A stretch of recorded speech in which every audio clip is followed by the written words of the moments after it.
Take...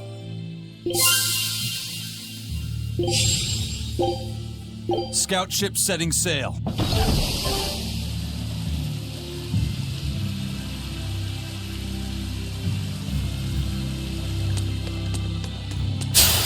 I'll show you the beauty of my hammer.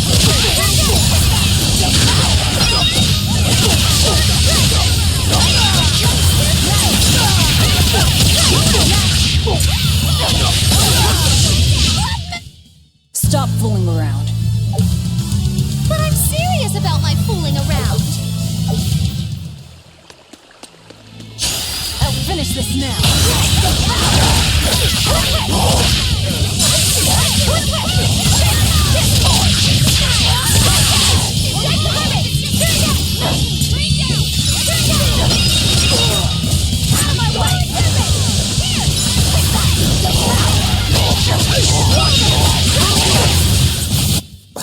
I won't improve by fighting weaklings.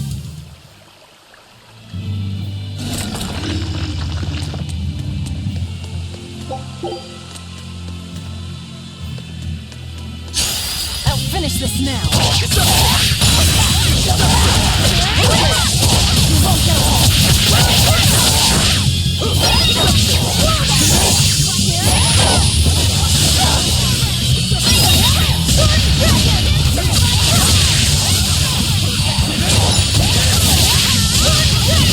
Now, with a single breath, they appear! Here they come!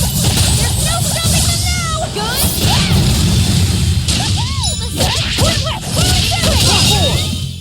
You won't get any pity or compassion from me.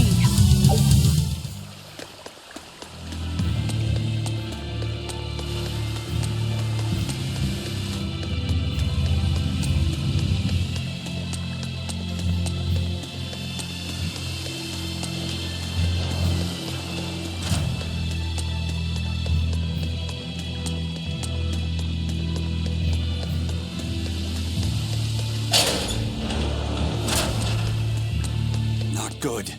The malevolence is getting stronger. I might. I'll show you the beauty of my camera.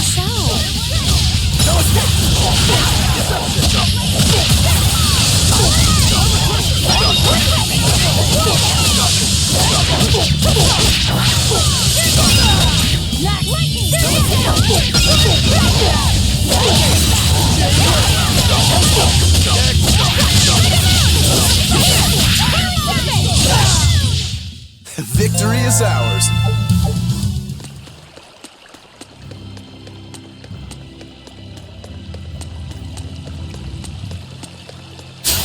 I'll show you the beauty of my camera.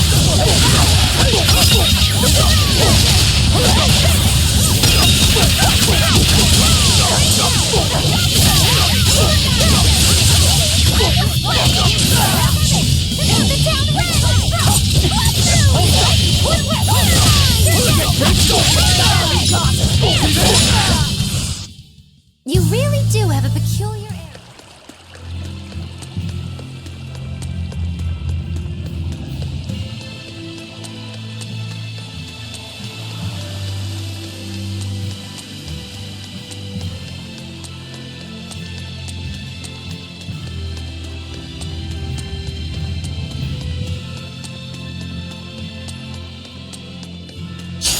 I'll show you the beauty of my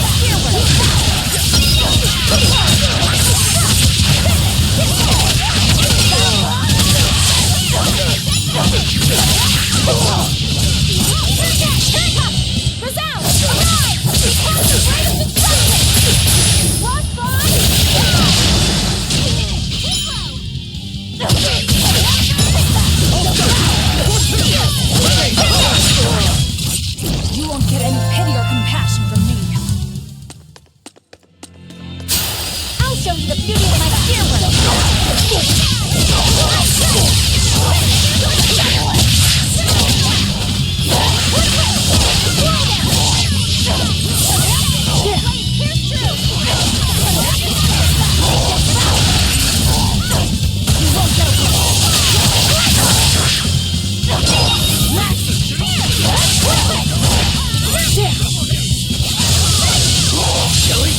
But I'm this close. I want this. Form Zero! Thunder!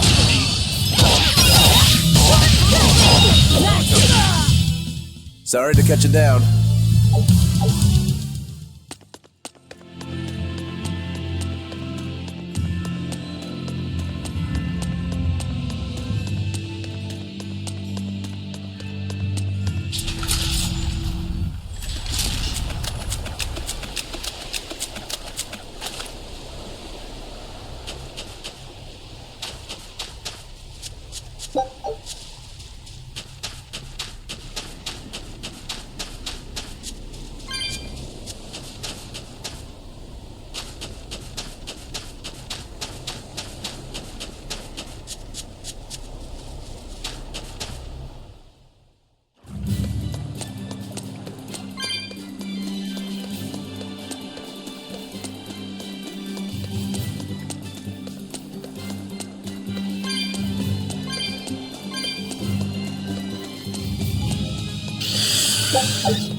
I'm extra good at eating up the weak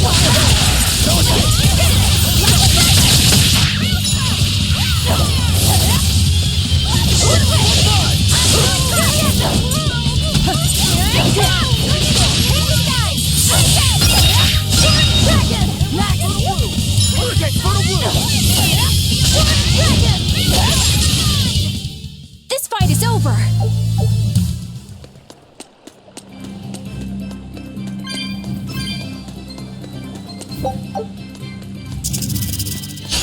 I'll show you the beauty of my skill.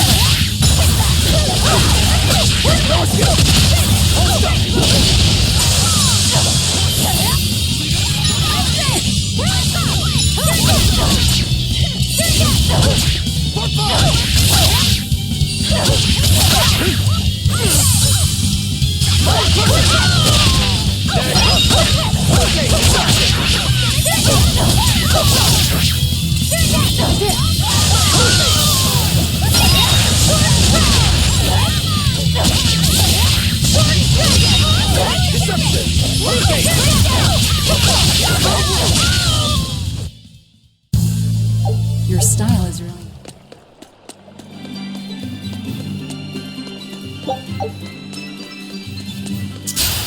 I'll finish this now.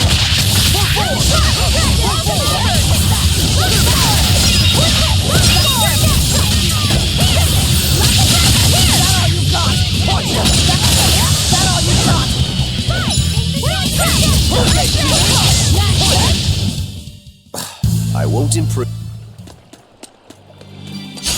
I'll finish this now.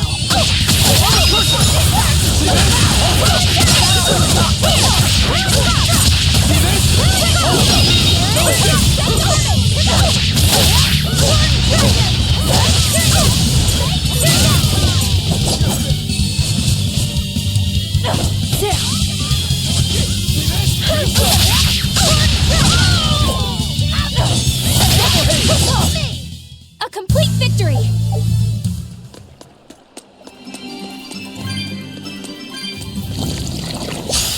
I'm extra good at eating up the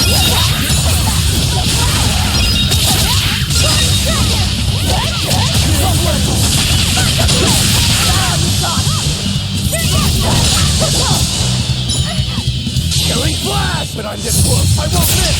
Form Zero!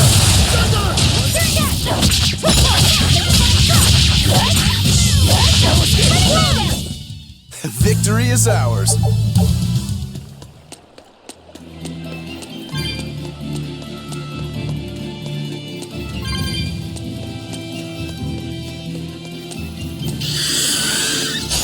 I'll finish this quick.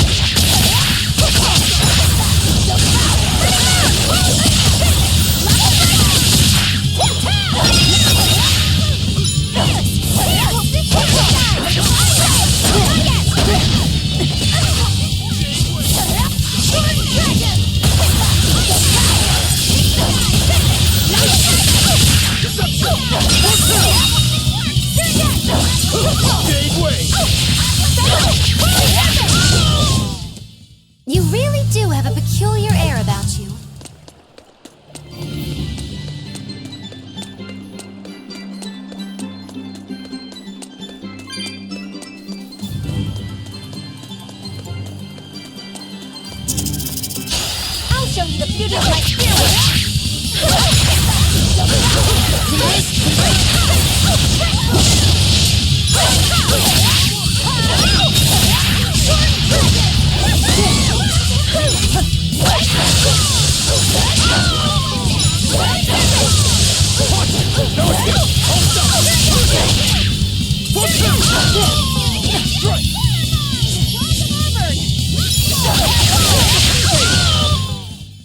Yes, I know.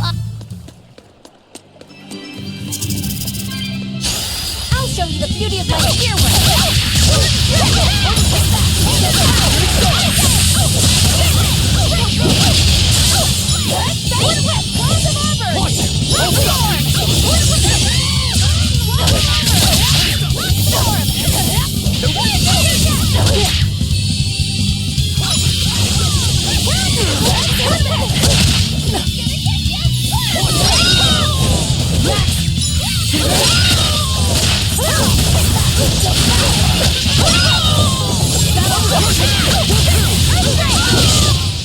This fight is over!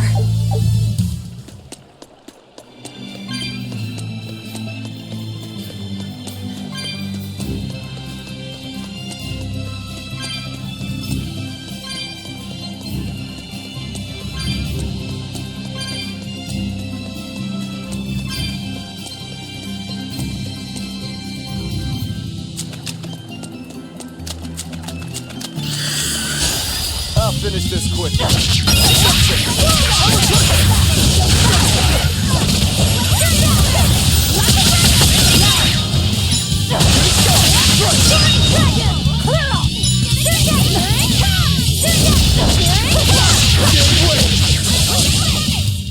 Well, that about does it.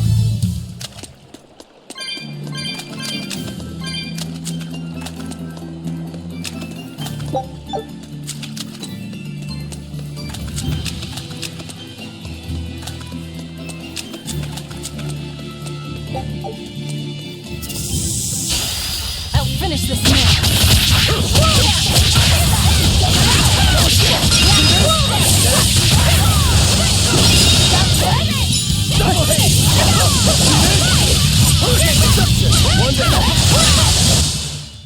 Stop fooling around.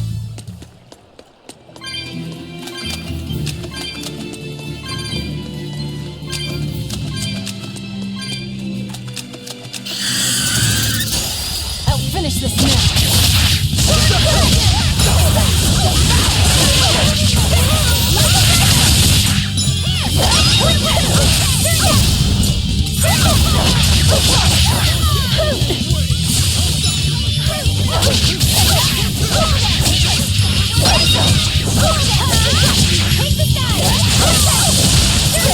Now, rise, arise, ascending, angels!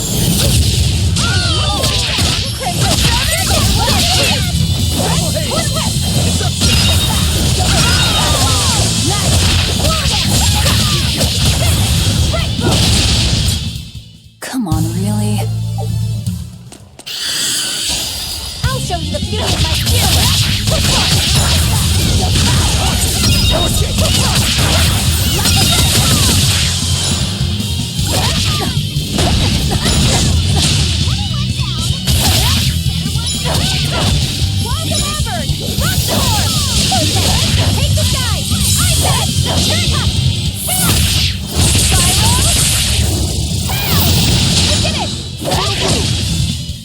Well then, let's move on.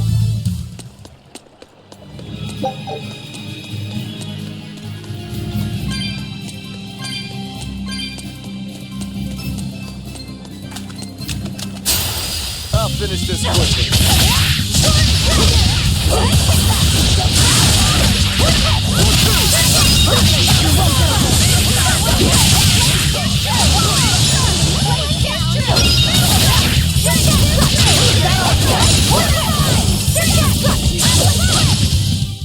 Come on, put up some fight!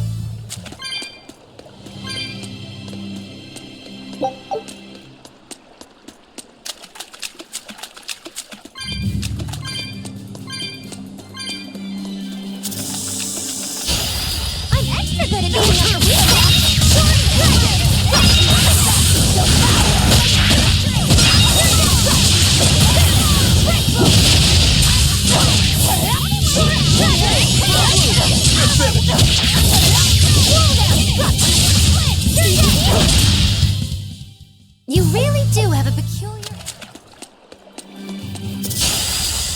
you the beauty of my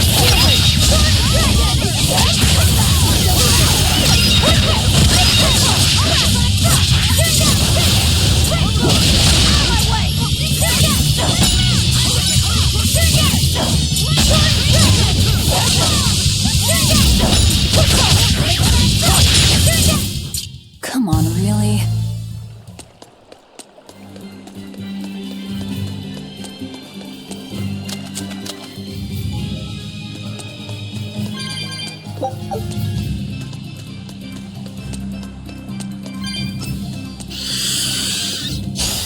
I'll finish this quickly.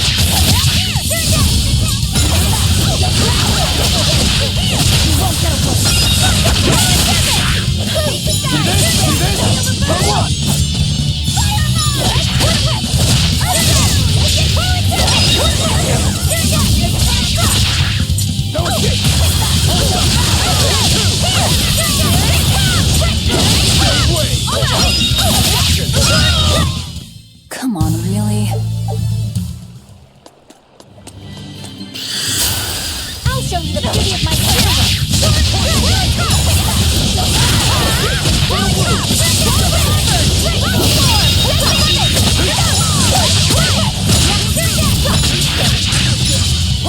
One down.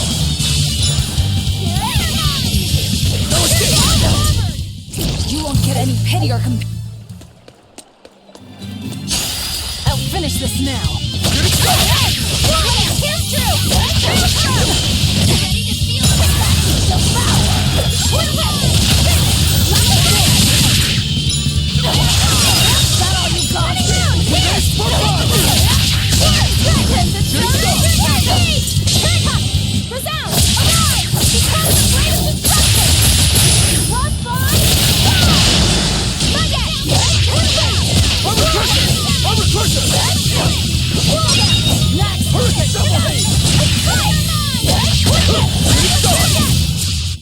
Stop fooling around.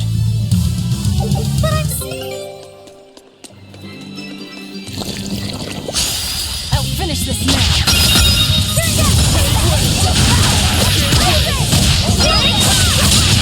You won't get away.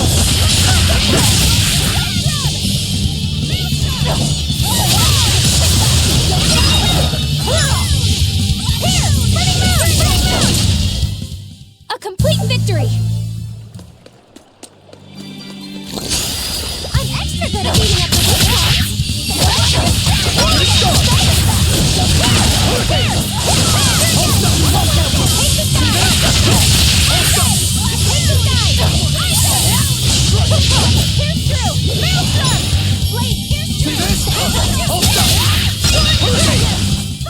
I can't even call that a fight.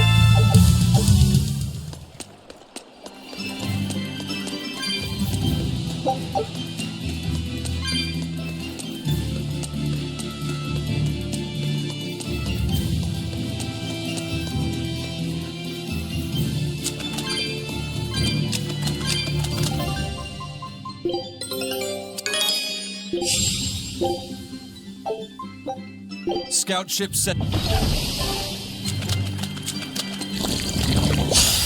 I'll show you the beauty of my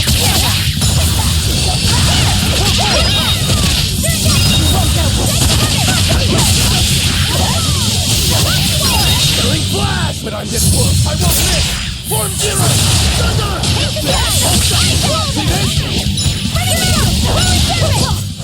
I'm not one to go easy.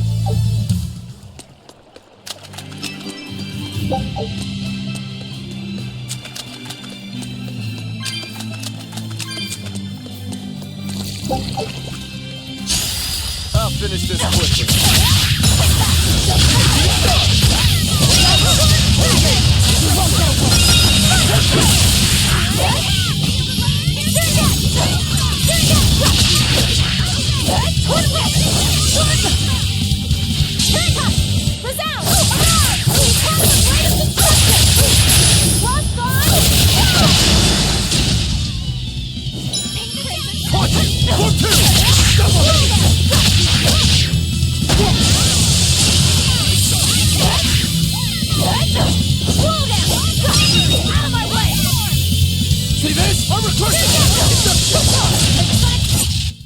You really do have a peculiar air about you.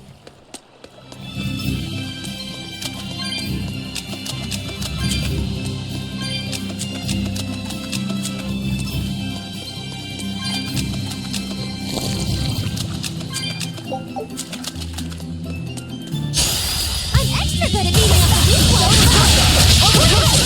You won't get away.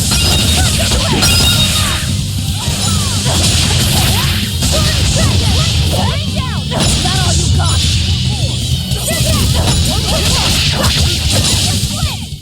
I'll cut down anyone in my way! I'll finish this now!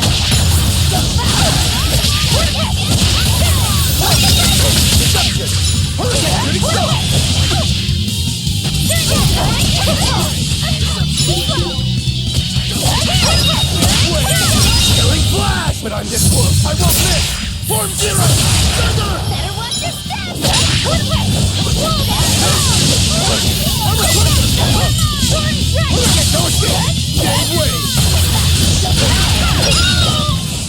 I'll cut down anyone in my way! I'll finish this now!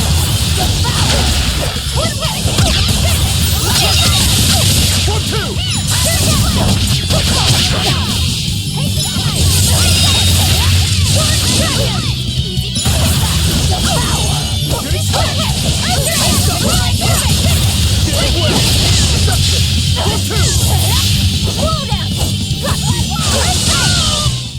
Well, that.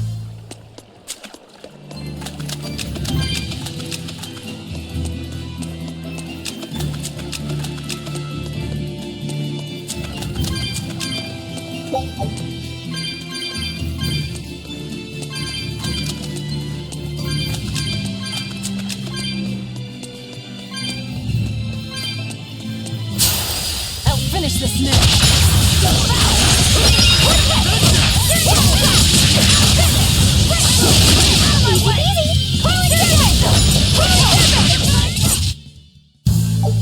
Your style is...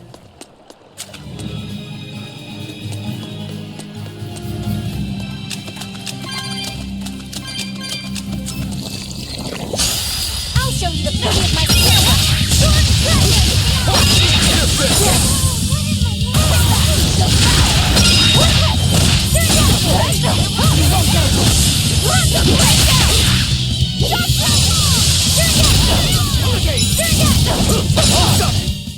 Come on, really?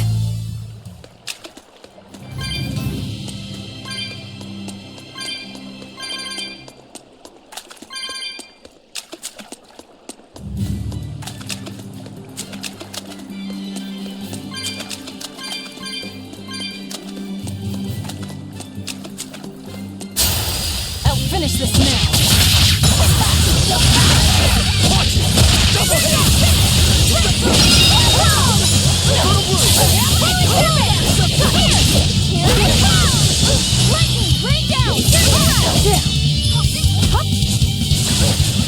Hurricane!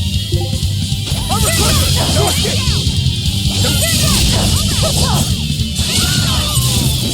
Hey! Double hit! You won't get any pity or compassion!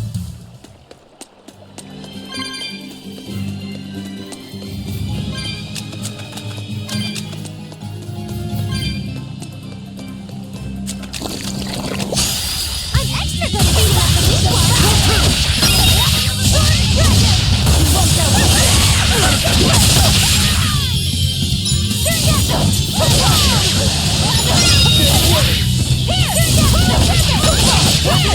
Here!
hurt, are you?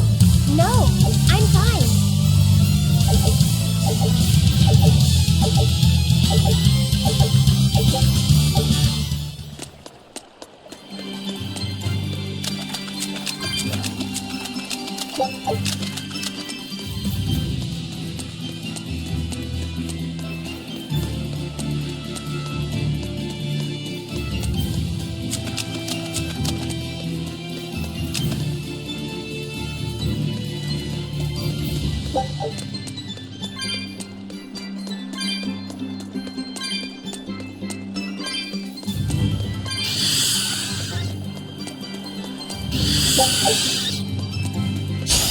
I'll finish this now.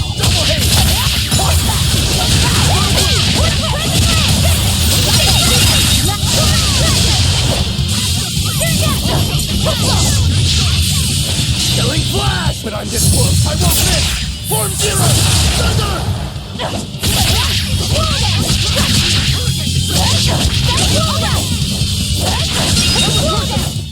Well, that about does it. I'm ready for this.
Form two!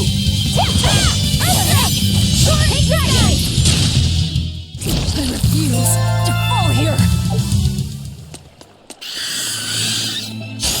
I'll finish this quickly.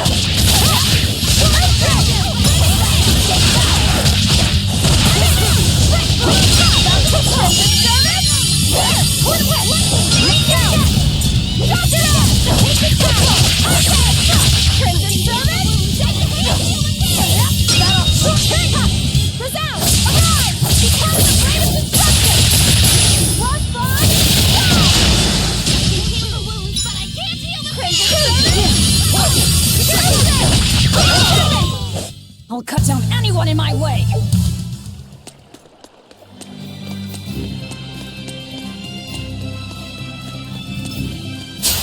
I'll finish this quickly.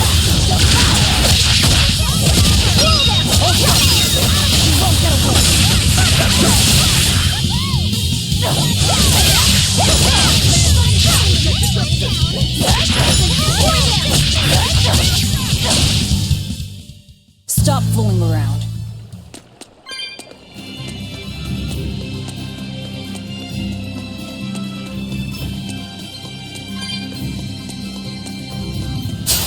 I'm extra good at beating up the weak ones.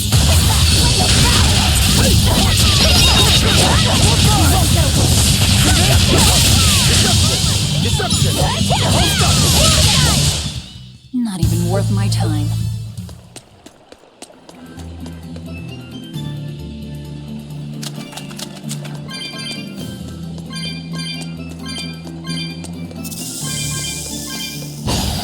I'll finish this now. Killing flash! But I'm this close, I won't miss! Form zero!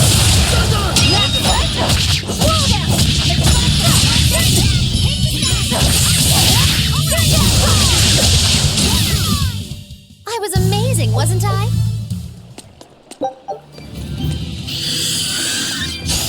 I'll finish this quickly.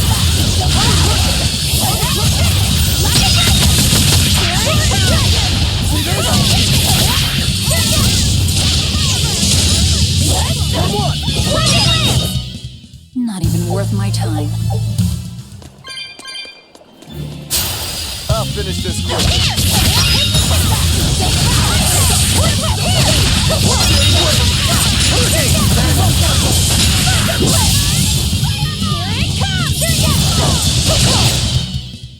You really do have a...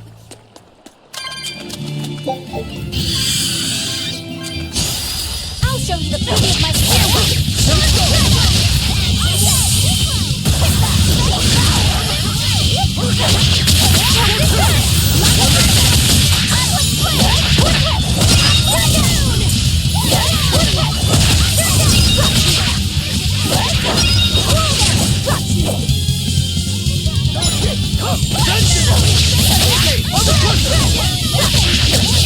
Now, rise, arise, ascending angels!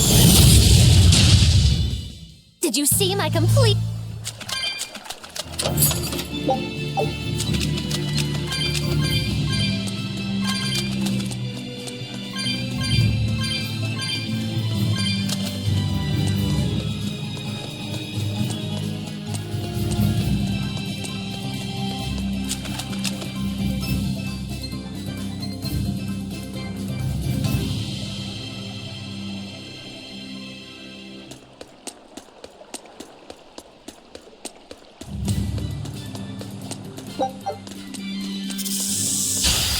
I'll finish this quickly.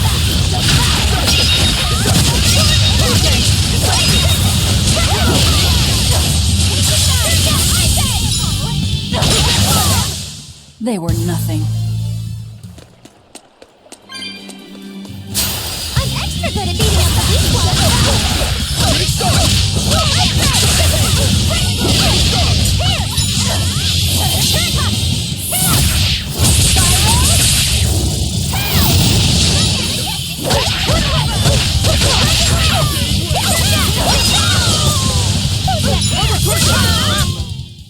Victory is ours.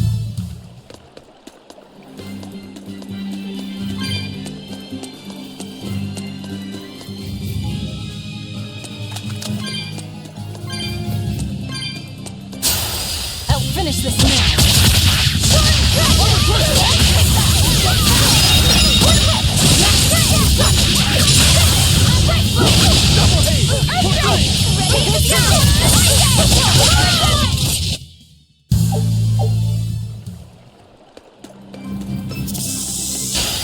I'll finish this quickly.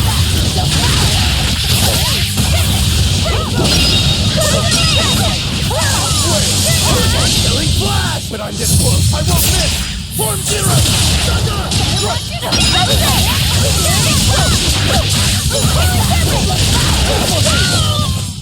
I can't even call that a fight.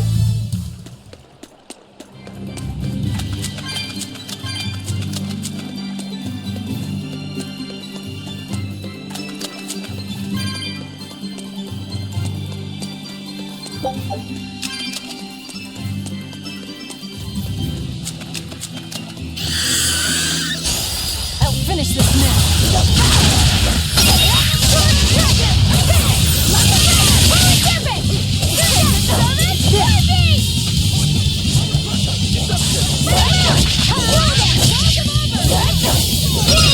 That all you got?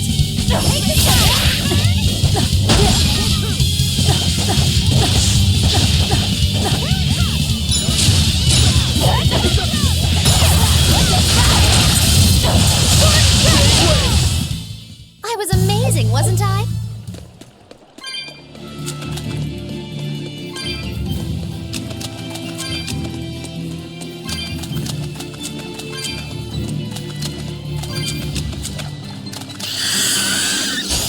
I'll finish this quickly.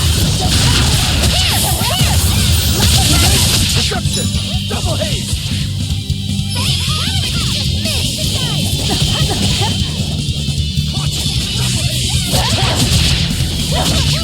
Gateway!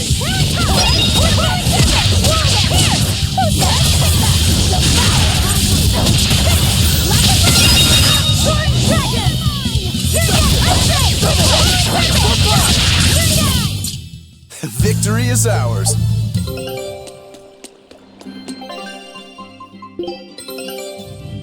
This recipe looks... Scout. I'm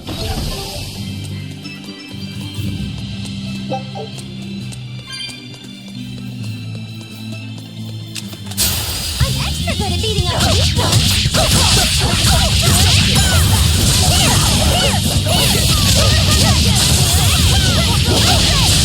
Now, rise, arise, ascending, angel!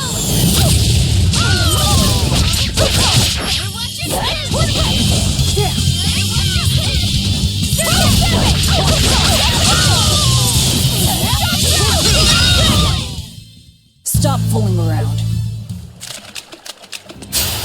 I'm extra good at beating up weak ones.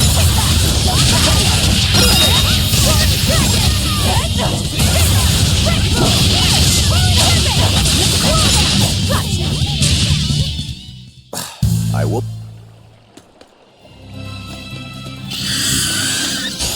I'll show you the beauty of my spear work.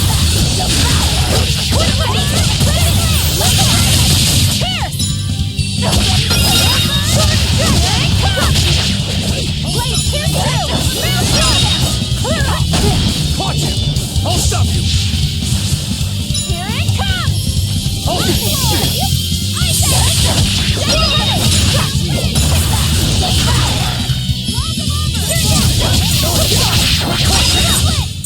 Come on, really?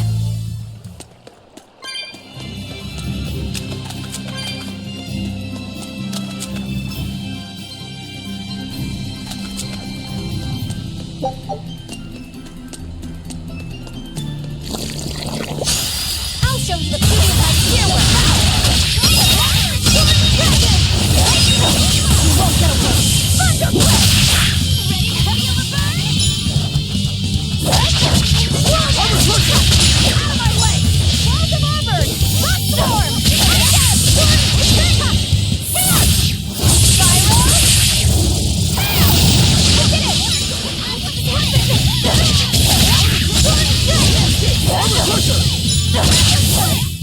We're finished here. I'll show you the beauty of my spear work. Ready to you won't get away. I'll stop you! Here it comes! Deception! Shooting star! Strike! I'll stop you! You really do have a peculiar air about you. Yeah, I don't think you're one of the top.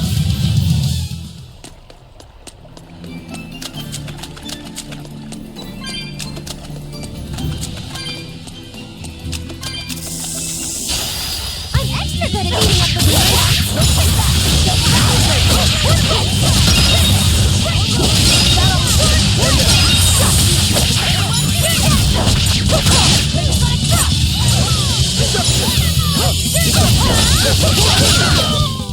Come on, really?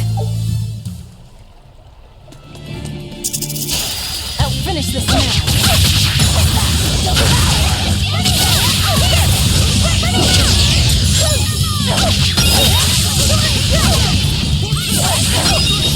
Killing flash! But I'm this close! I won't miss! Form zero! Thunder! Shooting star! Deception! They were nothing.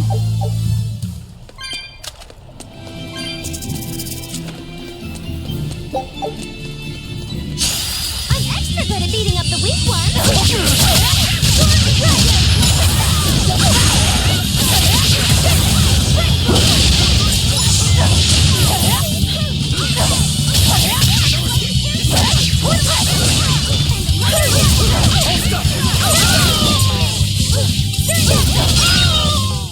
Come on, really? I'll finish this now.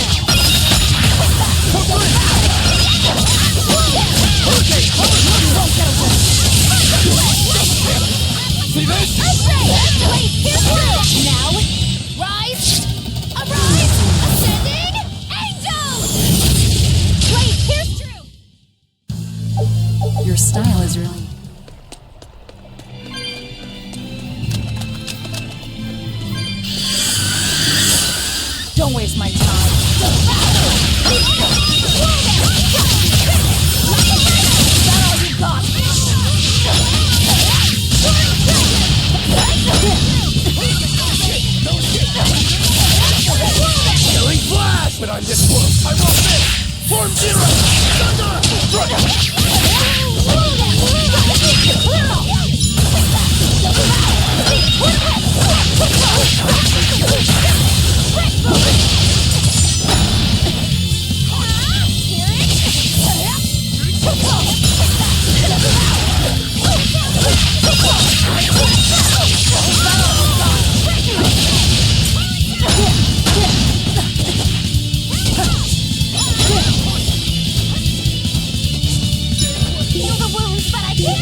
here. Have fun! I'll help you! Try this! Ridiculous! Freeze the bird! I'll finish this! Here! Spinning mound! Take the habit! No escape! Earthquake! Turn-up! Resound! Arise! Become the blade of destruction! Lost bond! I did it! Earthquake! Blade pierce No through! escape! Maelstrom! Pierce! Pierce! Wind, kill them to the bone! Frigid photon! Pressure! No escape! The wide open! Bird! Who wants some... That was tougher than I would have liked.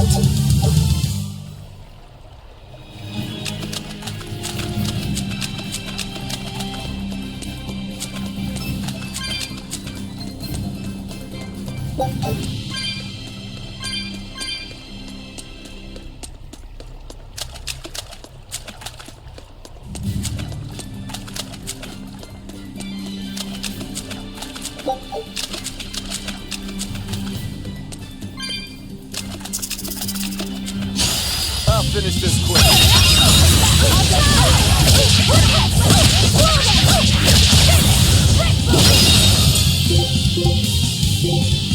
I'll help you!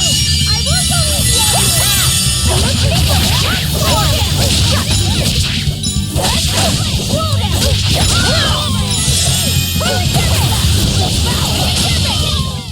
We won, right?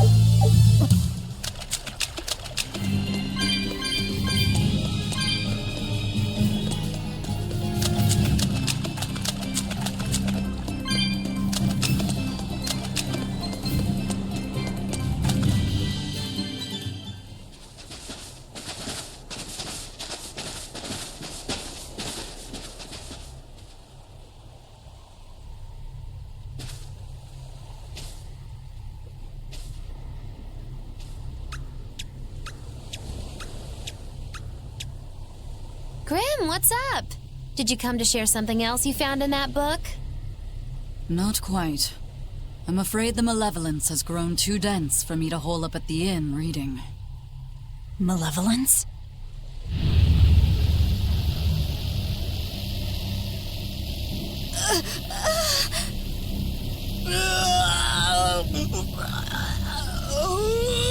The hell? What's that coming out of their bodies? Malevolence. They're all hitting their limits.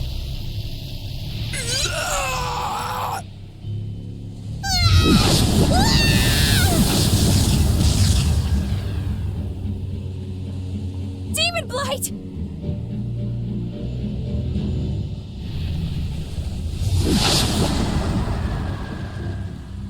Even the inn girl! Why is this happening? They're demons now. Their malevolence is spilling over. The malevolence. All of that energy spilling from their bodies. That's what causes the demon blight?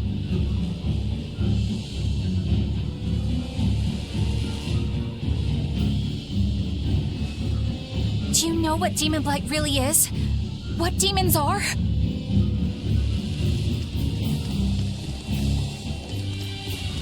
They couldn't have gotten far! Track them down at all costs! We'll talk later.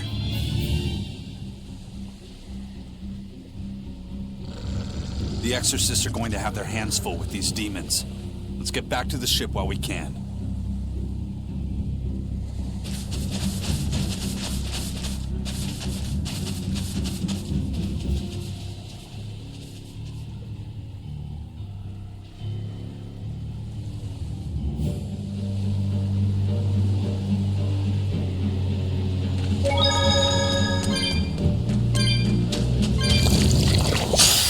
I'll finish this now.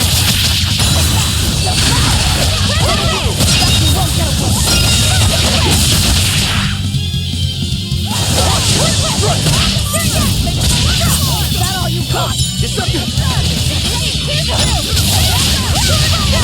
that all you got? It looks like no one is injured.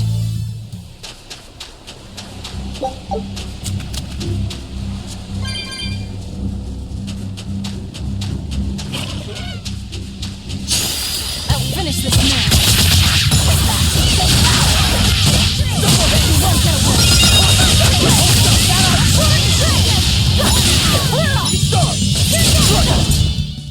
They were nothing.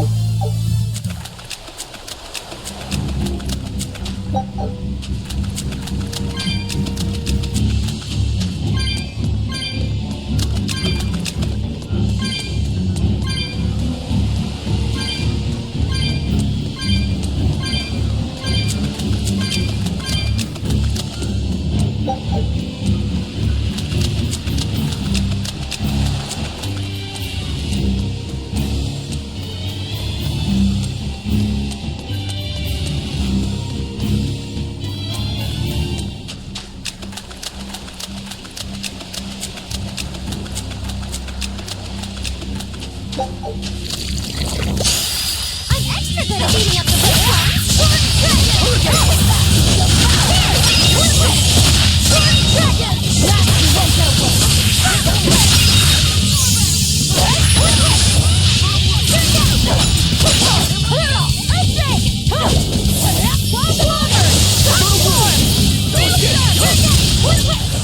Come on, really?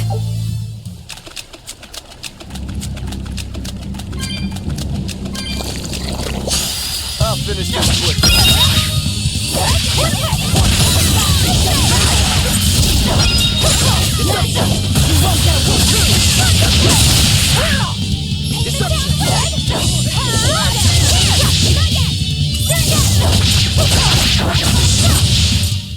Well, that about does.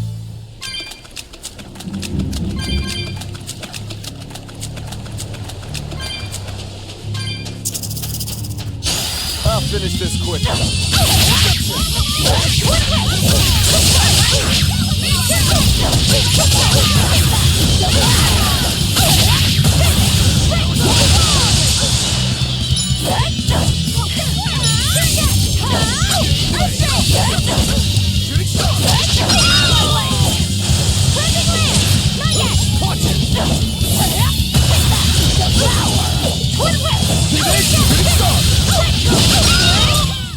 You won't get any pity or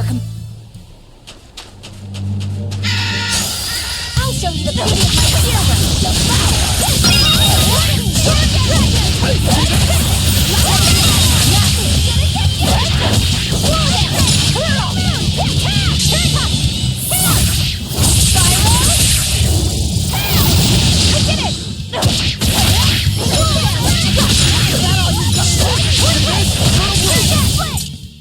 Victory is ours.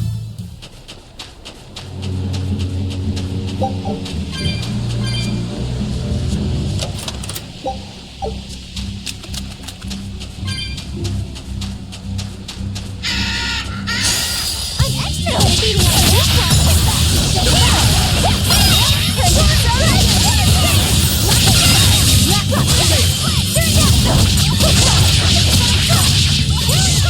Now, rise, arise, ascending, angels!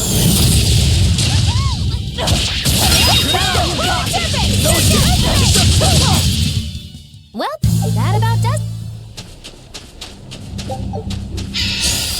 I'll finish this quick.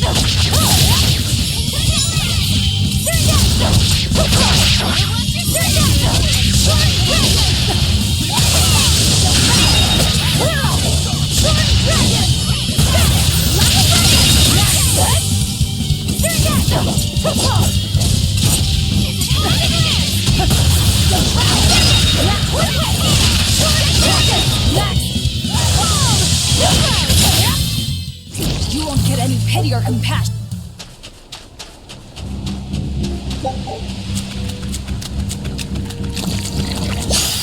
I'll finish this quick.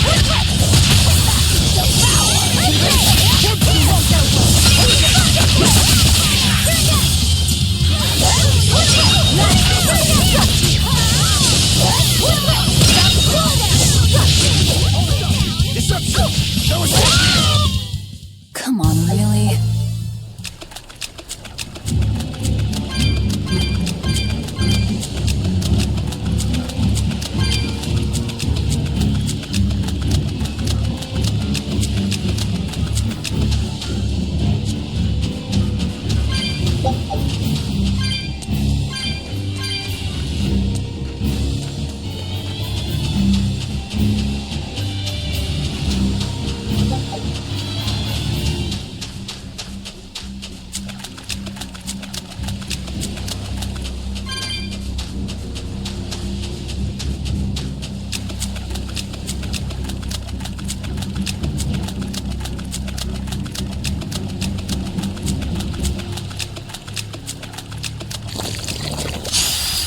finish this quick.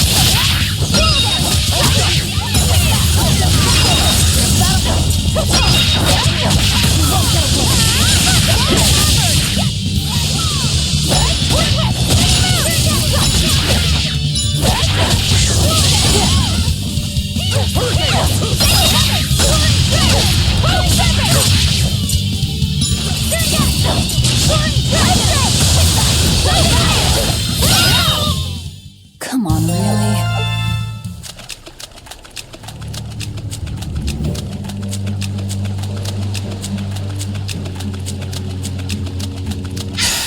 I'm extra good at beating up the weak ones.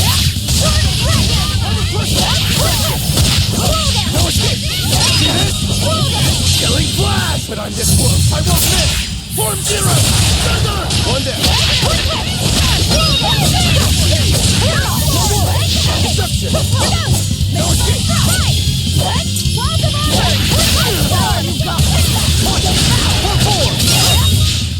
I'll cut down anyone in my way!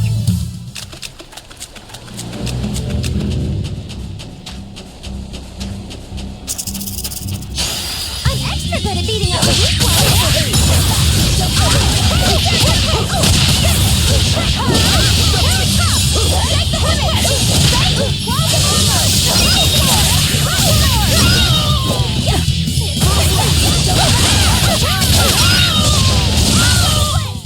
It looks like no one is injured.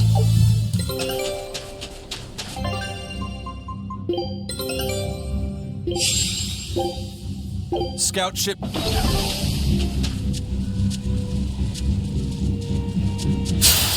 I'll finish this now!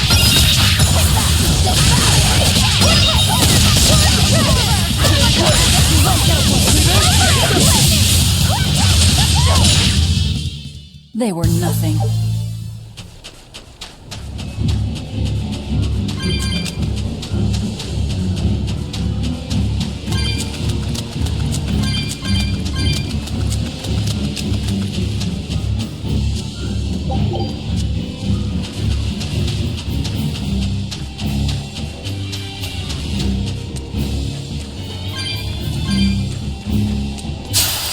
I'll show you the beauty of my spearman.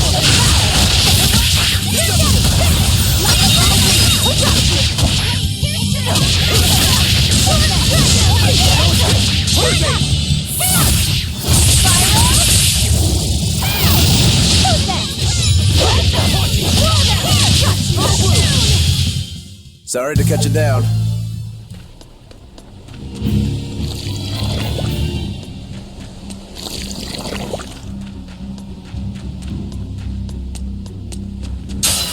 Always be on guard.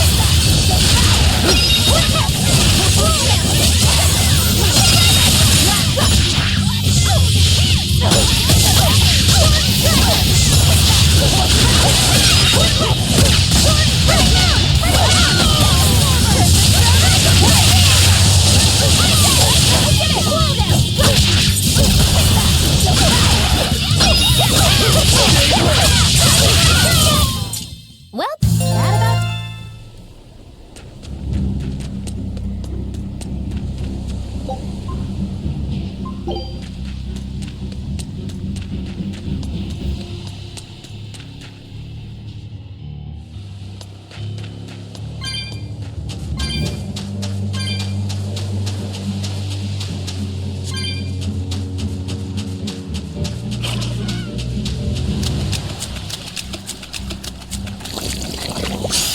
I'm extra good at beating up the weak ones.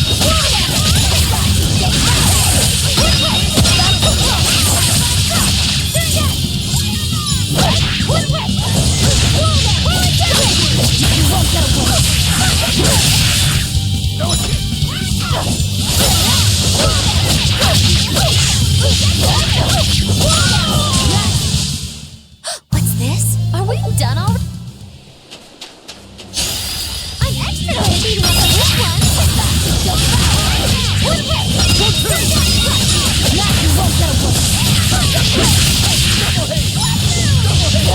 Killing flash! But I'm this close, I won't miss!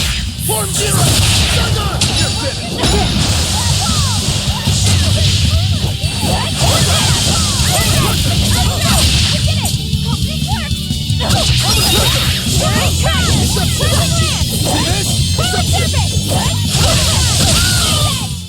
I'll cut down anyone in my way!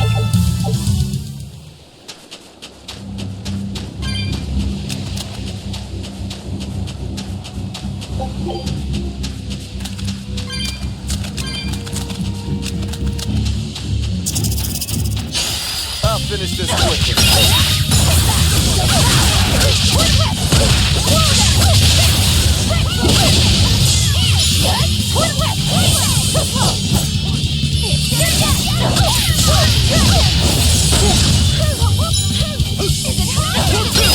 Is that all you got? Now, rise, arise, ascending angel!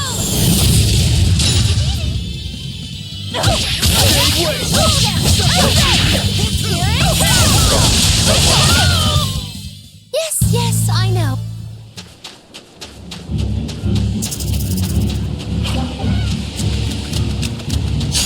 I'm extra good at beating all the big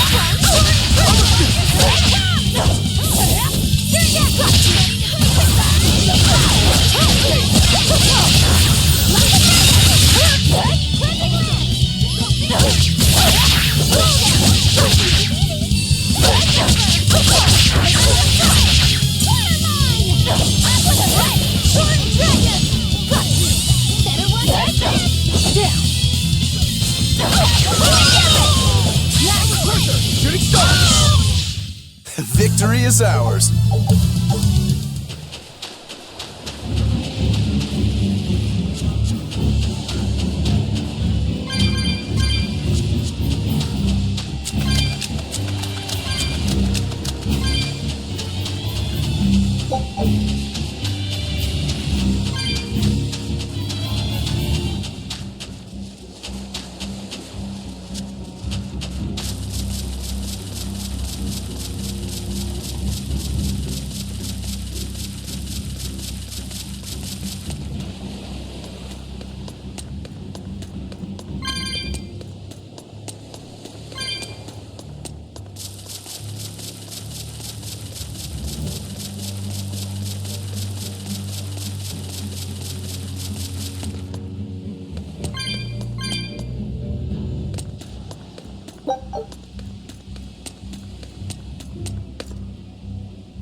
Come on, really?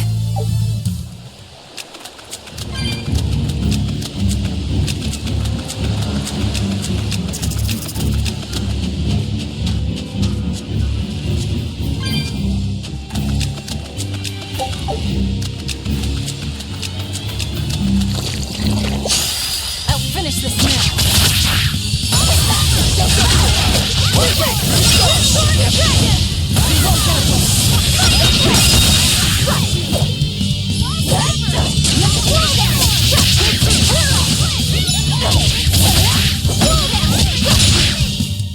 Come on, really?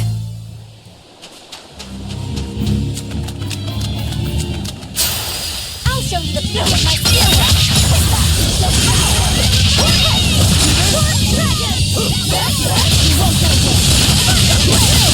See this? Jade Wave!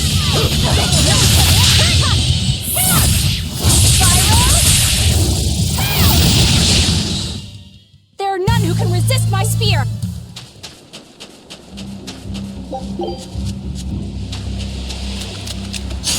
I'll finish this quickly.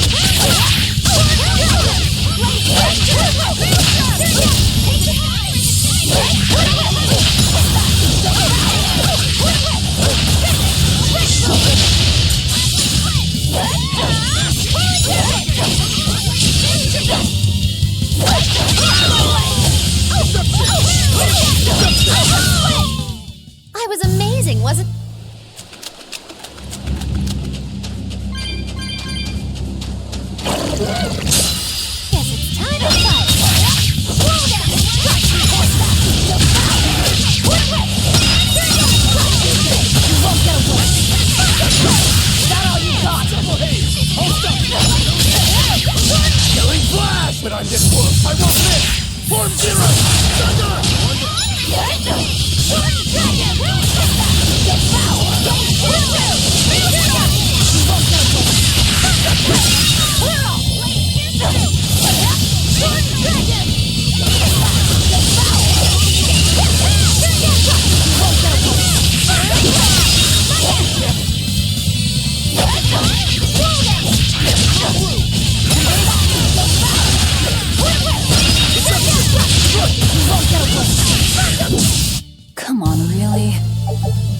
Always ready to fight.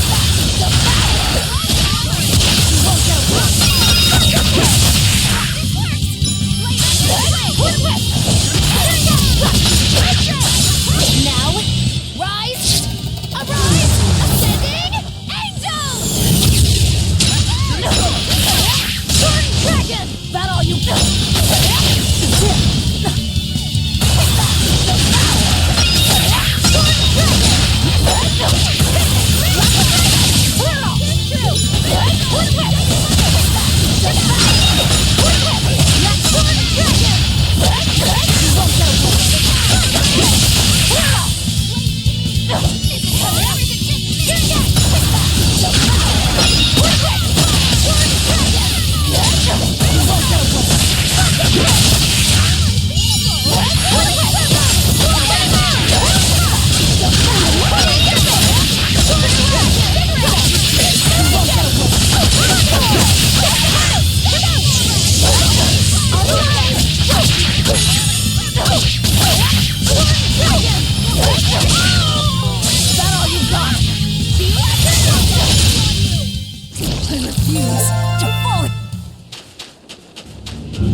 I'll finish this quickly.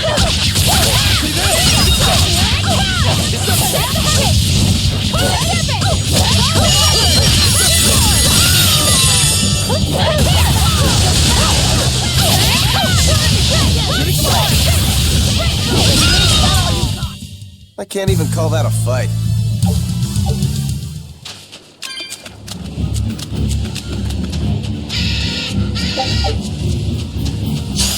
I'm extra good at beating up the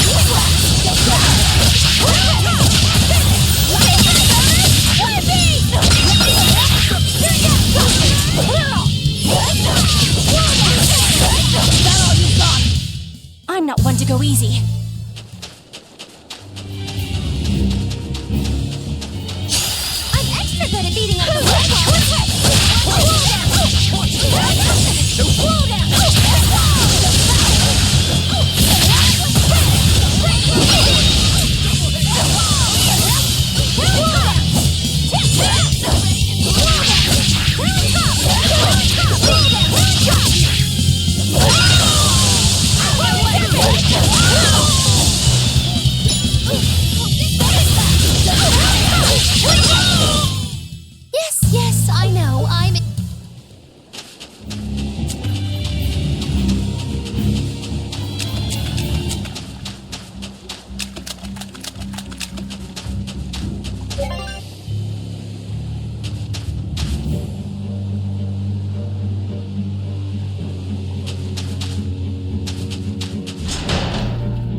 Where are we going? Where's my mom? Kamoana, your mother is still far away. Then I need to wait for her at home. Let's go back to Haria. Scary demons are running through the village. It's too dangerous there now. But I want to see my mom. Your mom would be sad if you got hurt by a demon. Come with us, and we'll keep you safe until she comes back. Okay, I'll go with you. I wouldn't want Mom to be sad.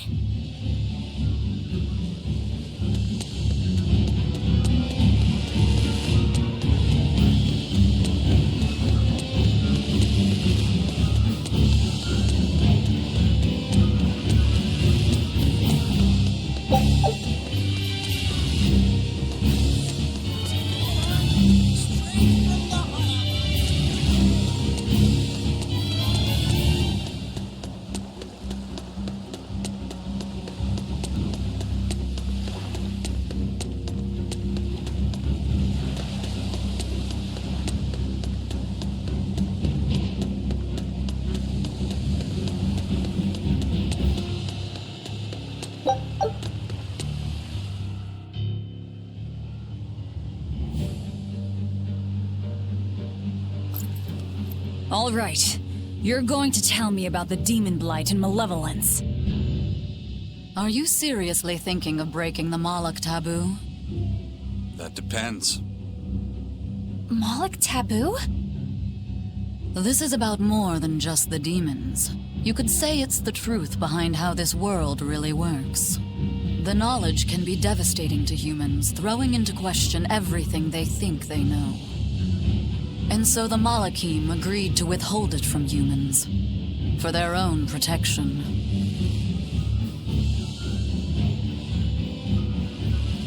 You still want to know? It's not like I'm a human anymore.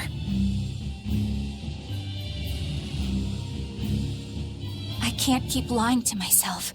I can't go on unless I know the truth. You asked for it.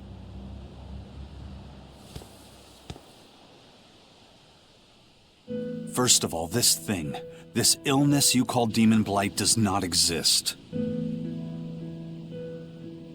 Any human carries the potential of becoming a demon. All it takes is for the malevolence lurking in their heart to overflow. And what exactly is this malevolence? Impure emotions beyond what reason can suppress. Think of it as the sin buried in men's souls. So you knew. I'm a witch. So malevolence is the darkness in all our hearts. Make any sense to you guys? Any at all? When you put it like that, yeah, it makes a lot of sense.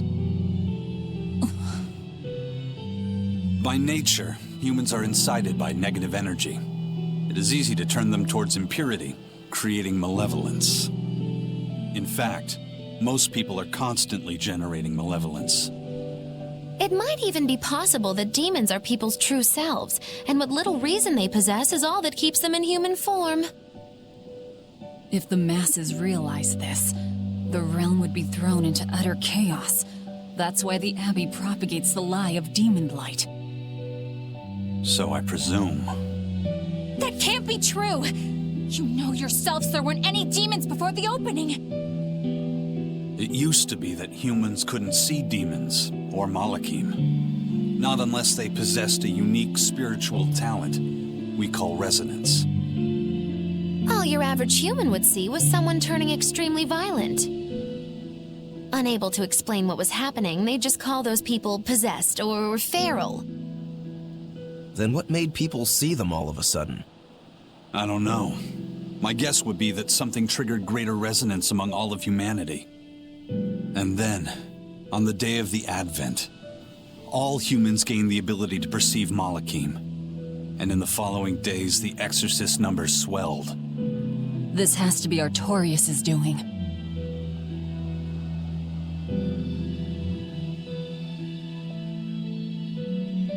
But if there's no sickness, Why would an entire village turn into demons at the same time? 8-headed is the lord of the land, with 7 mouths to devour malevolence. Humans produce malevolence, which Therians consume and transmit to Innominat. But when we removed Kamawana from the Earth Pulse point... Clever boy. That's right. With no Therian to absorb their malevolence, the villagers could no longer contain it. So you're saying it's all my fault?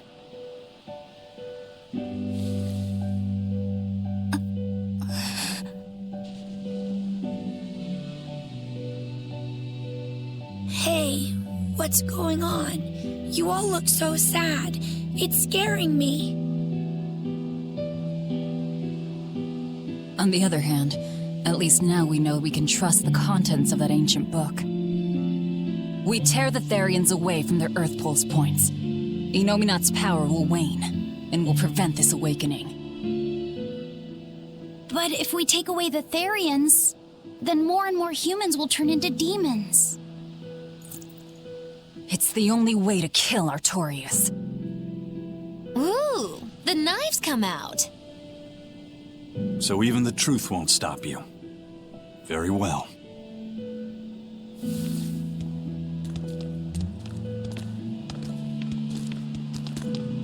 Since each Therian looks different, we'll only find them by capturing the Earth Pulse points one by one.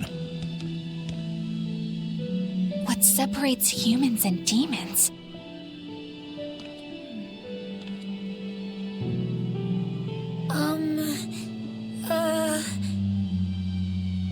That's Eleanor.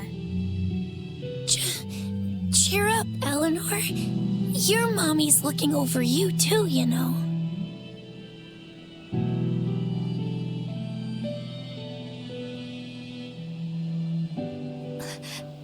Yeah, so she is. Thank you, Kamawana. Grimoire, I want you to tell me more about what you said earlier. About malevolence? I told you, the subject is taboo. I understand that human emotions create a poison called malevolence that turns people into demons. Is there no way to stop malevolence from being created? As long as humans remain human, no. Malevolence is born of emotion, you see. But your kind must have found a way around it. Malakim experience emotions too. But Malakim do not produce malevolence, unlike humans. That's a lie. I've watched a Malak turn into a demon. That only happens when we are exposed to too much external malevolence. True. The island was full of prisoners and demons. And Melchior hit that Malak with something that turned it into a wyvern. Was it malevolence? To Malakim, malevolence is a powerful toxin. We seek those of purity to serve as vessels to protect us from it. It is not a perfect solution, however. If the vessel is corrupted, the Malak is as well. That is correct.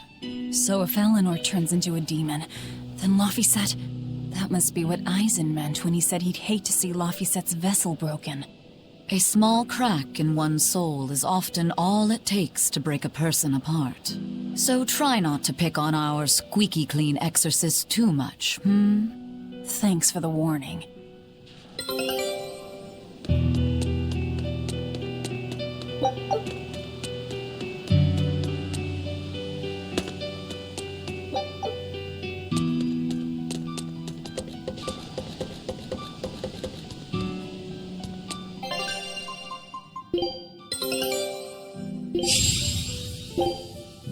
Show him how Ifrid's crew can...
So I rescued this poacher who'd run away from one of those Class 4 islands, right? She mentioned something about being hired by some chef to go hunt a rare wolf on the island. But she didn't see a single blasted critter on that island, let alone any rare wolf. Place was empty. Then why did she run away? Even though she never saw nothing, she kept hearing some beast howling round the island. Freaked her right out, I tell ya. When she got back to her boat, her food had been pilfered, and her ship was scratched up to hell. She got out of there as quick as she could, but her ship sunk soon as she hit open water. Sounds like whatever's there is as smart and manipulative as it is vicious. Sounds like. Later I heard some talk about how several exorcists had gotten killed on that island. If you plan on going, you'd best be very cautious.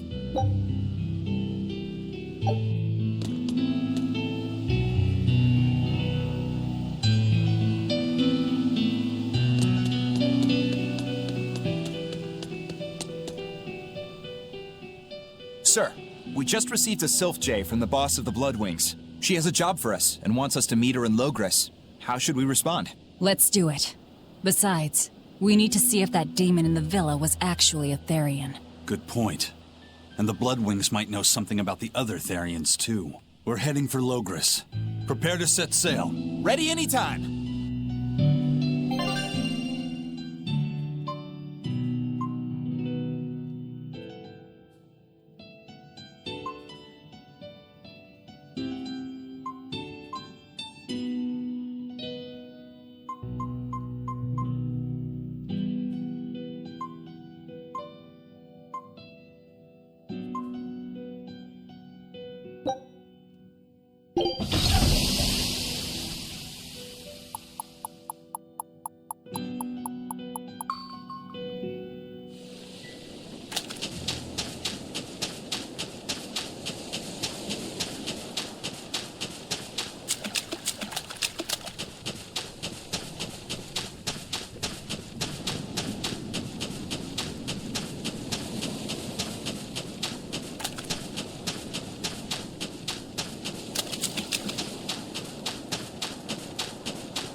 flash, but I'm this close. I won't miss! Form Zero!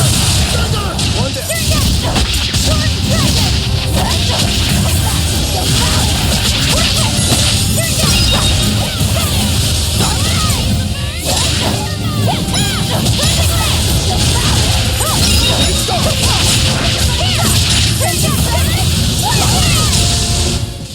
I refuse to fall here.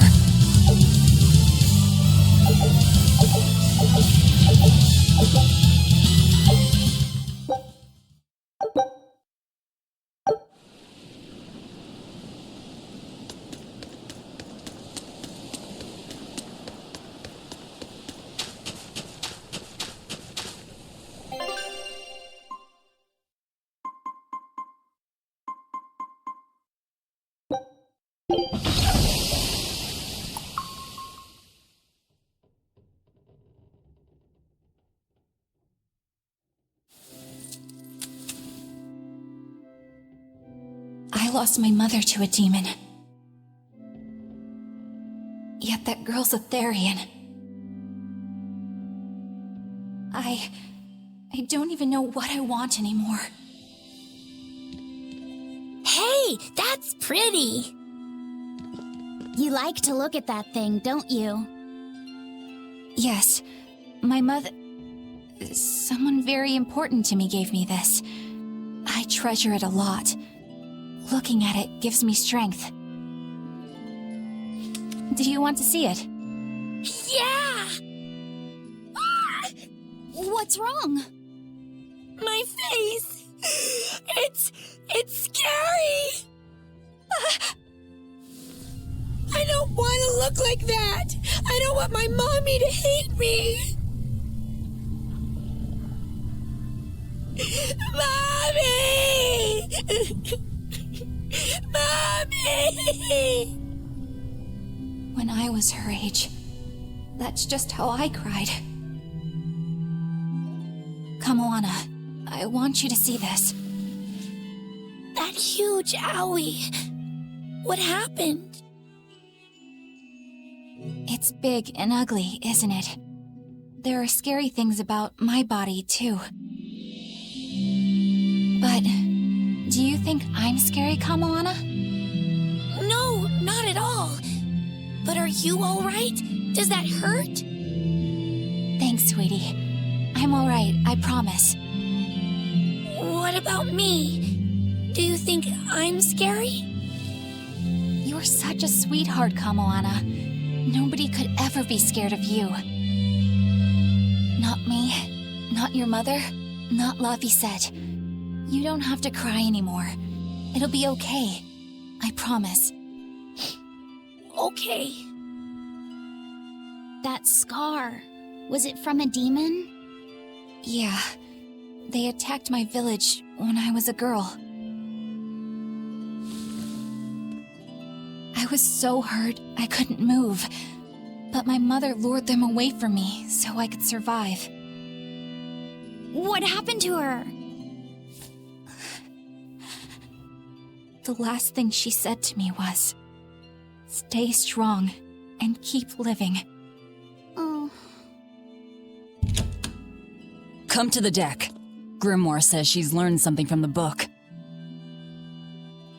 Hey, why's your face so red? It's nothing. Somehow I doubt that. It's nothing, I swear.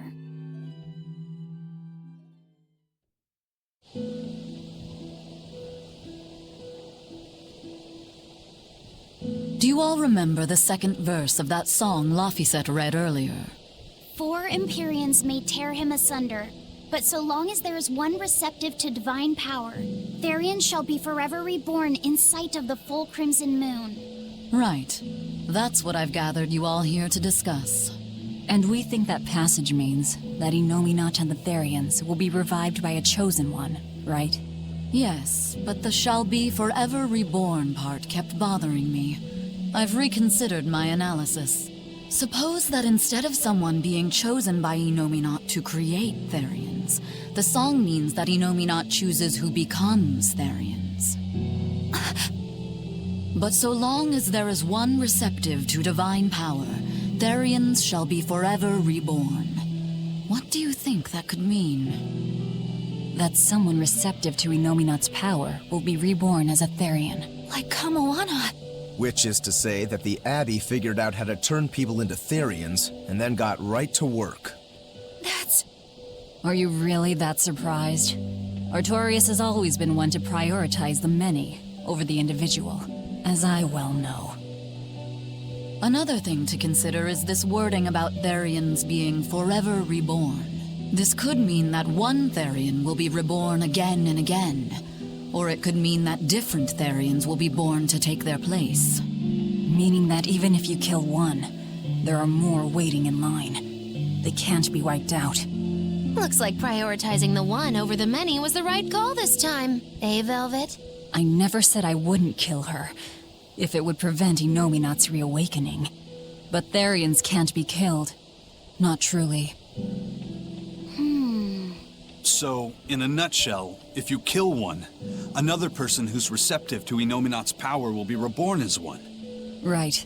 But the song says that 7 mouths feed the body, so there's only so many around. If you don't kill them, the next ones won't be born. Exactly.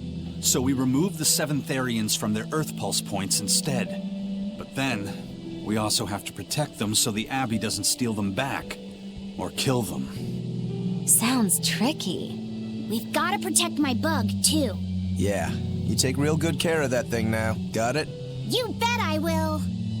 In that case, we should probably work on securing a proper hideout for ourselves. You got a secret base or anything, Eisen? It's every man's fantasy, but sadly, I don't. We need a hard-to-find spot. One where we can guarantee a steady supply of malevolence for the Therians. Somewhere devoid of people but full of malevolence. Real poser you got there. With the Abbey in control of the entire continent, finding a place like that will be easier said than done. Meanwhile, Inominat's reawakening draws ever closer. We'll have to keep collecting our Therians while we search for a hideout. For now, let's just get to Logris.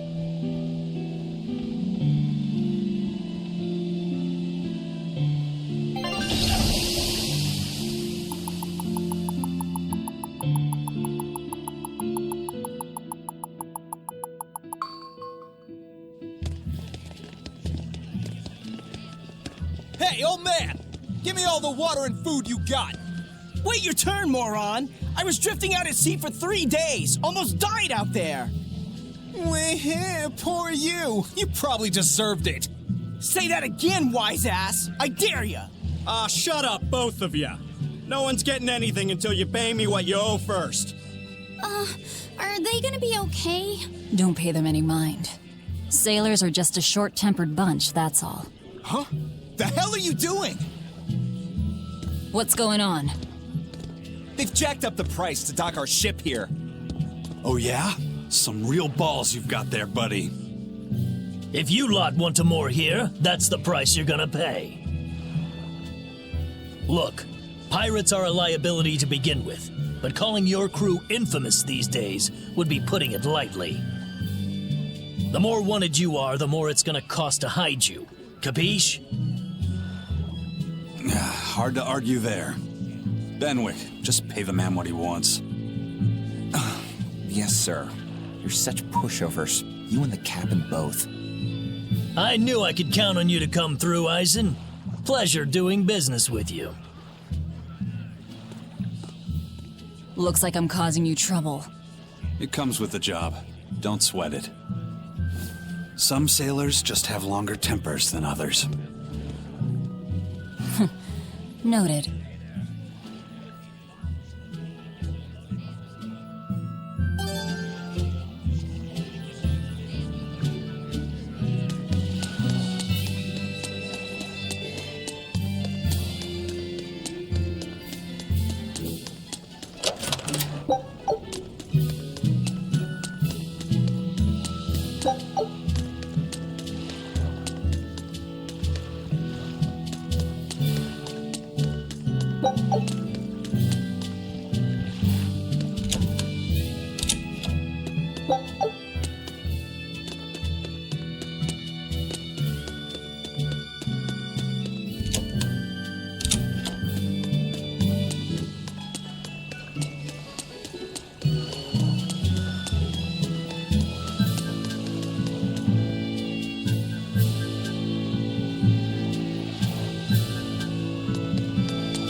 Just when are we gonna be allowed free access through Vortigern?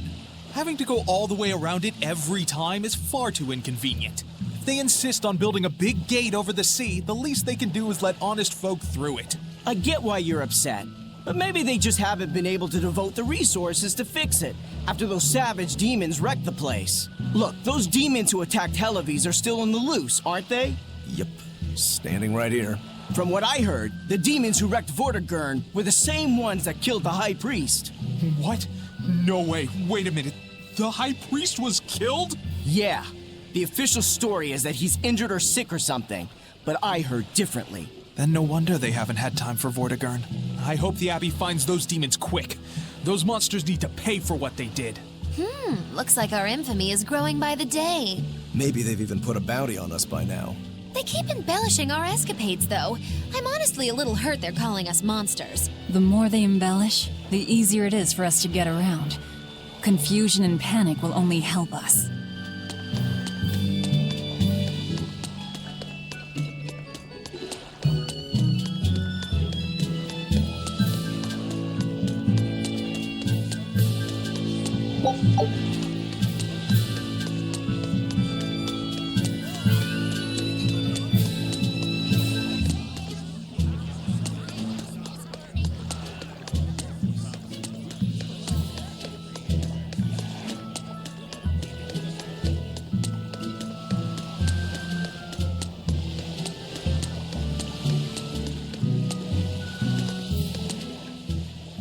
Alright, everything's all fixed up.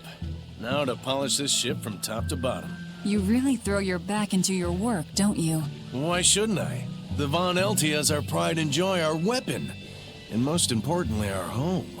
I'm sure you've heard this before, but she's one odd-looking ship. The Von Eltia was built by the Kingdom 12 years ago, using the very best technology available. She was designed for search and seizure operations on the high seas. Apparently, her unusual design comes from an engineer who is familiar with technology from the far continent. But on her maiden voyage, a string of mysterious accidents took the lives of the captain, then the second, and then the third in command. People thought the ship was bad luck. She was about to be scrapped when Captain Eifried came and snatched her for himself. If the ship was bad luck, why did Eifried want it? Well, I'm sure part of it was that he wanted a sturdy ship, capable of reaching the far continent. But when I asked him why, he said, "She looks interesting." She's too interesting if you ask me. We've been chased by storms, struck by icebergs, attacked by a giant whale. You name it. 3 years ago when the first mate arrived, it all made sense. To think we'd been haunted by a Reaper the whole time. Oh, come on. Don't go blaming the captain and the first mate for every bad thing that happens. I bet you're all just frustrated because you're forced to go where they tell you. None of us are forced to be here. We're here because we choose to be here. And we do so fully knowing what sort of men the captain and the first mate are. Anyone can leave the crew whenever they like. We're free pirates, each of us, here because we want to be. Some of us love adventure, some are looking to test their fate, and some are just searching for a good place to die. We're a ragtag bunch of rogues, that's for sure, but not a one of us has died carrying regret or resentment. So we're glad to help out you and yours, but you'd best not forget what we stand for. I won't. They're quite the crew, aren't they? Were all those accidents truly caused by your power? Yeah. I've been searching far and wide for a way to lift the Reaper's curse. But when I couldn't find a single thread to follow on this continent, I turned my eyes to the other side of the ocean. And that's why you boarded this ship. And a fine ship she is. The Von Eltia was built from 1,000-year-old wood, you know. Before I found my coin, she was my vessel. But then the accidents came. And then Eifried stole the ship. Did he know you were on board? Definitely. He had pretty solid resonance going for him. Although at first, I think he assumed I was just a dour-eyed lubber worthy of little notice.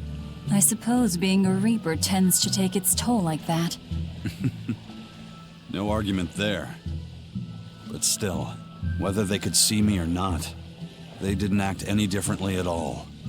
I fought my damn curse with everything I had. And Eifried and his crew fought right along with me. Hell, we even finally made it to the far continent. And you didn't find anything there? To help with your curse? I didn't even look. But that's why you went there, isn't it? Eventually, I just got tired of fighting back. The crew, they taught me how to feel alive. And the joy of pursuing my dreams alongside good friends.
Man, I heard that the merchants in Port Renede are making a killing now that the Seagate is shut tight. No. Nothing compared to a merchant like you. There are people profiting from this? What are you talking about? Anyone who wants to head to North Gan has to sail around West Gan now. And those ships need to put into Port Renede for supplies. That is true. Still, it's only until Vortigern is repaired. Your friends in Renede wouldn't happen to be paying off the Abbey to delay repairs, would they? You think that'd work on the Abbey? They're not as lax as the church was. So that's it. You're in cahoots with the church. Hey, relax.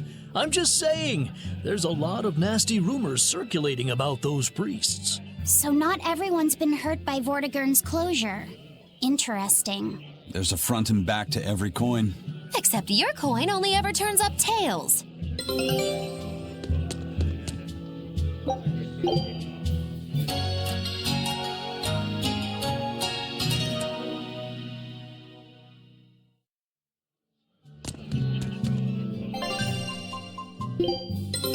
Take scout ship set.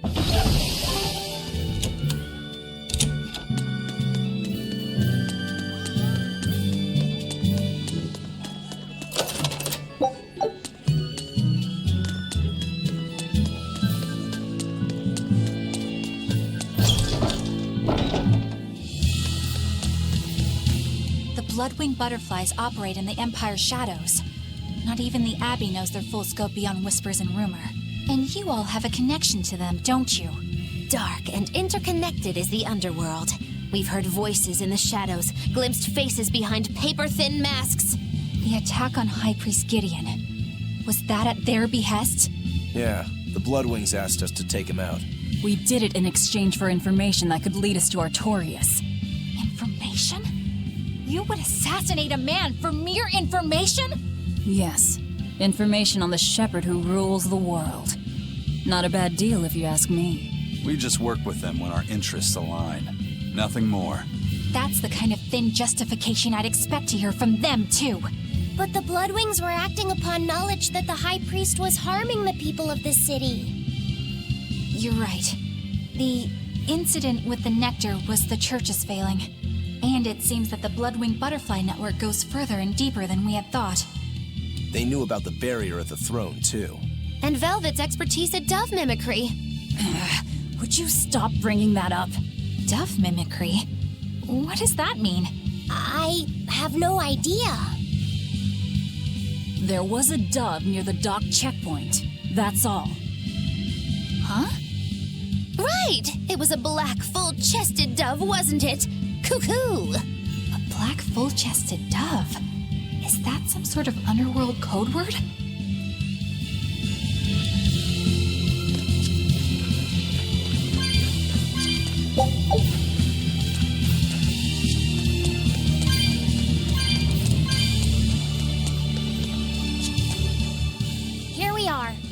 Logris. It was a lot tougher to get in the first time. More funny than tough, if you ask me. Oh, you mean Velvet's little dove act? Coo, coo. I'd be careful teasing her if I were you. You know how she can get. Oh, don't act like you didn't enjoy it too. I'm sure you did, right? Good little boys don't lie to adults, you know. I might have. Just a little. Say it like a dove. It was funny. Coo, coo.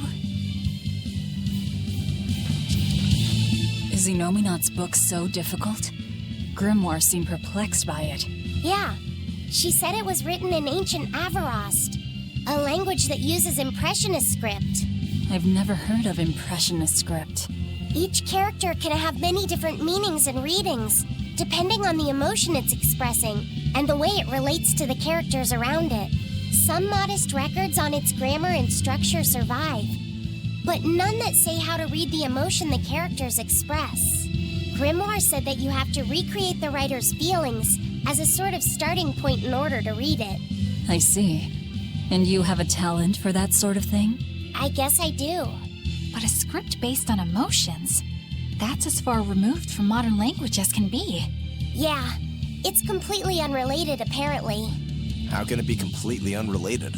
After the temperance of Avarost, the entirety of human civilization vanished. The language went with it. Much as a blooming flower loses its petals, the Avarost civilization grew too far and came to its final end. The surviving buildings and ancient tools, the likes of which our technology cannot replicate, were the beginning of that end. In any case, it sounds like deciphering that writing will take quite a while.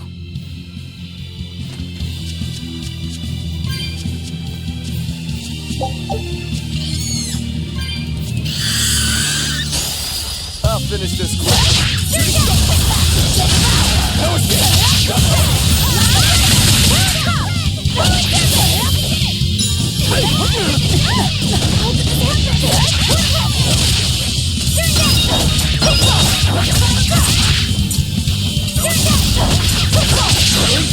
But I'm this close. I won't miss. Form zero.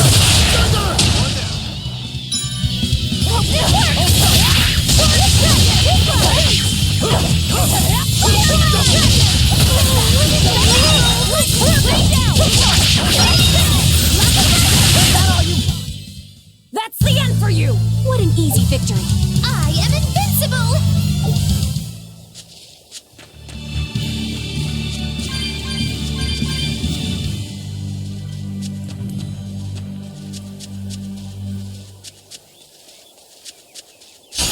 I'm extra good at beating up the weak ones!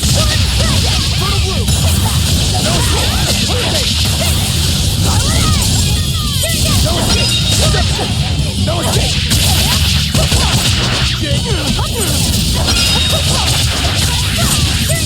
Hold up! Hold up! Victory is ours.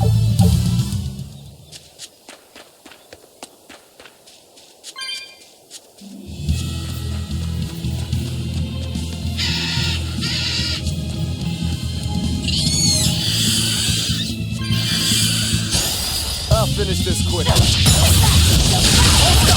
Hold up! Deception! Double haze! Hurricane!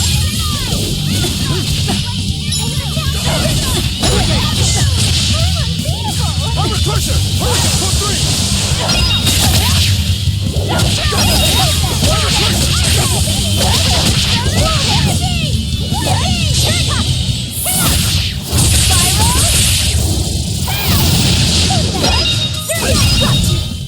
Come on, really? I'll show you the beauty of my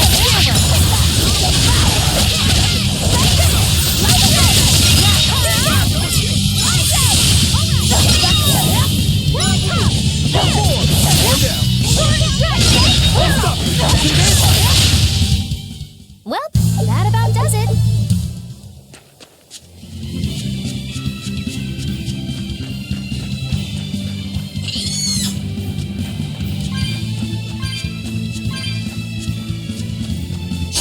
I'll finish this now.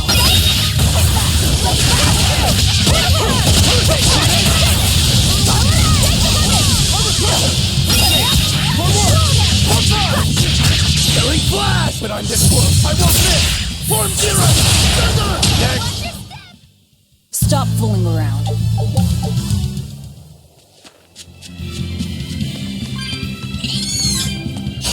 I'll finish this quickly.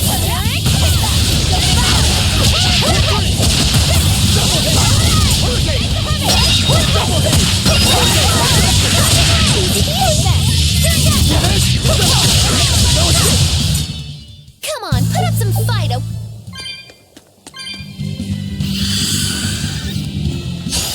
I'll finish this quickly.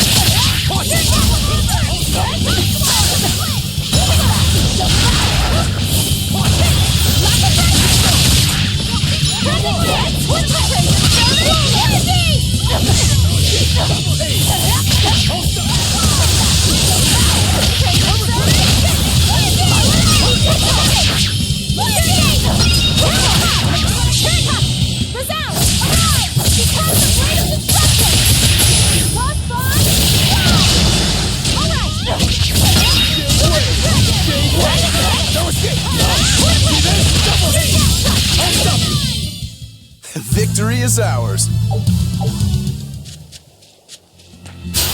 I'll finish this now.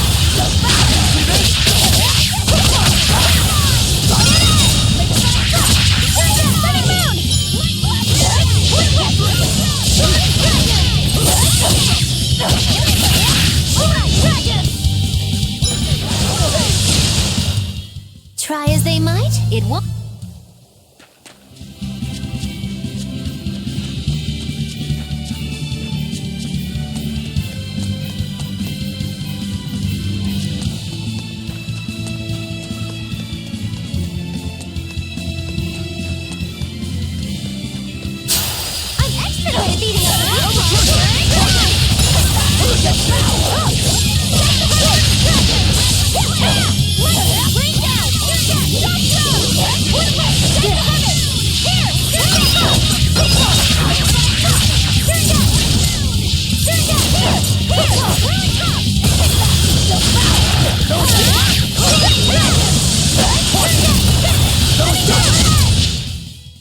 Even a short weapon is effective up. I challenge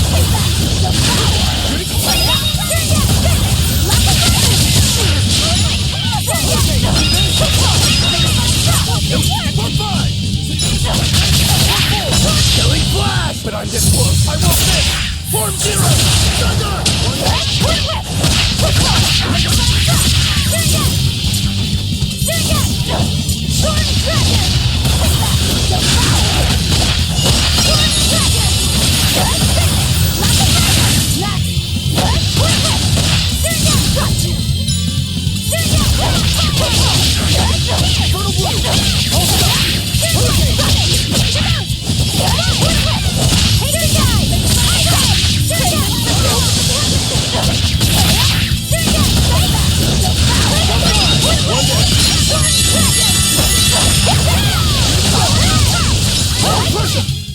Well, that about does it.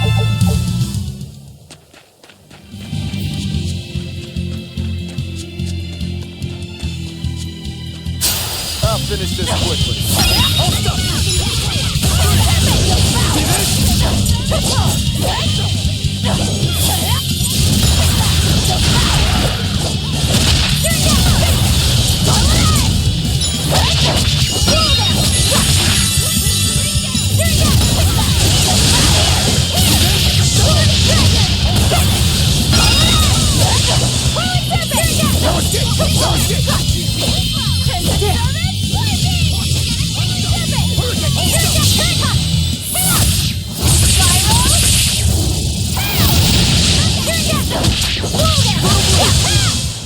Well, that about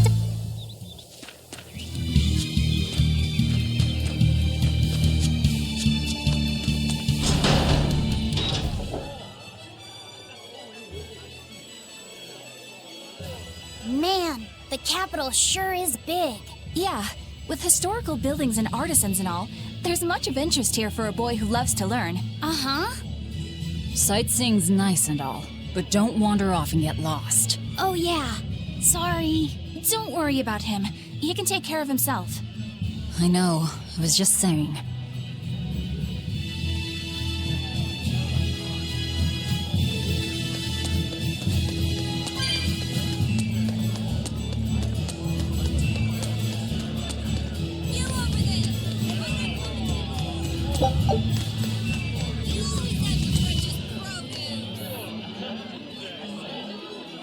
Today, our entire stock is half off. Buy now, and you still have a chance.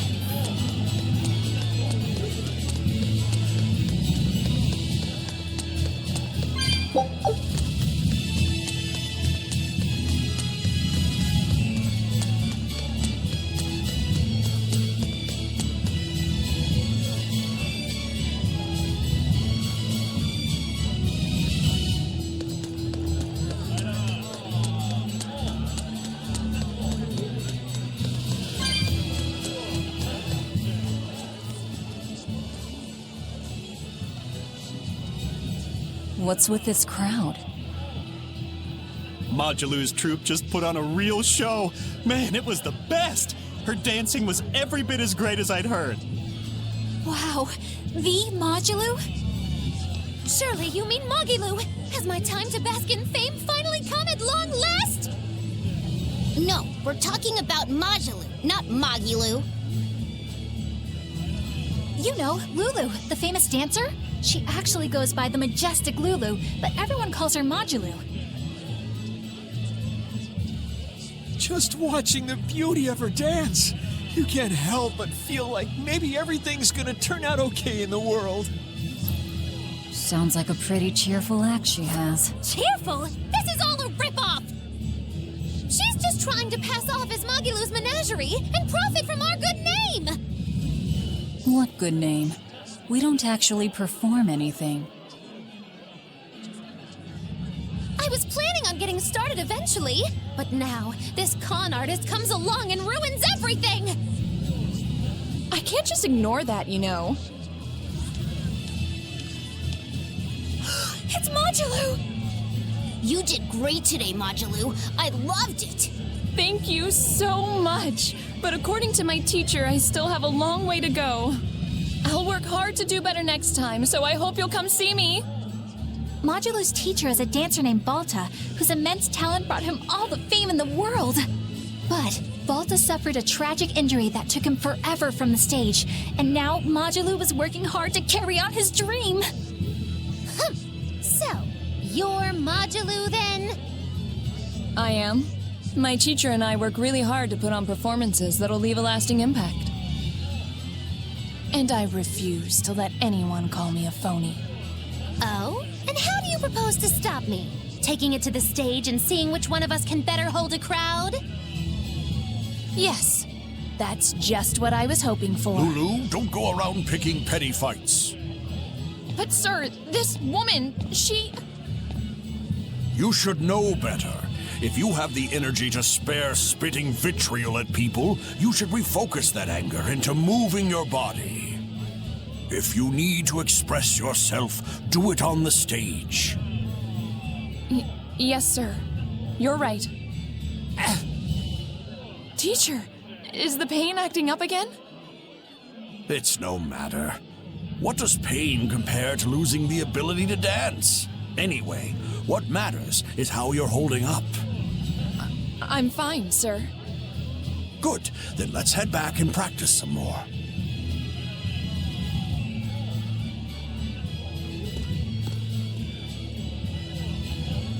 He seems strict. He does. But keep in mind that Balta recognized her talent at a young age. He even adopted her so he could pass on everything he knew. He might be strict, but only because he believes in her. You sure know an awful lot about them. I'm sort of a fan of theirs, you could say. A teacher and his student, chasing after the same dream. What a sweet little story they have. That's why I think it's high time for Mogilu's Menagerie to put on a show. And for our act, we'll be a comedy duo. Comedy? Where'd you get that idea? You heard me propose a challenge to little Majaloo, right? But not one of you knows a single acrobatic trick. Sorry. Don't apologize. You couldn't have seen this coming. Well, you could act like you feel a little bad at least. Now, normally I'd make you guys do something flashy like jump through a ring of fire, but I'll be magnanimous and let you do comedy instead. With comedy, I can take control of the stage and keep things lively. I can feed you the audience on a platter. But going on the same stage as Majaloo, it's too much to handle. Oh, I can't wait to take her down a peg or two. I'm out. I don't even know why you're bothering. It's hopeless. It's not hopeless. Plus, if we do well, we'll be raking in the dough. What better opportunity do we have to get started than now? After all, people will come thinking we're Majaloo's troupe. You're sure eager to profit off of her good name. That's exactly the material I want. Keep throwing out such zingers and the audience will be in stitches. I'm not sure I follow, but okay. The only thing getting thrown out is gonna be you. You know, I think you could pull off being the straight man in our act. What? Keep your compliments to yourself. This plan might sound dumb, but more money never hurts. Eisen, not you too. Then it's settled. Now we just need to book ourselves a few gigs. I've got an in with all the stage directors in town. For now, I think everyone should pair up so we can figure out just what sort of comedy chops you all have. Everybody? Even me? Certainly. Each one of you is a part of Magiloo's menagerie, after all. I'm not so sure about this.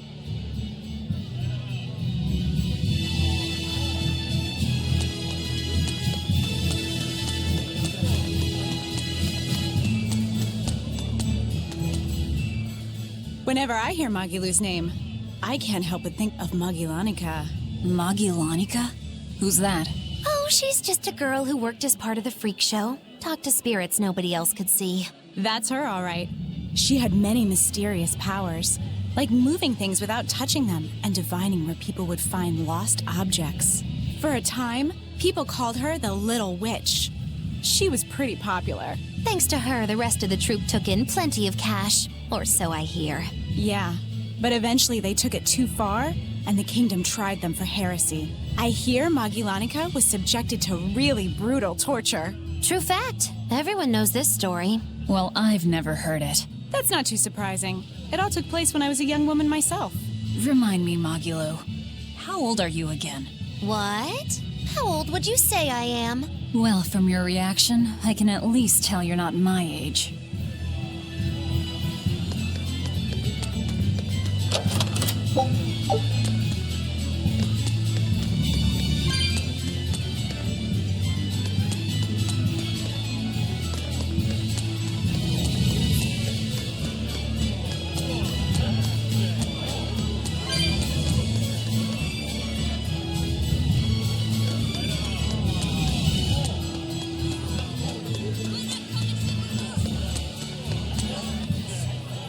You look like travelers. I have some good news for you. The restrictions on travel to the Aldina Plains are going to be lifted soon. The road's opening back up! So, that's the latest word on the streets? Ha! I see what you did there. I try to liven things up around here. Well, ever since Lord Artorius became the Shepherd, demon attacks have gone down. The world's filled with hardships, but perhaps things are starting to go in the right direction. Perhaps. The demons who nearly destroyed Halaves are still skipping about on the loose, though. What? And just the other day, a village near Salt was destroyed by the demon blight. Guess the capital doesn't mind, though. What? Don't worry about it. Your shepherd and the Abbey are going to save the world, right? Listening to you has kind of gotten me all nervous again. If you hear any other scary stories, let me know, please. I've got one with fresh blood, melted bodies. Oh, maybe that tale about the demon doll that comes alive. If you're going to waste time, we're leaving you here. Well, that's enough of this detour then. Sorry to be such a drag. Wait! That doll one sounded really cool!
The nights are so cold of late.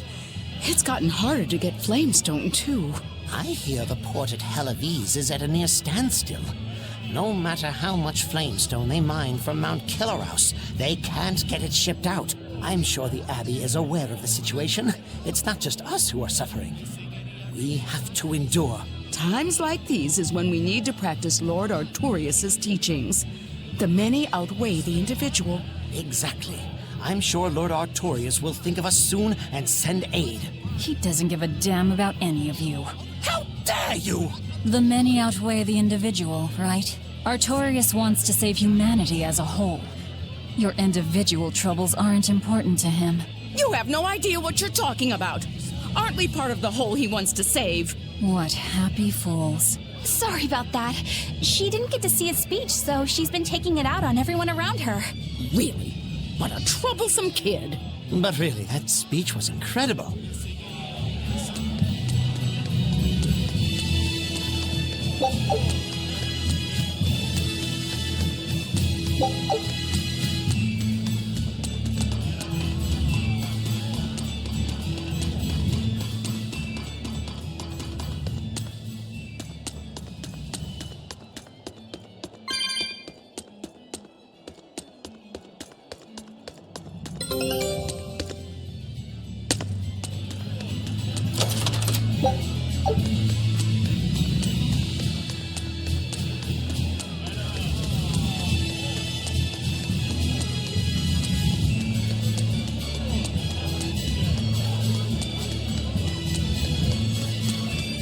When will the High Priest return to us? Keep this between us, but I heard Lord Gideon was killed by demons. Surely that's not true.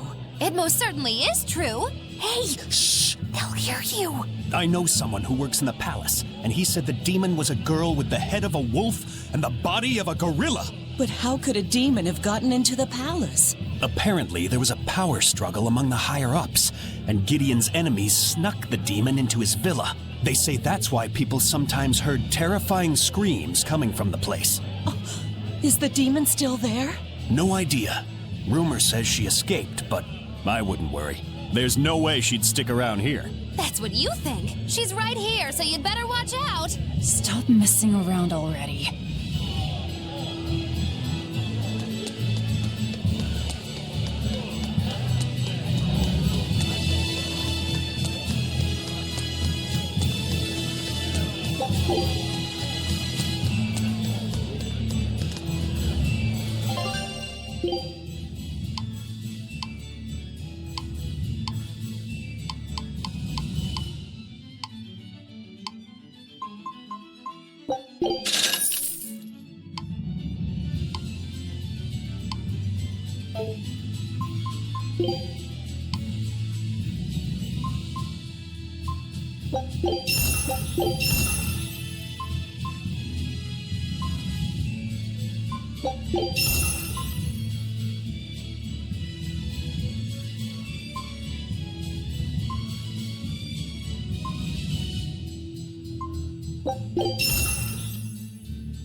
Show him how I...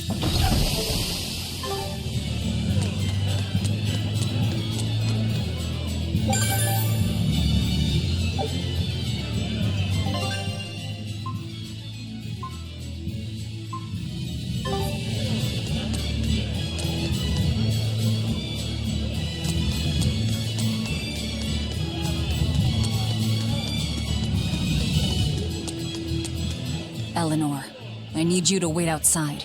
The boss of the Bloodwings knows an exorcist is with us, but... Say no more. I'm sure they have clients who wouldn't appreciate their faces being known to the Abbey. Correct. Laphicet, you stay with Eleanor. Okay. I'll be back soon.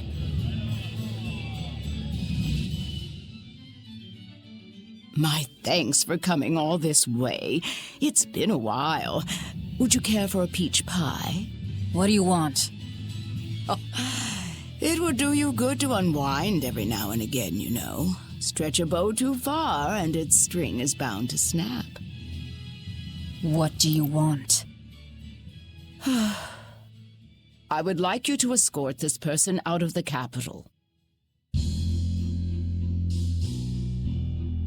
Something smells about this. Literally. Where am I taking them? Somewhere the authorities can't reach them. Sounds nice. I could do with such a place myself. No joke. We've been looking for a place to lay low, but we haven't had any luck yet. Well, come to think of it, I've heard a rumor that it's been a while since the Abbey has had any contact from Titania. Prison Island. Titania? But I thought the Abbey was in direct control of that place. Has the situation there gotten that bad since you left? Sometimes the answer is right under your nose. I think it might work. Yeah, could make a decent hideout, actually. The Therians could definitely get their fill of malevolence there. And the Abbey is far too goody-goody to imagine an escaped prisoner would ever return to her prison by her own free will. At the very least, I'd say it's worth checking out. I take it our intel has proven useful. It has. But before we go, have you heard anything about the Abbey harboring demons? I'm aware there was a demon in the villa, and that it has been relocated. Where?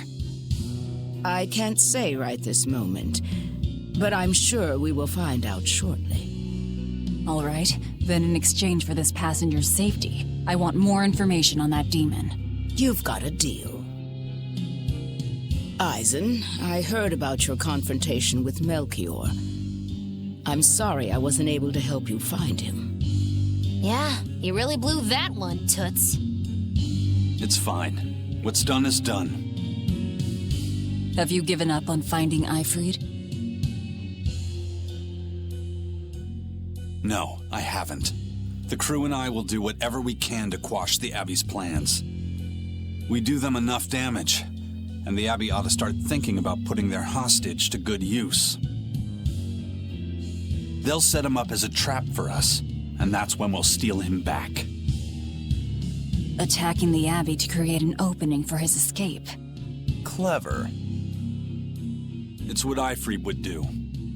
That's all.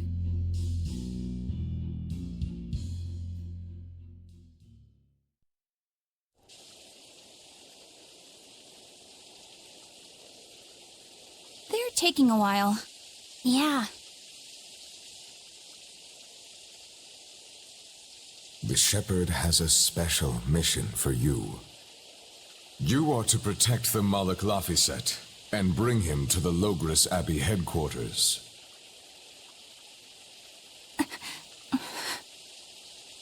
What's wrong? Hey, you want to take a walk around the capital for a bit? I can show you some of the sights. But, You You can't trust me. I understand. No, it's not that. I promise. I'd love to go sightseeing with you, Eleanor. Luffy said. Well, we'll do it another time, okay? Why? It's just, you know, Velvet would get mad at us. Get mad about what? Ah, you're done. And who is this? A VIP entrusted to us by the head of the Bloodwings. We're stowing them away on Titania where the bad guys can't get at them. The prison island? Just who is this person? Didn't ask. What? Hey, something smells nice. Huh? Stop sniffing things. We're leaving. Who is that caped man? I do not know, but his hawk seemed extraordinarily well trained. Trained to hunt, maybe?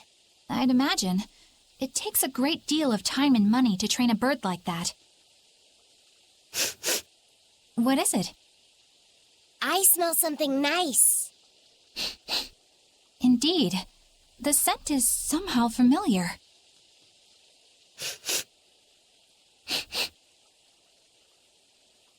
It can't be. What are you two sniffing at? Aha! They're bloodhounds on the hunt! But we're talking about hawks hunting, aren't we? Come again? Oh, I'm sorry. Please excuse my poor manners. I can't believe you take a job without bothering to ask who you're escorting or why. The less you know, the less trouble you invite.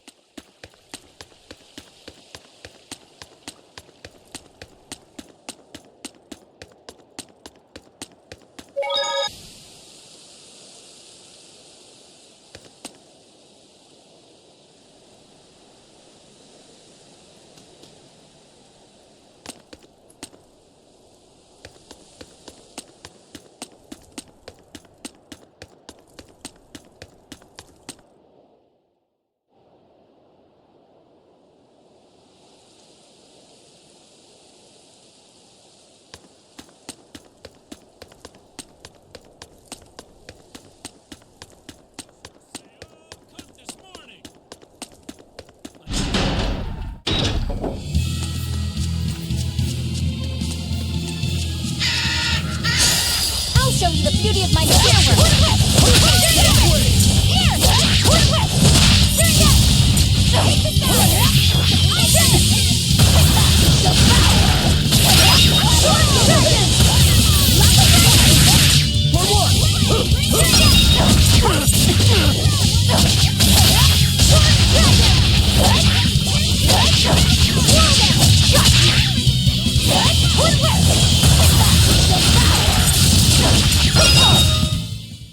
You really do have a peculiar air about you.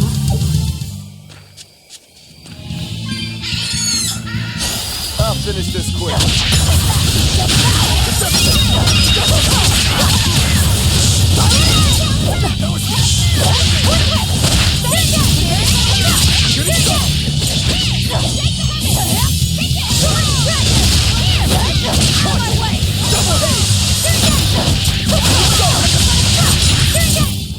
We're finished here. Let's go.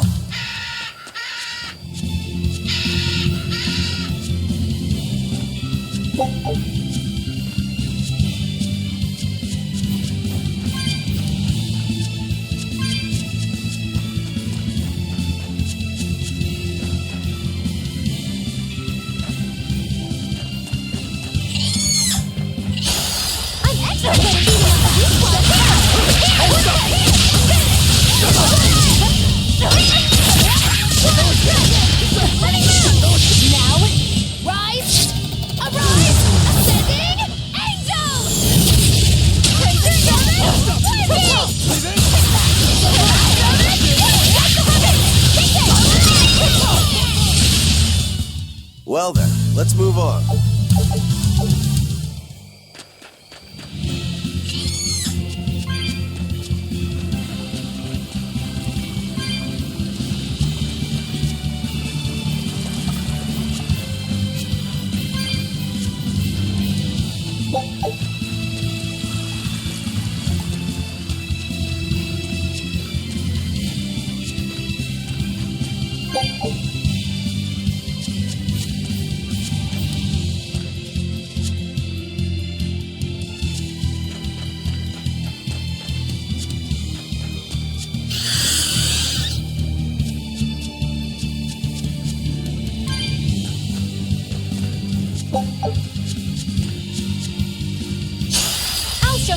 enemy of my spirit!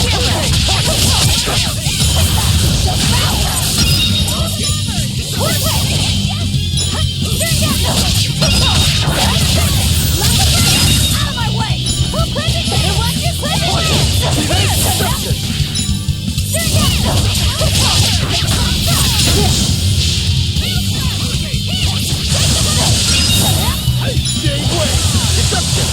Killing blast! But I'm this close, I won't miss!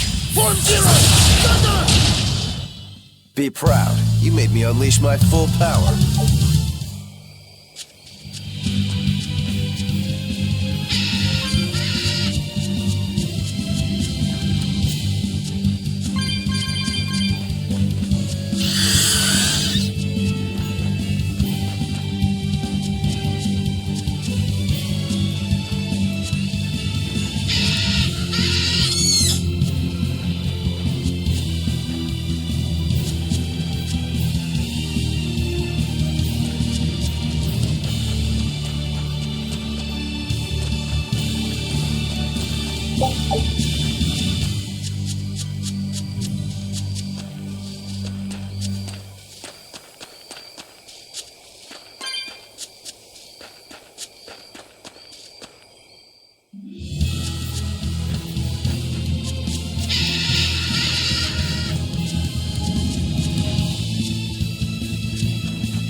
Finish this quick.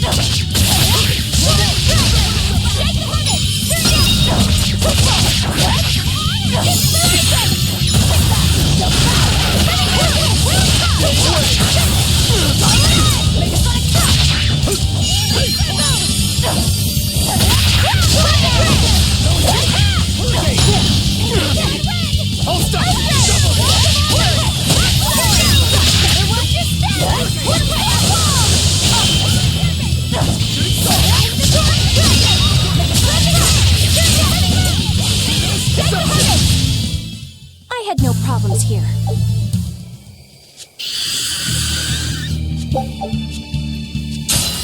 Don't get careless!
here!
Could you fit my comedy act into tonight's show? I'm still breaking in my new partner, but I can carry the act. I'd appreciate you squeezing us in. For you, Maggie dear, I'll do it as a personal favor, but you get 200 flat. No expenses, no per diem. Oh, come on, don't be so stingy. It gets worse. Our headliner is doubling up after, and the opener flubbed their lines and lost us minutes. Playing deuce for a cold house? Well, all right, them's the breaks. What the hell are you even saying? I'm saying we're going on, and you're my straight man. What? You're serious? I'll take care of the actual funny bits. Just act like you always do and we'll be fine. Bonus points if you toss the men in the audience a glare of contempt every now and then. Just trust me. Oh, hold on. This is all happening so fast. I'm not sure I'm ready for... You'd better get ready, because the curtain's going up.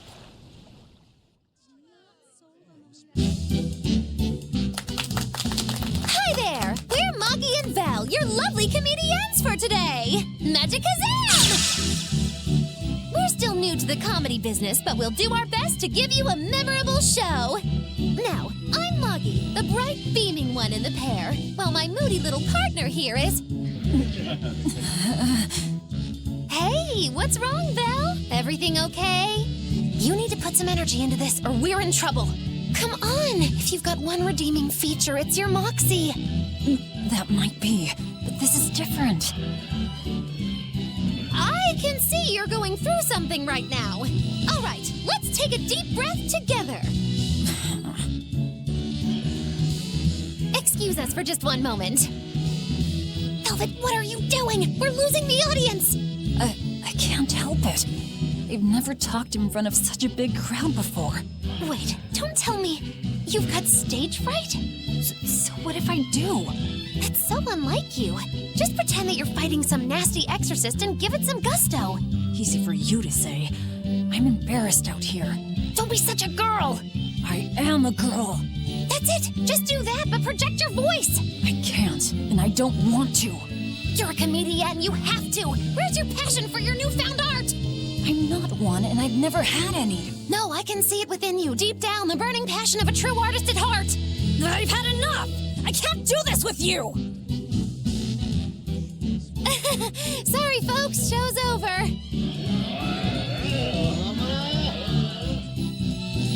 Well, you've certainly shown me something new. A comedy team that just stands on stage whispering to each other. We're going for a brand new comedic style. So, what did you think? Don't quit your day job. That's what I thought. Ah, now she plays the straight man.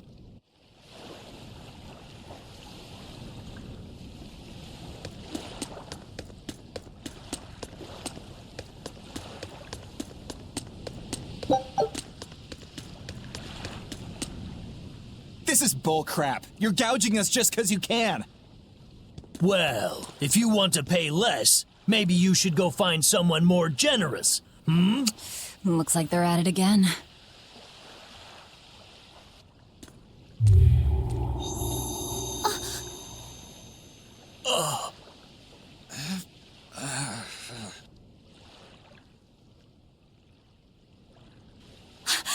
Huh? What's happening? Benwick, snap out of it! Benwick! Huh? I was haggling for supplies, and... Tell you what, I'll give you a fair price. Actually, just take what you need. We should all endeavor to help contribute to the common good of humanity, rather than selfishly pursue wanton profit. What? Are you sure? No. Wait. What was I saying?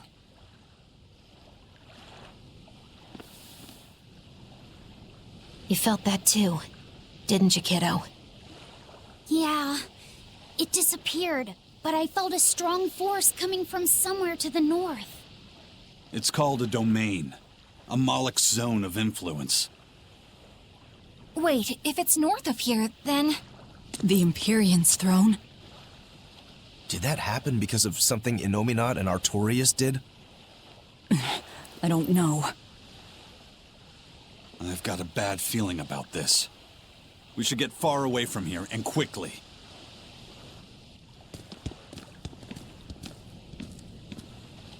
So, the suppression.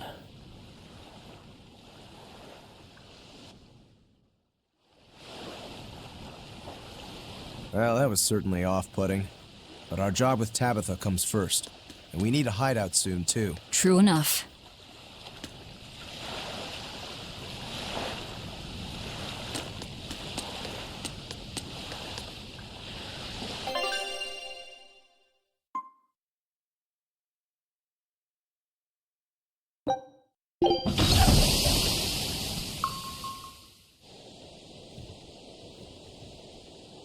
All right, we're safely on the rolling waves.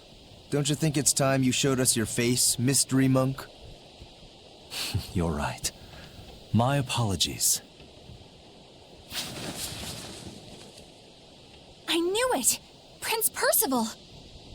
Percival Ilmid Asgard, crowned prince and heir to the throne of the Midgand Kingdom. So he's next in line, is he? It looks like someone already had me figured out. Yes, Your Highness.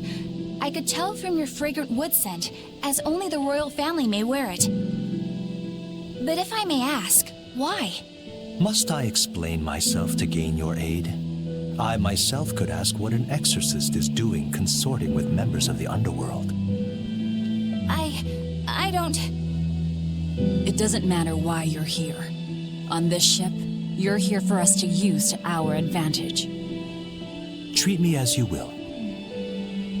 It's not like I can ever go back.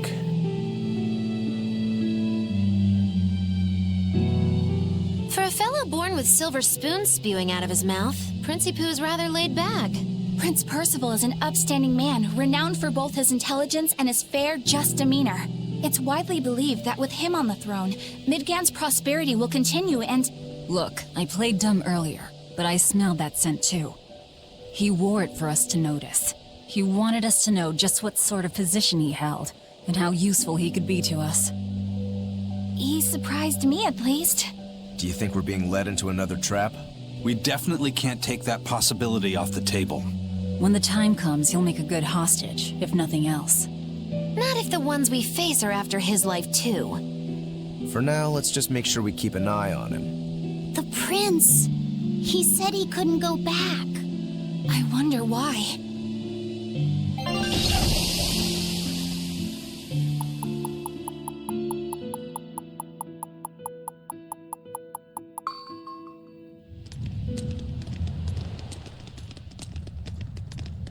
The whole island's a prison. It's like a secret fort or something. Weirdly quiet, though. Yeah, I don't see a single exorcist on watch.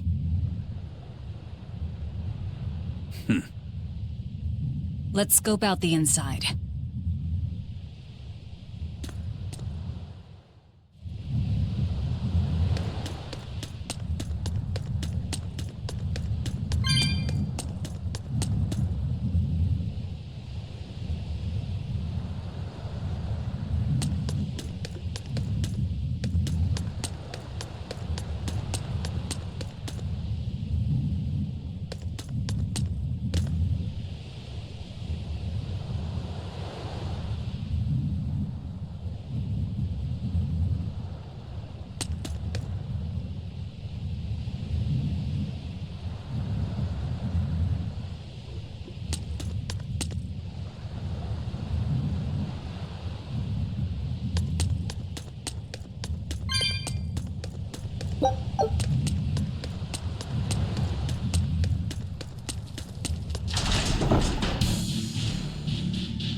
exorcist. Are you all right? Headless Knight's back. She's dead. The Headless Knight is back? Whoa!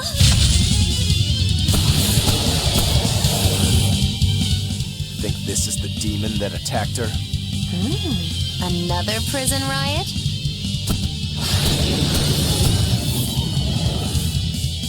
Kurogane, dial. You two protect Kamoana and the prince. Understood.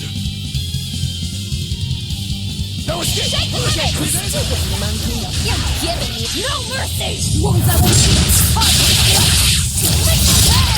See this? Not even worth my time. So did the Abbey actually fail to quell the riot? I find that hard to believe. The prison was heavily staffed with exorcists. Perhaps it was venomization. Venomization? A dark ritual, forcing demons to eat each other in order to produce ever stronger demons. So the demons devoured each other, creating a demon too powerful for the exorcists to control? I imagine the riot didn't help. Now whose fault could that have been, I wonder? Whatever happened doesn't matter to us now. We need to focus on how to take this place for ourselves. That exorcist from before said something about a headless knight, right? That one's probably the leader. Then we hunt it down and destroy it. Until we capture the island, let's use this room for our staging ground. I'll leave the prince and Kamoana to you two. Eliminate any enemies who come in. Understood. Don't expect much from me, but all right. Kamoana, if anything happens, call for me and I'll come running to protect you, okay? Okay, you stay safe too, Eleanor. Let's go.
I'll finish this quick.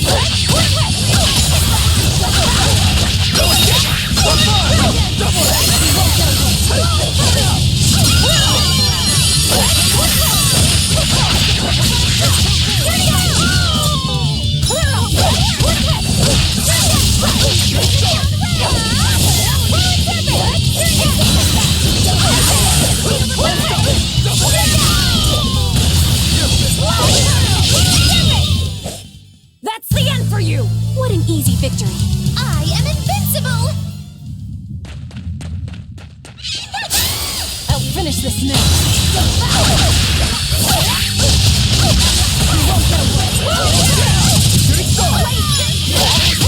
Killing flash, but I'm this one. I won't miss. Form zero.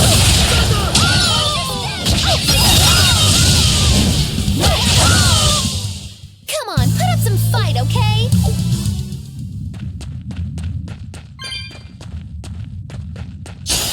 I'll show you the beauty of my camera.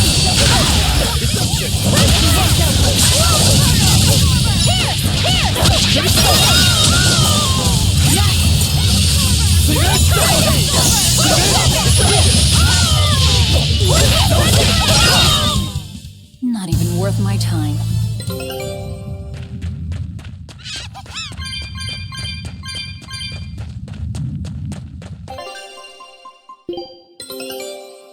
I knew this would be big. What a treasure!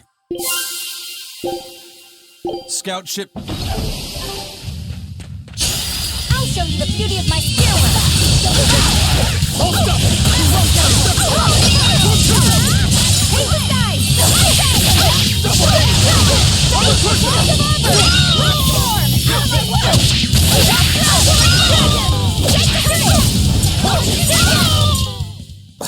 I won't improve.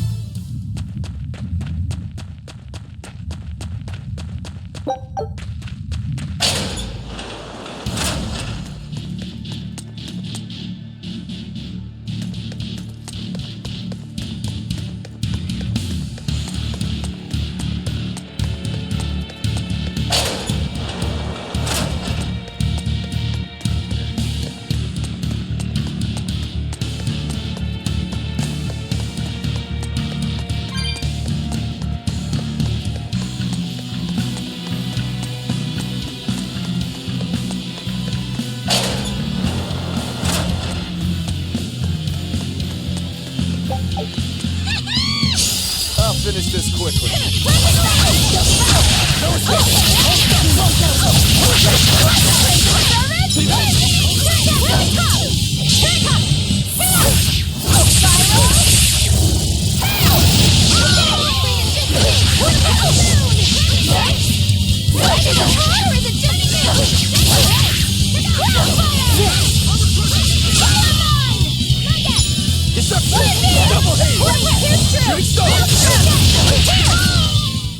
This fight is over!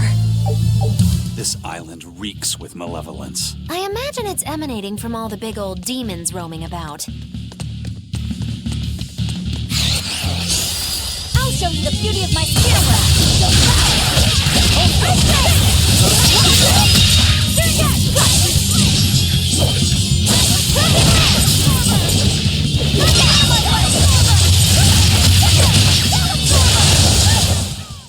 Stop fooling around.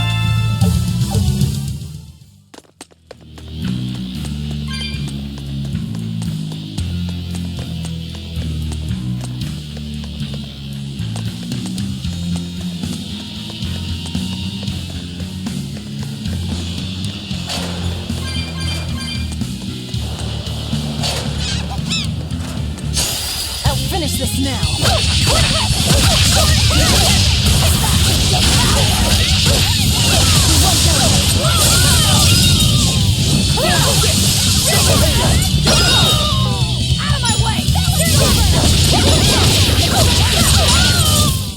They were nothing.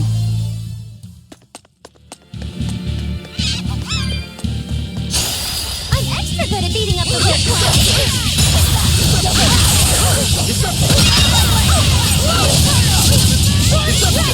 Killing flash! But I'm this close, I won't miss! Form zero! Thunder!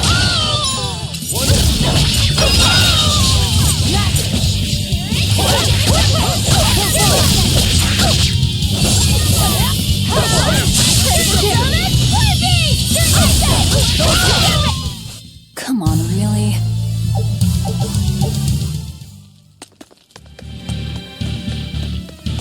Hey, it's you again. I'm so busy. I'm so busy I can't even notice what's going on around me. You're not fooling anybody. Why bother? I was hoping... Because Velvet always forces unreasonable demands on you? Oh, Miss Exorcist!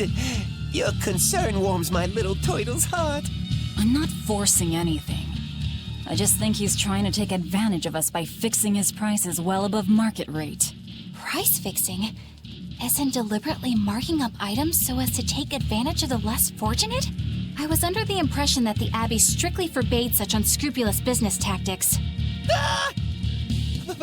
Perish the thought, Miss. Our accounting is always above board. 25 hours a day, 8 days a week.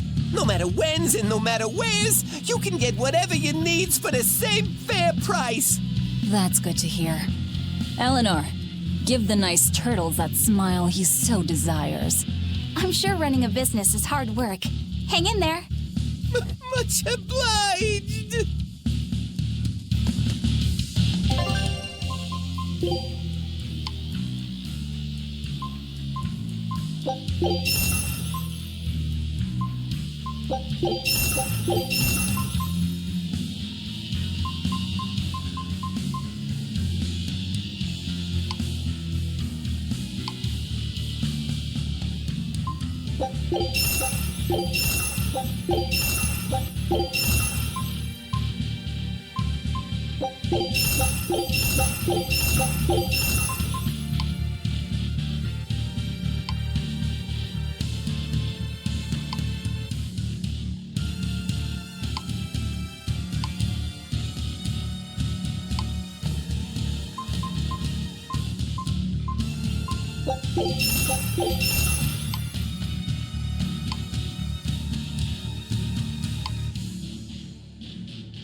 Finish this now.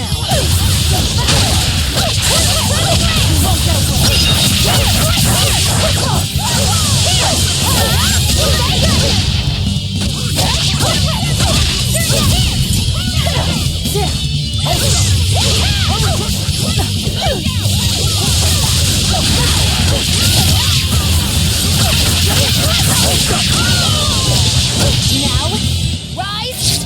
Arise! Ascending! Did you see my complete and utter victory? Did you?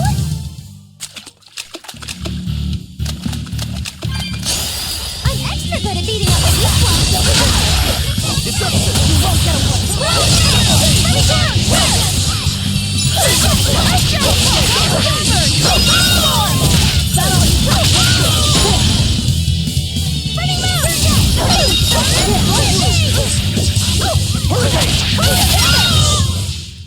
Even a short weapon is effective up close. And training!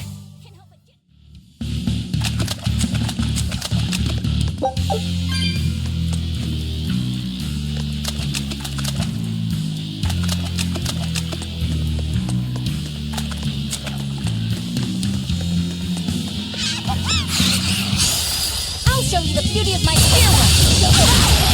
Hold up! You won't get away!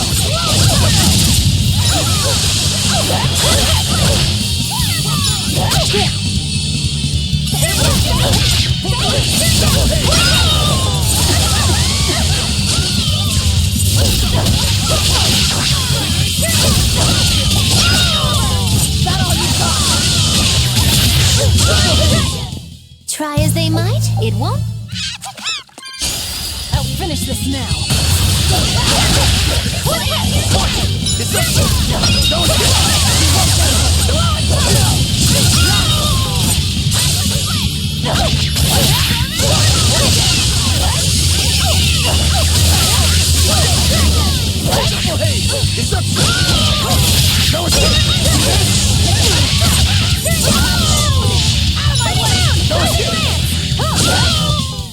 This fight is over.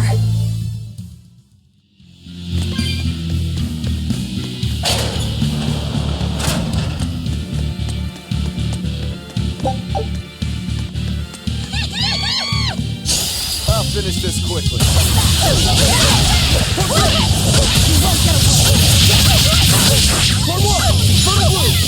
Deception! Hurricane! Killing flash! But I'm this close, I won't miss! Form zero! Thunder! Gave way! Hurricane! Shooting star! Deception! Hold Not even worth my time.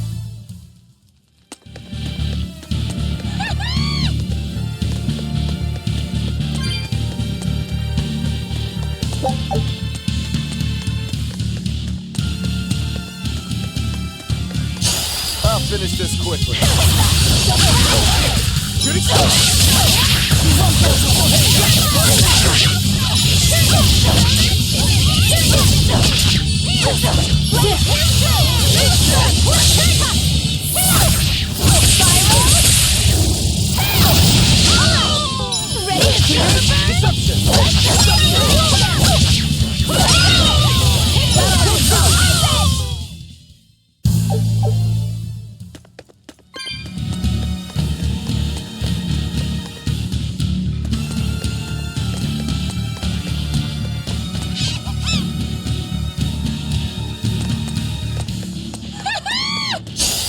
I'll finish this quickly.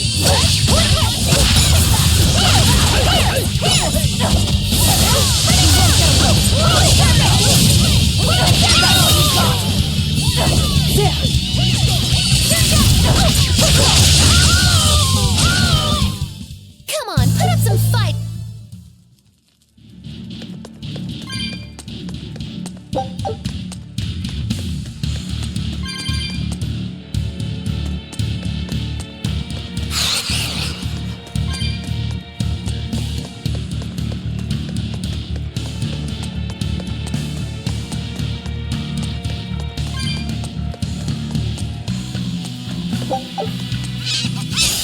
I'll show you the beauty of my fireworks.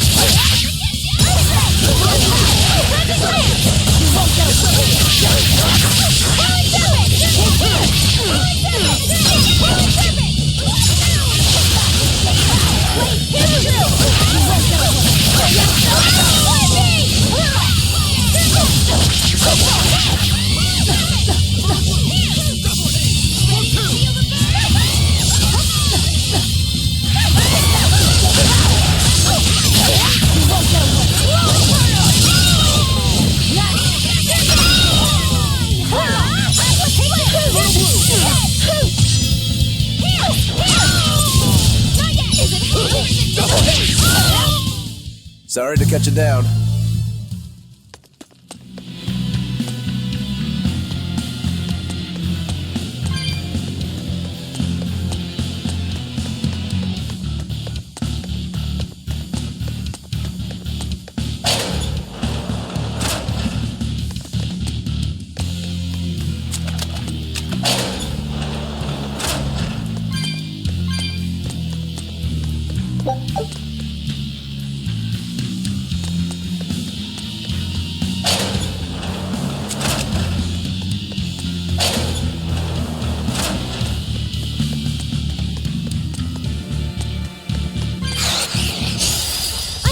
Good at beating up the weak ones.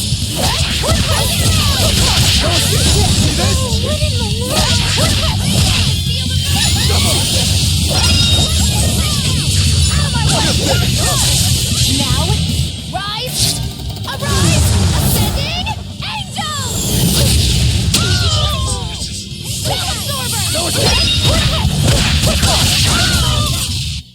Yes, I know. I'm in.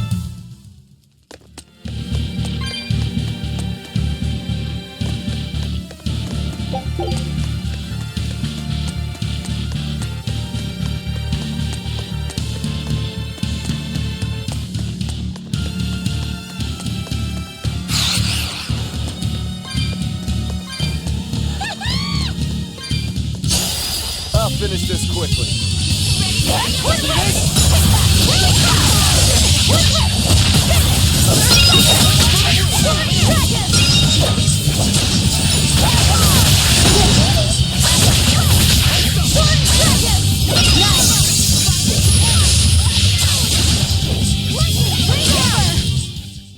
Not bad.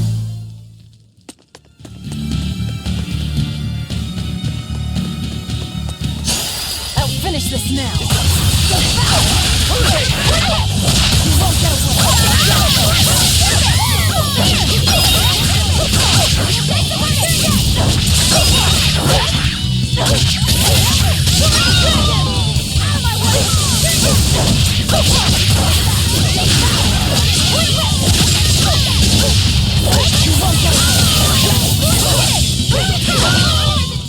I unleashed all my power.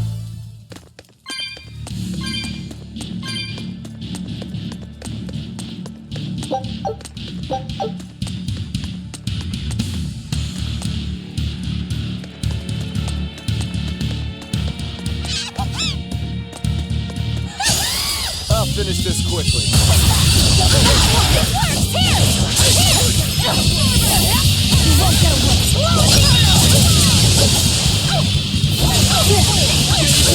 Now, rise! Arise! Ascending! Angel!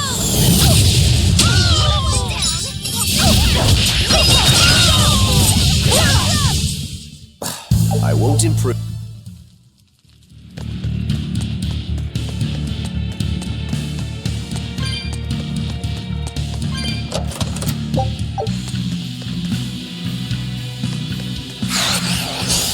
I'm extra good at beating up the weak ones!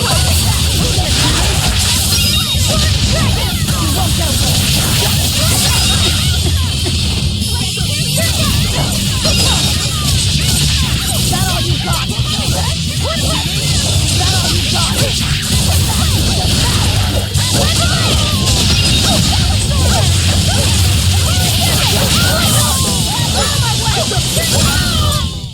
You won't get any pity or compassion from me.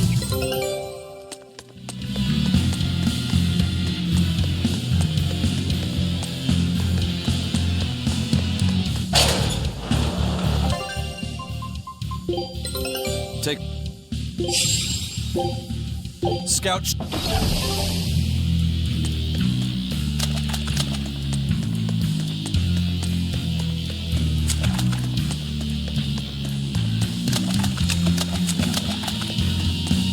From the way you were talking, it seemed like you had an idea of who was behind the riot. What happened here? I'd think someone in your position would know. There were reports of a large riot, but I was caught up in chasing you, so I heard little else. It was a small affair, really. Velvet Rokuro and I were being held on this island. Velvet instigated the other prisoners to riot so that we could escape. She used the prisoners? Yeah. You'd expect different from me? How did it end? We didn't stay to see, but the prisoners were losing badly. Or at least, that's what it looked like. But if that was the case, then where did all the exorcists go?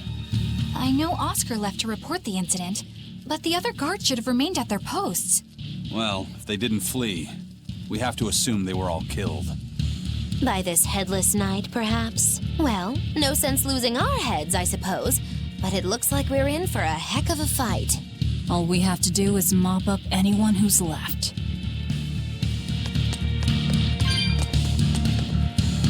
What was it called? Venomization, right? The dark ritual of making demons feed on each other to birth stronger ones. Eisen, how many demons does the ritual require? It's more a matter of quality than quantity. Stronger demons mean more powerful malevolence. The ritual mixes the victor's malevolence with that of the devoured, creating a terrible, bloodthirsty monster. You see, the newfound power comes at a great cost. With it, the victor's last vestiges of self-control are stripped away. So it's something even more than a monster. A seething ball of pure power and malevolence. Rokuro, don't tell me you're considering it for yourself. Of course I am. I'll consider anything that can make me stronger. You cannot be serious! What's there to be so surprised about? Well, look at Velvet. She's already eaten countless demons. You're ridiculous! He's right. If it helps me find my vengeance, I don't care. Velvet? Wait, are you really going to do it? Relax, it's not gonna happen. Becoming a monster wouldn't bother me. But when I defeat my rival, I have to be myself for it to mean anything. It's the same for Velvet. It is? Besides, if I kill a previous victor of the ritual, I'll have proved myself strong enough not to need the extra power. You're ridiculous.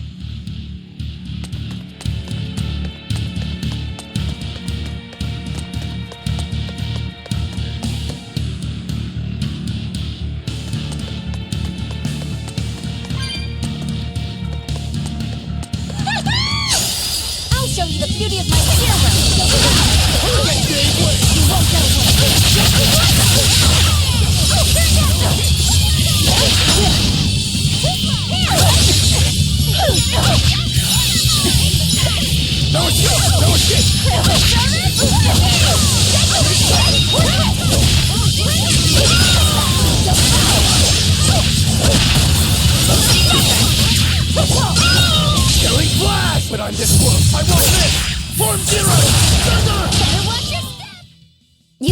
do have a peculiar air about you.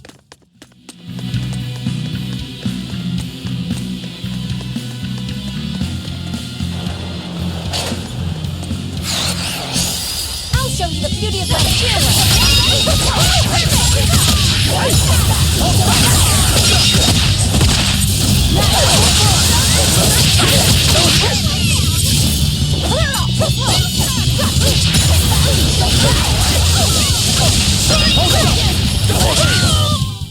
I can't even call that a fight.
The Headless Knight!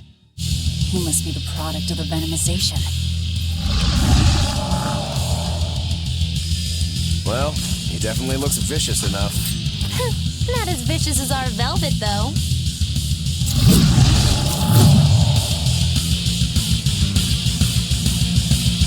Where's his voice even coming from? Look inside. No mercy! Won't that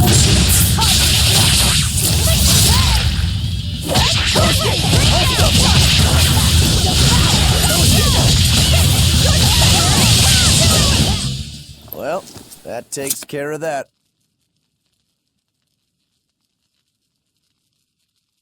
Yeah. I feel something again. More malevolence? No, another Earth Pulse point. It must be on this island. I sense it too. It's very close. Directly underneath us, I would guess.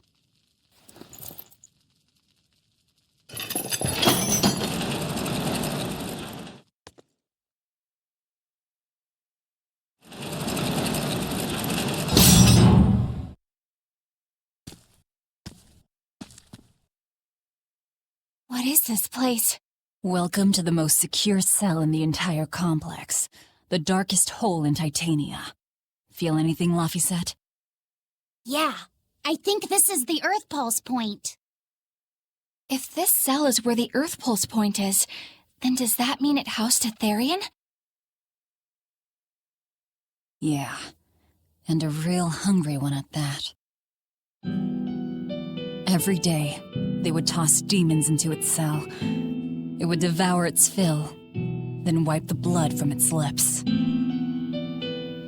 Never once realizing it was delivering to Inominat the malevolence of hundreds of demons and prisoners.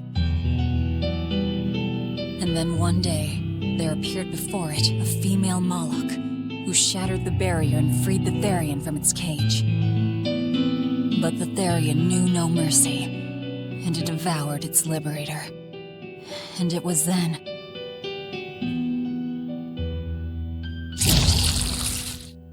It was then I obtained the power. The power to avenge my brother. Velvet, you're a Therian? This prison island was a feeding ground for the Therian, harnessing the malevolence created by the prisoners within. But because Velvet escaped, the malevolence went out of control. Wow, the same darn thing that happened back in Kamawana's village. Lord Artorias would never have done such a thing. No? What's so unbelievable?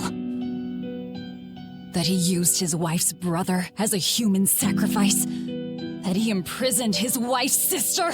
Because that's what your damned holy shepherd did! All to get his hands on Inominat's power! I'm sure he had a reason for... A reason? To spare the world of its pain? Don't give me that! Who will spare my brother's pain? Who will soothe my brother's despair? He murdered my little brother Luffy! And you'll stand there and tell me it was for the greater good?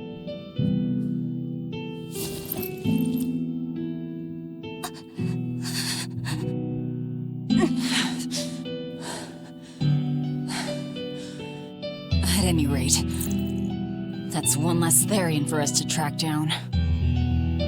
Velvet.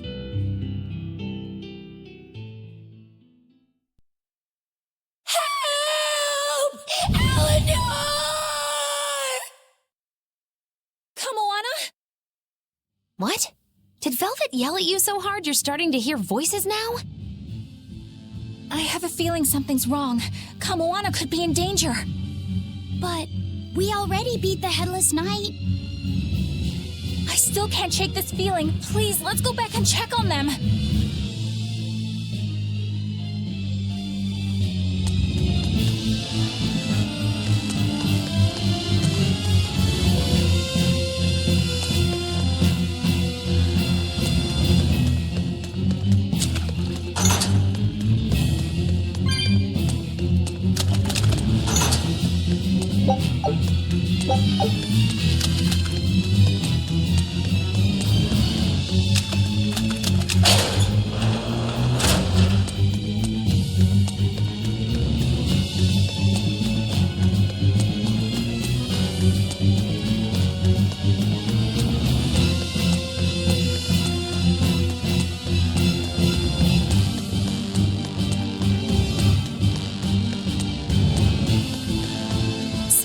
Velvet is a Therian, is she?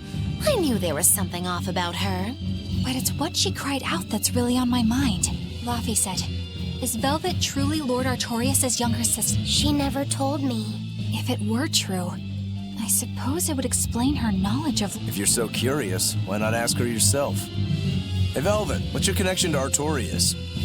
I heard you Artorias was married to my late sister, Celica. We lived together for more than 10 years. That does explain a few things. So he sacrificed his little brother and turned his sister into a Therian. But you were his family. To his view of the grand scheme, family is inconsequential. The needs of the many outweigh the needs of the few. All he did was act according to his ideal logic. Well, enough chit-chat. Let's get moving.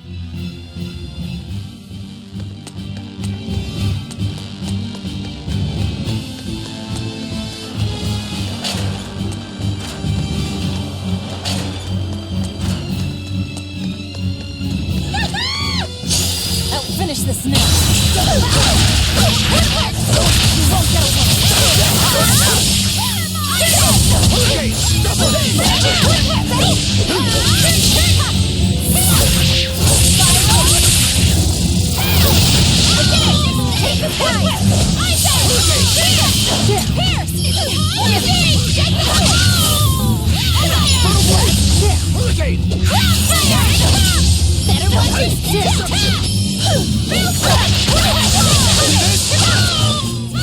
Try as they might, it won't change.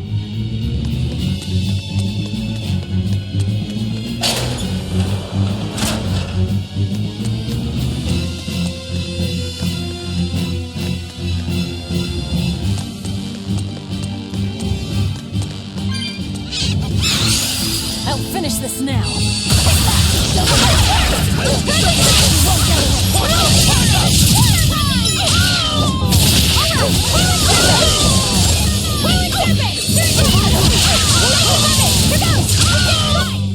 A complete victory!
Right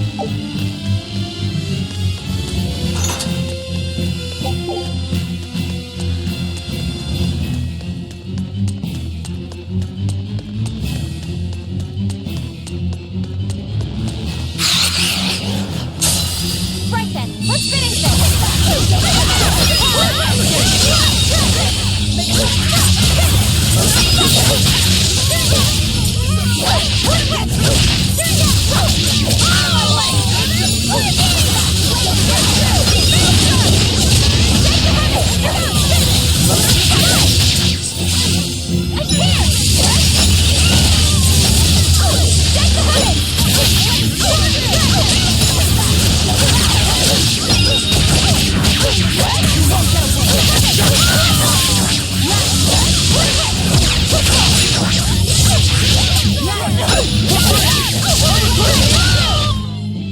Stop fooling around.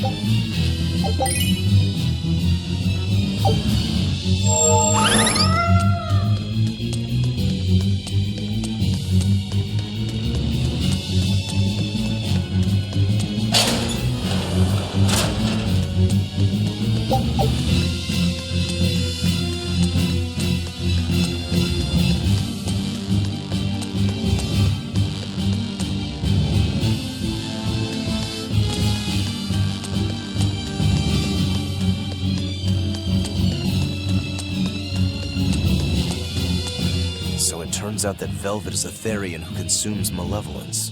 And too much malevolence is what changes people into demons. Strong enough malevolence can persist after the person who created it dies, turning their corpse or spirit into a raging monster. That's how undead and phantom demons come about. Then the demons Velvet killed turned back into humans because she devoured their malevolence. Yeah, and consequently, they avoided becoming undead or anything like that. So she saved them. Well, I mean, a corpse is a corpse, of course. Do you think she could devour only the malevolence and turn a living demon human again? Unfortunately, that's impossible due to malevolence's self-reinforcing nature. When Therians are connected to Enominat through an Earth Pulse point, they seem to be able to absorb small concentrations of malevolence from the surrounding area and inhibit the creation of new demons. But any human who builds up enough malevolence to turn into a demon will keep producing malevolence as long as they live. That's right. To devour any malevolence, I need to cut it off at the source. That's how my powers work. Velvet, I'm sorry. I don't mind it. Actually, I find it convenient. This way, I'll never forget my hatred for Artorias. Plus, as long as you stay away from an Earth Pulse point, you get to keep the power of any malevolence you consume. Fuel for my hatred, yes.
Came back for me. A promise is a promise, sweetheart. A headless knight and a horse demon. It's giving off a ton of malevolence. This must be the true survivor of the venomization process. Oh, I get it! The dying exorcist lady wasn't saying Headless Knight is back. She was going for Headless Knight on horseback. Whatever the case, we'll fight whoever we have to claim this island.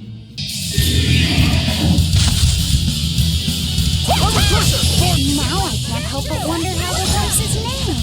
Get close and look if you're that curious. Double hit! Fertile blue!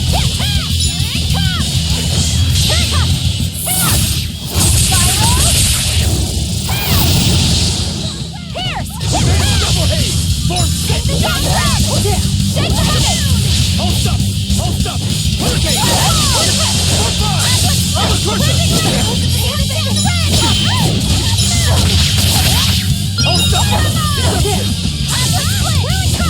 Hold up! Deception! Hold up!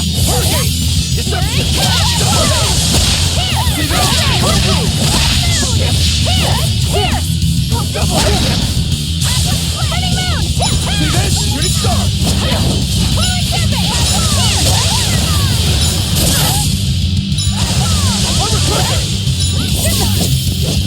No escape! Killing flash! But I'm this close, I won't miss! Form 0! Thunder! Stop! You're defenseless!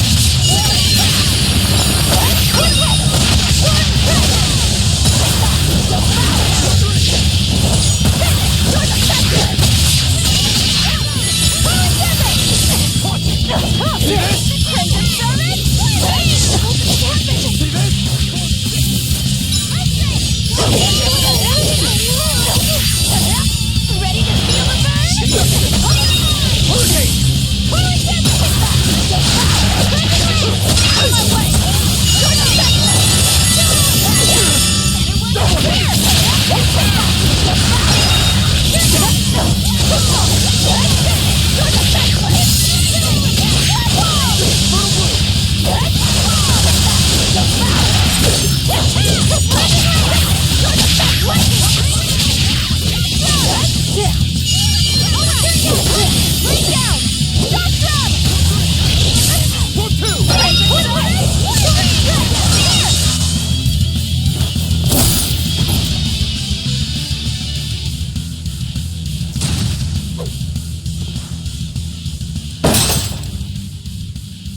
That's venomization, all right. Definitely stronger than that headless lump of armor. I beg your pardon? Not you. The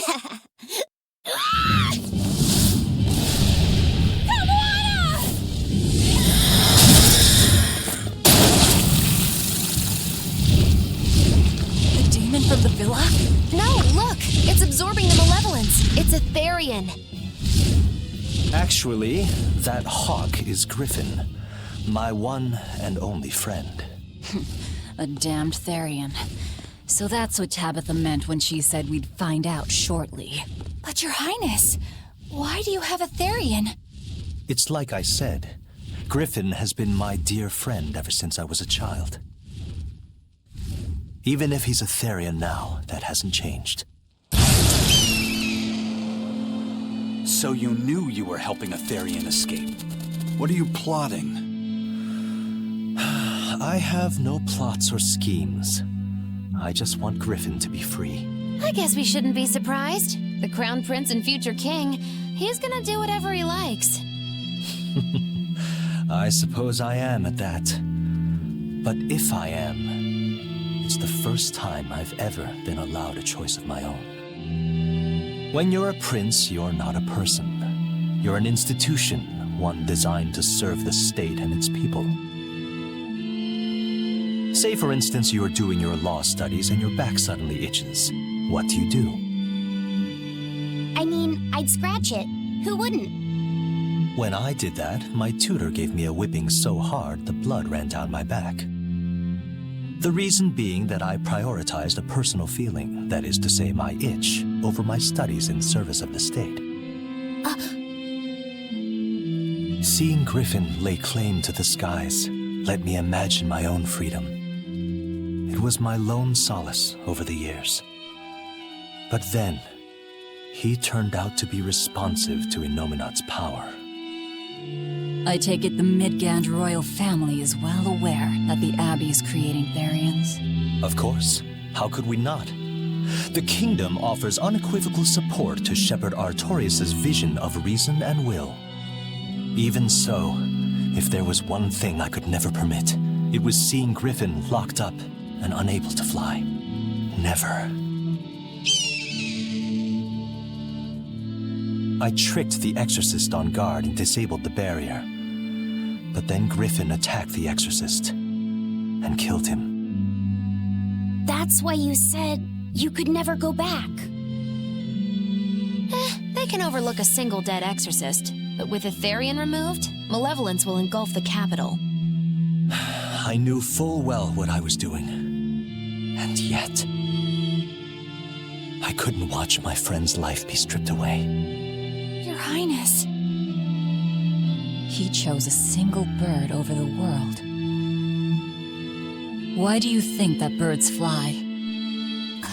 That's what Lord Artorius asked me. My anatomy book says birds can fly because their bones are light and their wing muscles are enormously strong. Birds fly because a bird that cannot fly is no bird at all. That's what I think.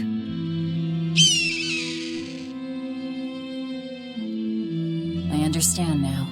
As long as you remain on this island, you may do as you please. But if you try to escape, I'll kill you.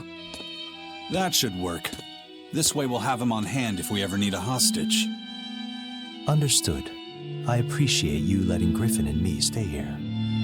Well, now that that's taken care of, let's build ourselves a hideout.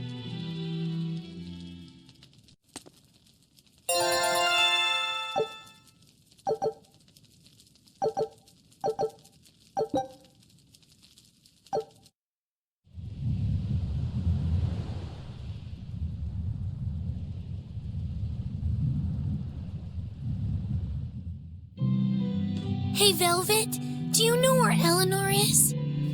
Wasn't she just playing with you? Yeah, but then she left. I'm worried because she looked pretty sad. Can you go find her? Why me? All right, fine. Just don't cry on me, okay?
Hey, Rokuro, have you seen Eleanor?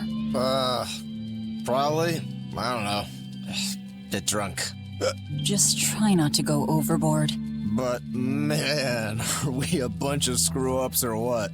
I mean, we've kidnapped a prince now. They gotta have laws against that. Broke out of prison, flattened Helives, tried to assassinate a shepherd. Hey, how many infractions do you think we're on the hook for? Pardon me if I don't stop and count. If you don't like it, nobody's forcing you to tag along. No, I still haven't repaid my debt to you. You say that, but you really just want to beat Shigure, don't you? Whoa, to me they're both connected. It's a long story, but I can tell you if you... I'll pass. Well, Join me for a drink then? Can't. I'm 19.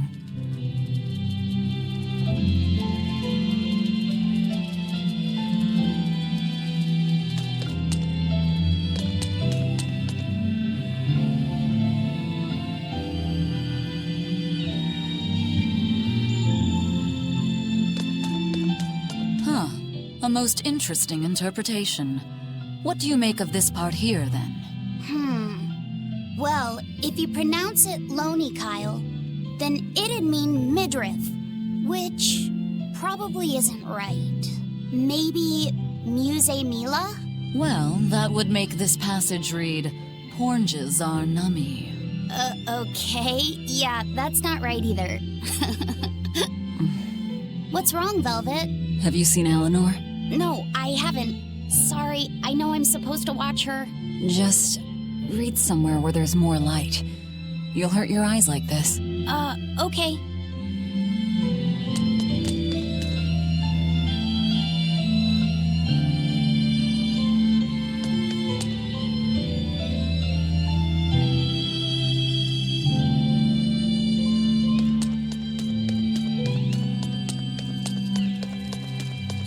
Hey, you got any idea where Eleanor is? No, sorry. I was having a meeting with Benwick and the crew about our search for Ifrid. Are you sure you're okay with putting that off? At this point, the Abbey doesn't have much reason to keep him alive. Wouldn't you rather look for him than Therians? I know time is a factor, but we still don't have any decent leads. I think we need to stir up the Abbey and see what shakes loose. And who better to do that than you?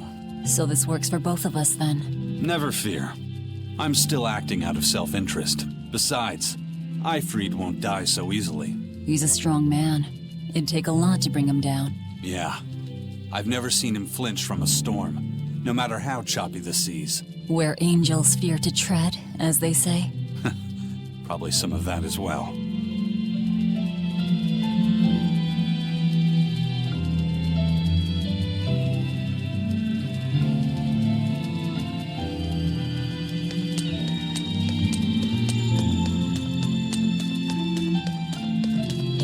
Hey, any idea where Eleanor went? How should I know? I'm too busy to spare any time worrying about anyone else. You look pretty distinctly unoccupied to me right now. Right. I'm busy being unoccupied. You're...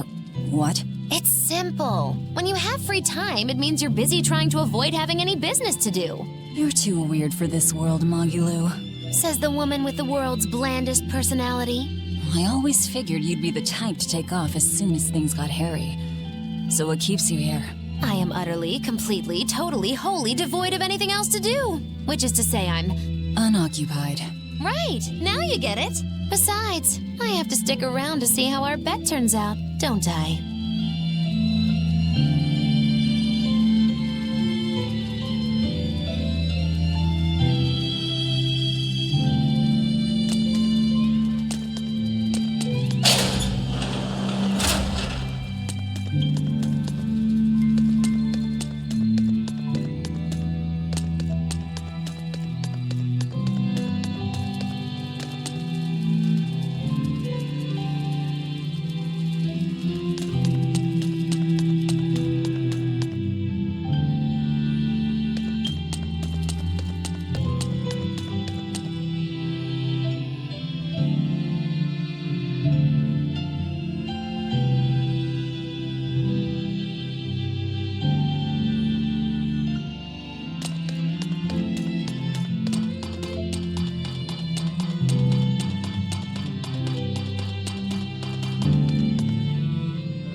There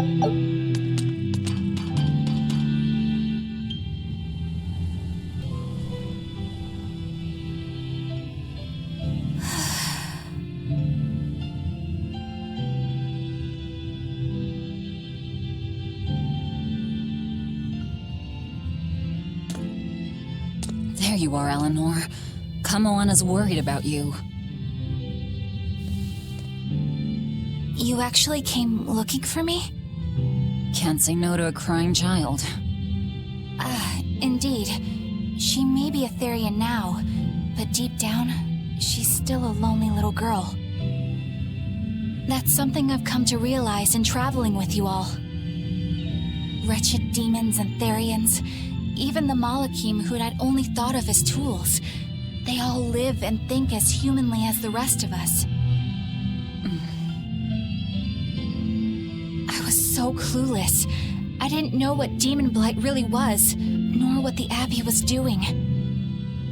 Through it all, I knew nothing beyond blind belief in whatever I was taught. Ignorance is bliss, as they say. The coward's path is not that of an exorcist. They may say, I didn't know anything, so I can't be blamed. I can't live like that.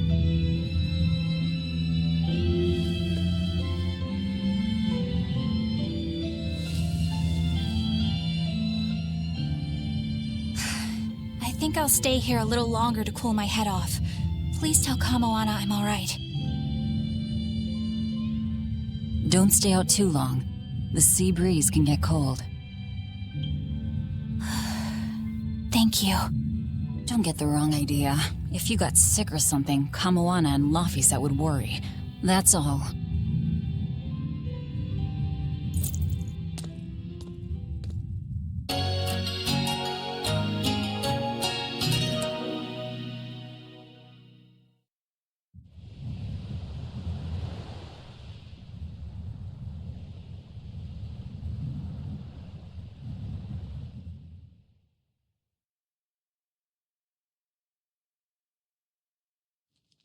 I have something to say. There's something I've been hiding, until now. I've been acting undercover on a special mission for Lord Artorias. I was to watch over the Malik Laphicet and bring him to Abbey headquarters. So vital was the mission, I was to do whatever it took, even kill my fellow exorcists. You were gonna take me to them. I'm sorry for deceiving you, Laphicet.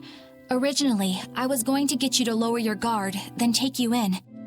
However, I no longer intend on following the Abbey's orders. You're turning your back on Artorias? No. I still believe in the sincerity of Lord Artorias. That the world he seeks is one that will benefit all humankind. But nevertheless, I simply cannot bring myself to condone the methods he has chosen to achieve that vision, so...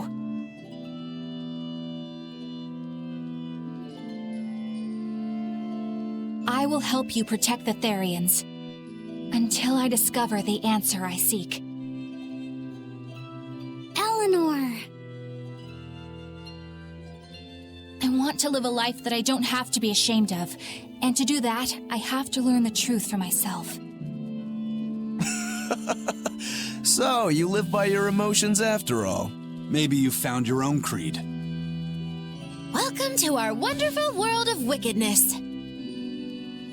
Don't equate us! To act in opposition of one's feelings is to act opposed to reason. You never make things simple, do you? You should be glad I don't. Yeah, after all, she's my vessel. Yes, yes.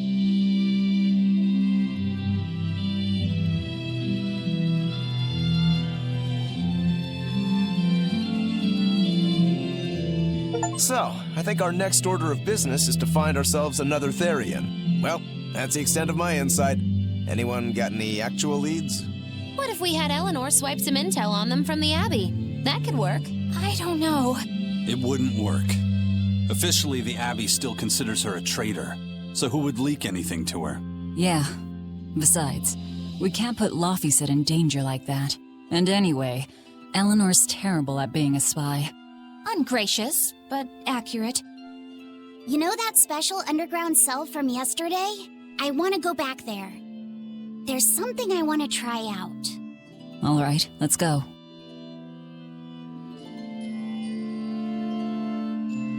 Laphicet, I must offer you an apology. What for? For spying. I was plotting to take you back to the Abbey.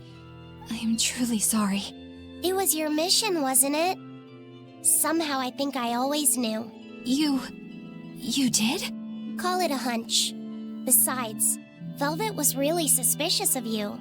Whenever you feel you're doing something wrong, you start to sweat a lot. It seemed odd.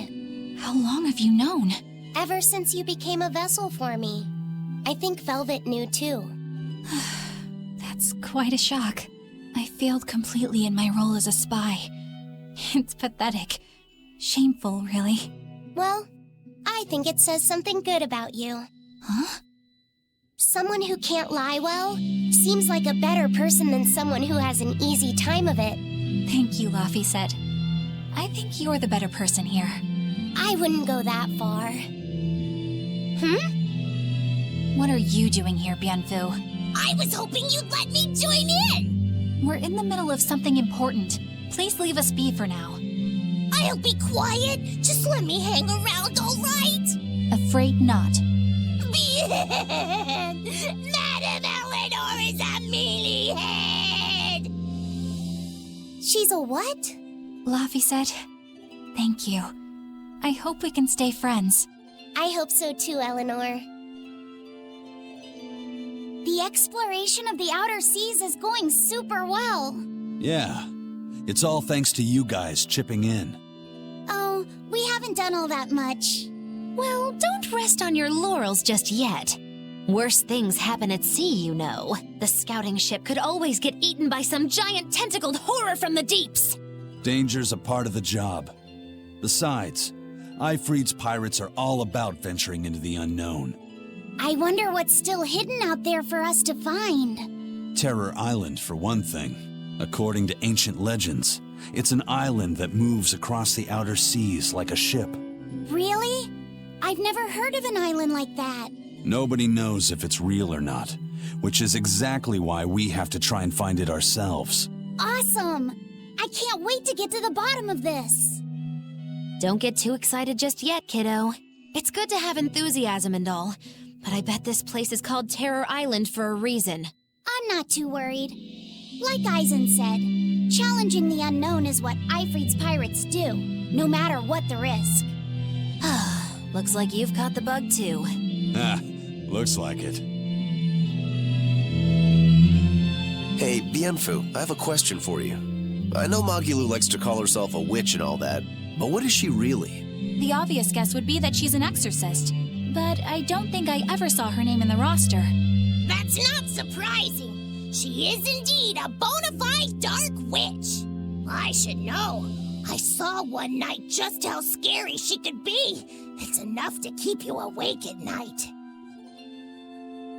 It was near the crater of a volcano. Above the bubbling magma sat a huge cauldron. Inside the cauldron, a blood-red liquid stickily simmered, boiling in the hellfire heat.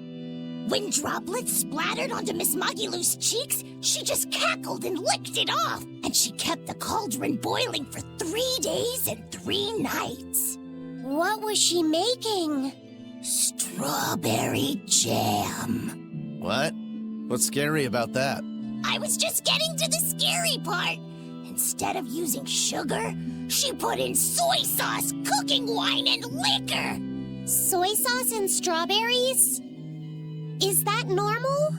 You wouldn't think so, but that contrasted sweetness, sourness, and saltiness actually makes it taste great. Not that someone like you would understand the appeal. You have to have a refined palate like mine to appreciate it. Wait, I've heard of that. You can boil things in soy sauce and wine to preserve them. When you do it with strawberries, it's called strawberry soup. That's right! Actually, strawberry soup has sea urchin and abalone, not strawberries. It's just called that because the sea urchin plumps up like berries. And it's not preserved either. Really? Well, I had no idea. Wow, I really liked it too. I wonder if the reason she's never made it for me again is because she realized the mix-up. Now that I think about it, that's not the only thing I like that she made one time. Like durian jellies and the candied sweet fish, too. I think I see what's going on here. What does the food she's made more than once taste like? It's just normal stuff, like what you guys always have. Only a truly scary witch could hide that much cooking talent behind such plain-tasting food with no one the wiser. I know this smell. Yeah, it's Prince Percival's fragrant wood perfume. When I told him I'd never smelled it before, he put a little on my sleeve to try it out. I love the smell of the royal family's perfume. It's distinct, but not overpowering. It's made from Fandaria trees, conifers that grow in a snowy land. I've noticed that you and Velvet and Mogiloo smell nice too. Do you all wear the same perfume? We do?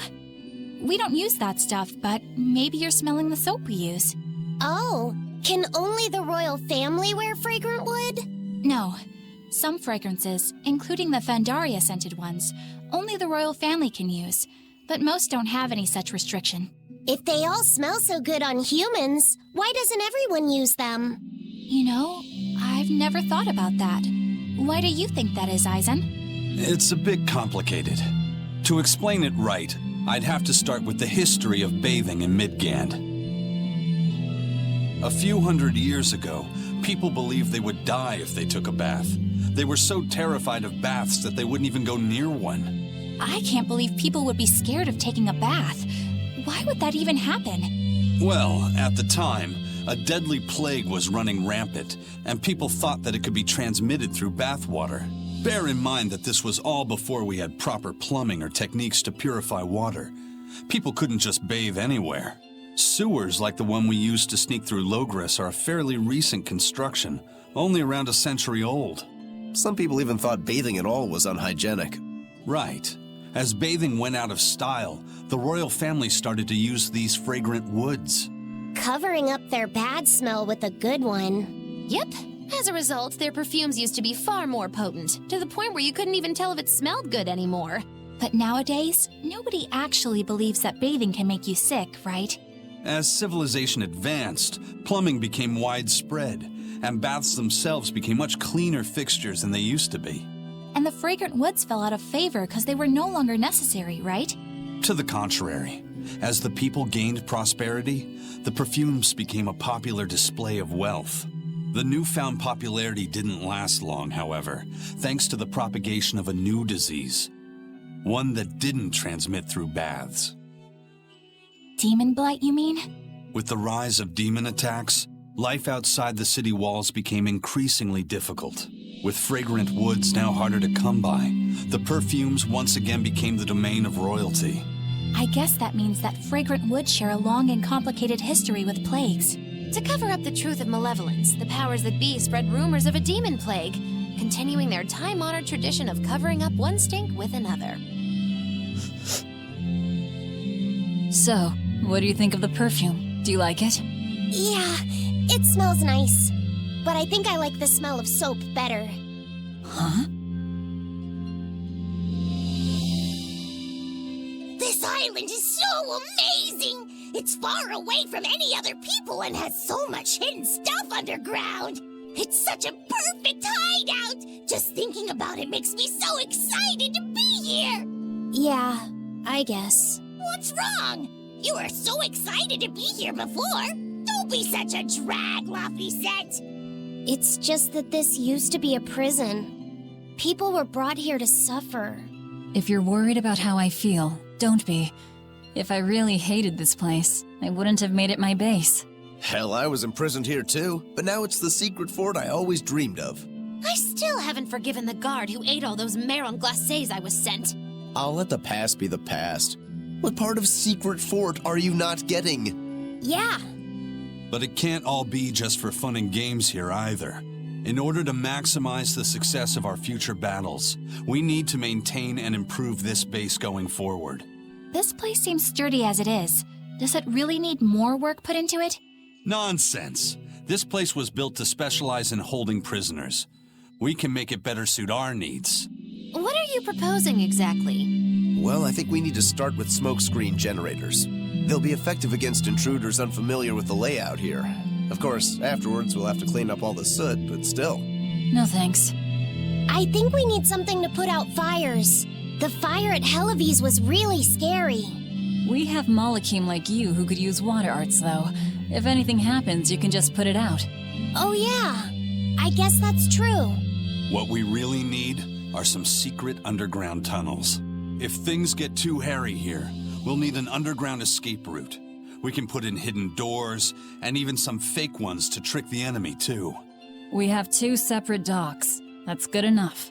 No enemy is going to attack without taking both docks into consideration. That's why we need to build underground tunnels before anything else. But we're on an island. You know, surrounded by water. Where would these tunnels even lead to? Isn't it obvious? We'll dig underneath the sea to another uninhabited island nearby. But there are no other islands nearby. If it means getting my tunnels, I'll build an island too. Are you listening to what you're saying? It sounds like he's daydreaming to me. And what's wrong with having some dreams? This is a great opportunity we have here. You guys just don't get it. It's okay. I get where you're coming from. But they'll never understand. You might as well save your breath.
We're here.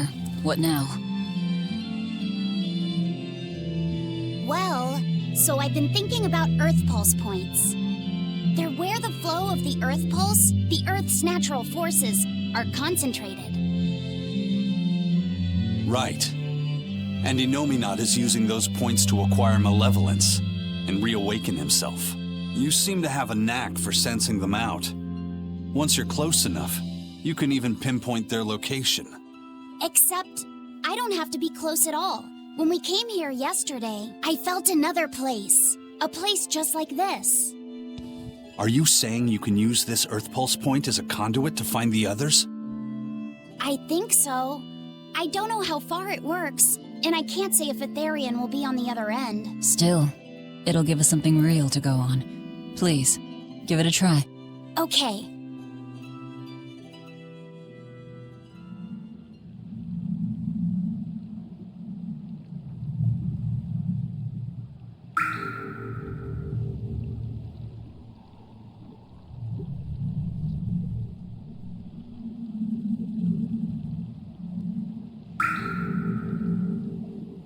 Anything? Yes, I felt it. There are dozens of Earth pulse points scattered around, but I sensed a few big ones that stood out. So you can even detect their size. Yeah, at least I think I can. This island is one of the big ones. There are two more like it somewhere to the east and the southeast. But I think those are the Warg Forest and the Temple of Palamedes. Still, that suggests we're more likely to find Therians at the larger Earth pulse points. We've got 3 Therians to go. Anything that helps us narrow down our choices is a boon. Yeah, you've done great work today, Laphicet. That's for sure. Thank goodness you're here. You're a marvel. One of the wonders of the world, kiddo. It's not that big of a deal, really.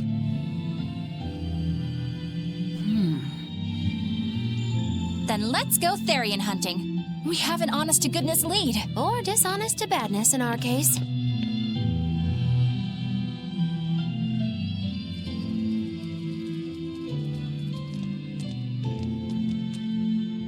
Broke again.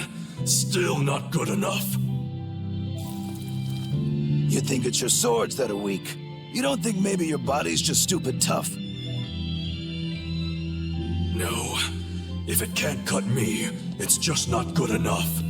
I need stronger materials to make a better sword. I'd love to try orichalcum, but getting that stuff is next to impossible.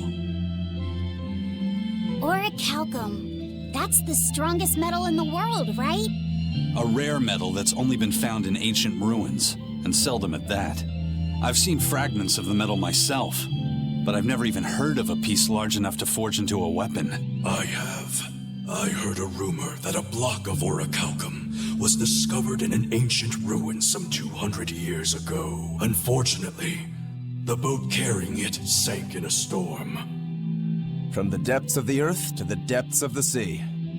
A sunken ship. Treasure at the bottom of the sea. That would stir any sailor's heart. If we knew where to find it, could it be salvaged? The ship's crew drowned, so nobody knows where she sank. Besides, it's a centuries-old rumor. Who's to say it's even true? Right. No sense in wishing for what can't be gotten. I'm sure there's other material you can use. Even Dial makes a good point sometimes. Hey, what do you mean, even Dial? Even Dial's getting angry. Saying it like that's just weird, Kamoana. Even Komoana's getting weird.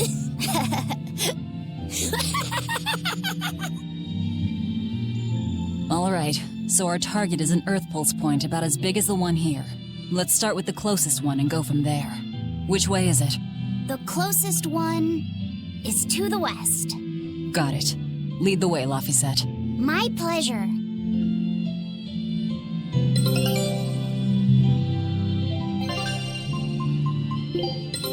Take a look at this. Show us your determination.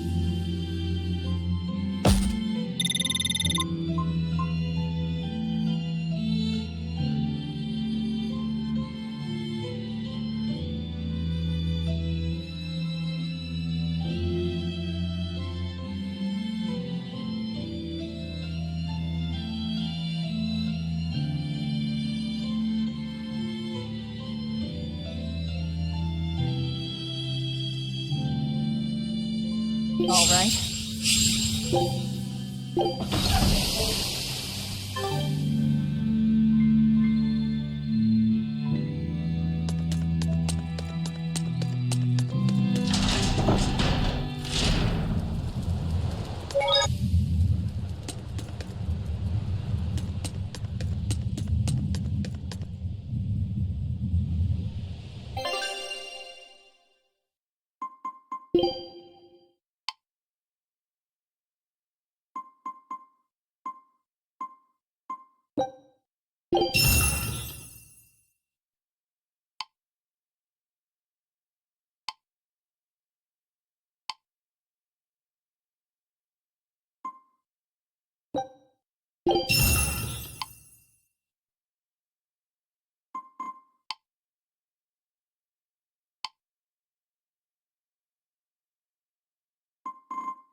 I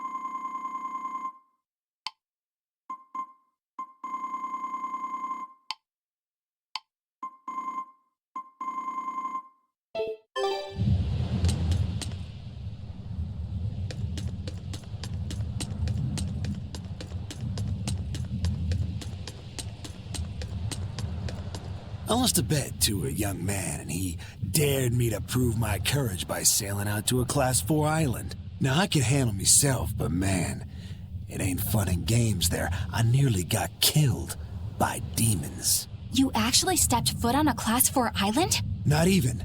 I was still approaching it by ship when this stuff that looked like spider silk started spreading round. These bug-looking demons were using the stuff to try and climb aboard my ship. Damnation! The crew cut those threads as fast as anything, and we got the hell out of there. The whole thing left me bawling. Well, I'm glad to see you made it out safely.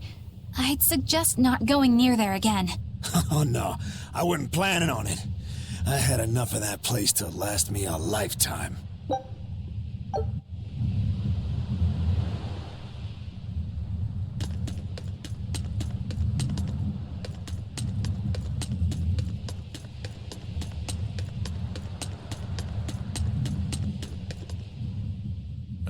I understand why the Abbey turned this island into a prison. The waters here are filled with rapid sea currents. Make a single wrong turn of the rudder, and your ship will be capsized just like that. Not to mention the fog and all the storms that pass by. It must be nearly impossible to escape. Aye.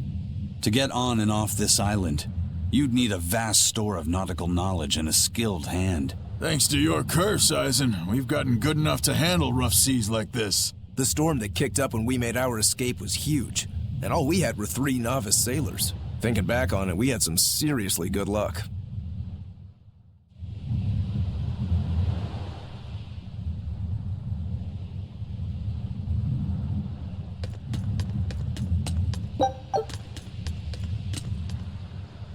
The first mate told me we're going to be looking for an Earth Pulse thingy, right? The ship's ready to leave whenever. Do you want to depart now?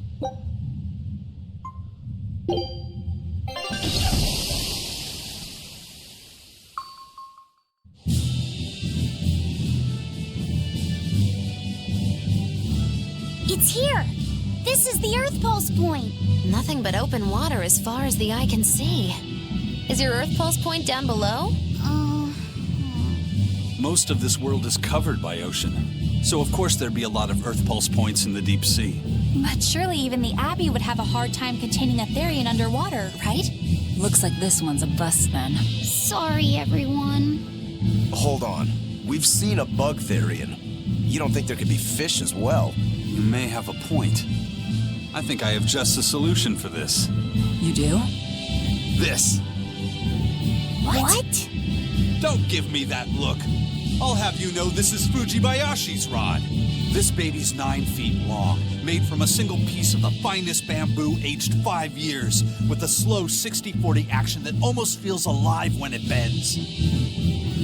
Its exquisitely wrapped handle feels like an extension of your own arm. And just look at that elegant black lacquer finish. It's as perfect a fishing rod as there can be. I'm sure it's a lovely fishing pole, but fishing? Are you sure? This is a Therian we're talking about. All the more reason. Remember who you travel with. Okay? All right, if no one else will, I'm going to veto this fishing idea. Aw, come on, let's give it a shot. Besides, I'm hungry. Even if all we catch is fish, at least we'll have dinner. I'd love to have me some koi or sockeye salmon. Don't encourage them. How do you attach the hook to the line? Like this? You don't go fishing much, do you? It's just been a while. I used to go fishing with my brother sometimes. This is my first time. Then we can try it together. I'll teach you how it's done. I didn't know you could fish, Eleanor. Yeah, when I was little, Old Man Tenny taught me. He was from my village. I've caught at least 100 triot loaches over the years. Wow, that's a lot of fish. Those two really get along. If I didn't know better, I think she's his sister, not his vessel. Eleanor certainly got Laphicette's number. Better watch out, Velvet, or she'll steal him away. Laphicette. Let's get the line set up properly. First, you take it and thread it through the hook, like so. That looks hard. Hey. Once you get the hang of it, you'll be able to do it with your eyes shut. Okay, I'll give it a shot.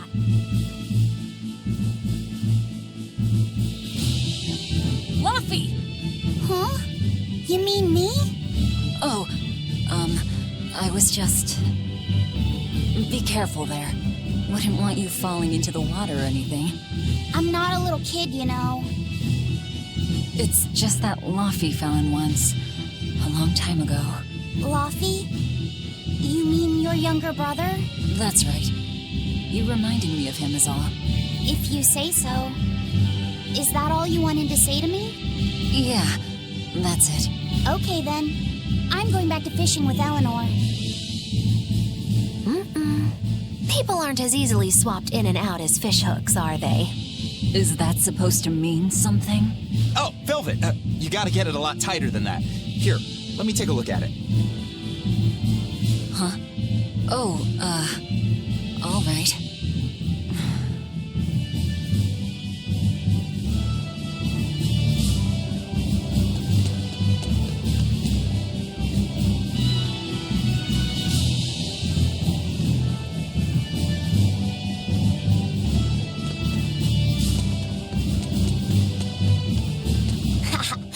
Old Man Tenny sounds like he was a real goofball. Definitely. He used to say the weirdest things while we'd be fishing, just to make me laugh. Like what? Oh, it was all nonsense, but it was funny to me. Silly stuff like, Papero, Popero, Hippity-Poppity-Poo.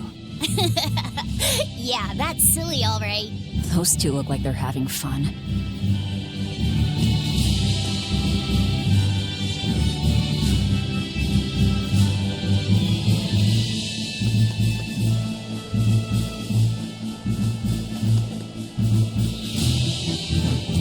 Hey, Eisen, how about a competition?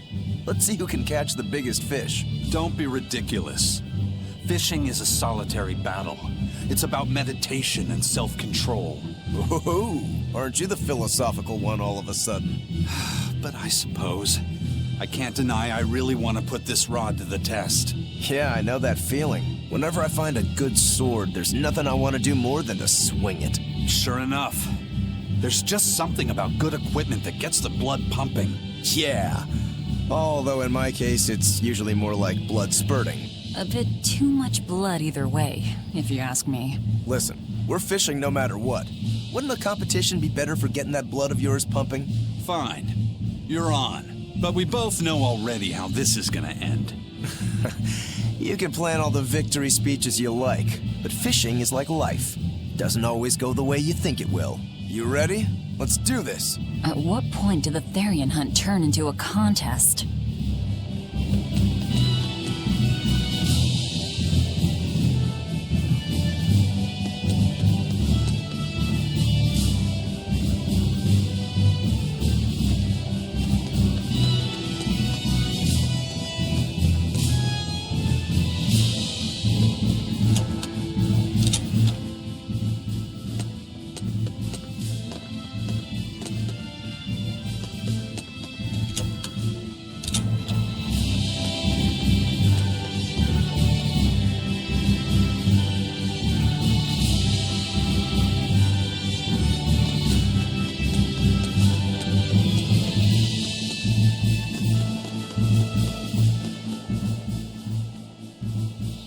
If you truly admired the fishies, you'd never dream of doing this to them.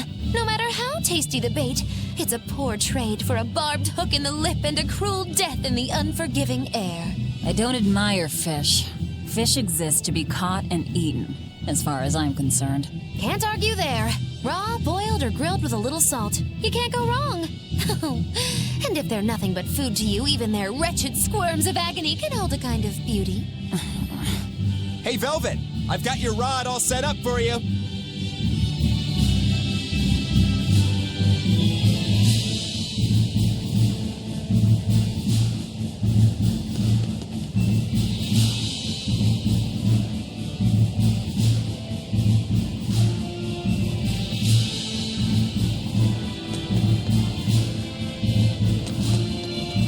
This thing could even catch a whale if you wanted to. The rest is up to you. Now get out there and fish up a big one. A Therian, you mean? Might as well give it a shot. It's not like anyone else remembers what we're here for. Oh, something's pulling the line. Stay calm. Fishing isn't about strength, it's about timing. Oh, okay. Got it. Here it comes. You ready? Damn right I am. I'll fillet it before it can even land. If it's a Therian, don't you dare kill it. Now! Heave!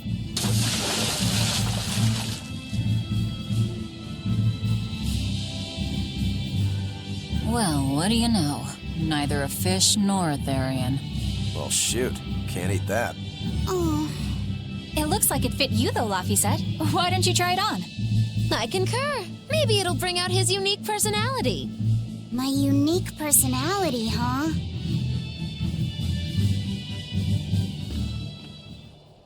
See? What did I tell you? It looks great on you, Laphicet.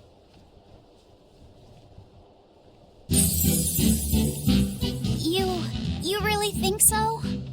Yeah, brings out your special charm, kiddo. Come on, back to Therian fishing. Oh.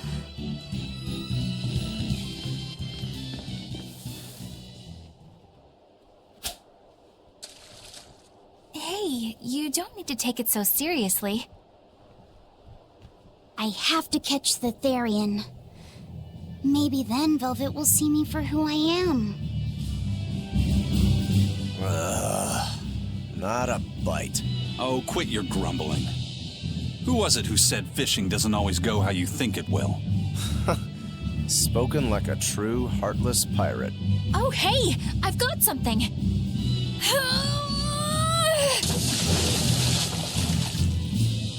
Whoa, looks like I'm next.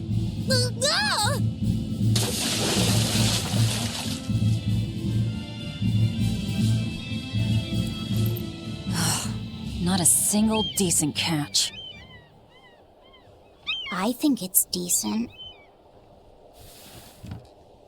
Huh?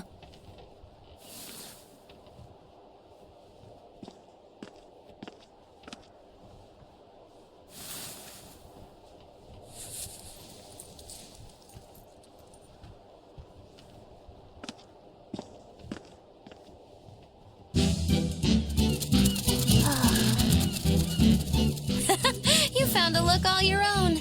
Ah, the vagaries of youth. You don't take half measures, do you, kid?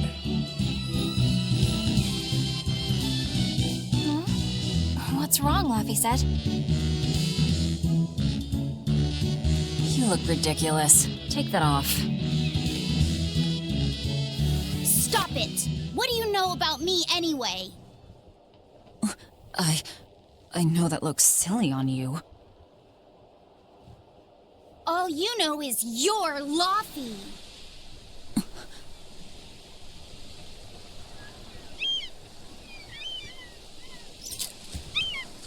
Hey, Velvet! Something's pulling on your rod.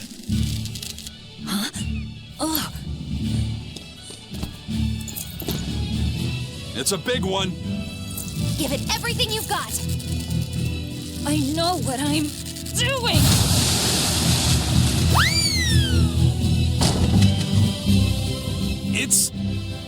It's a big one, all right, but... A pot. Yay. But what's a pot doing out here?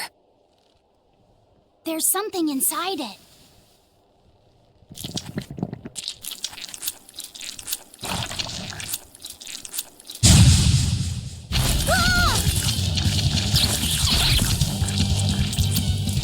octopod?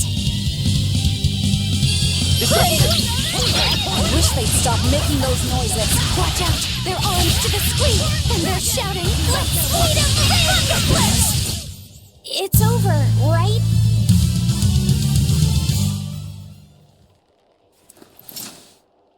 Phew, that was scary. Be more careful before you approach a suspicious object. You think Laffy would have stayed back? That has nothing to do with this! Hold on. There's something else inside.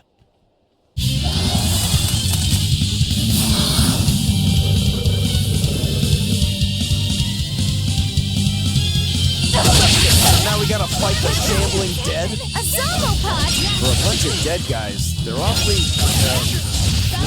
Further support... That'll... I won't improve by fighting weaklings. An octopus army? A horde of undead? What the hell is this pot? Magnificent. To think I'd get to see one with my own eyes. Huh?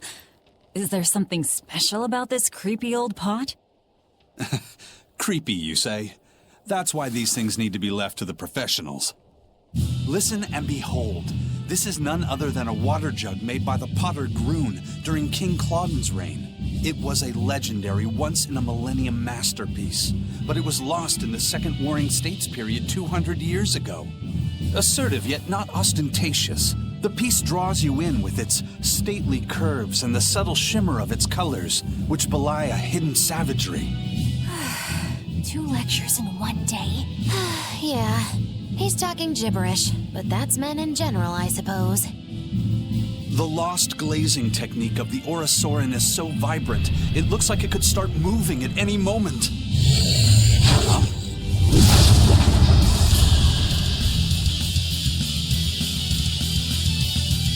Oh, and start moving it did. Look out! The pot's a demon! Deception! Whatever you guys do, make sure you don't smash it! So, can I... No mercy! Won't that one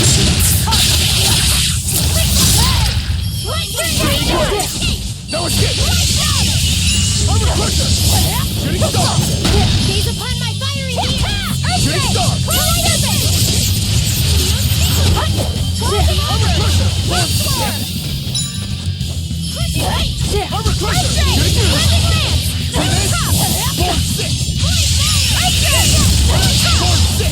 Form 6! Form 2!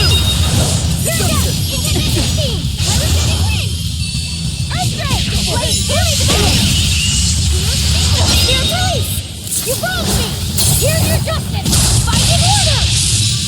Form 5!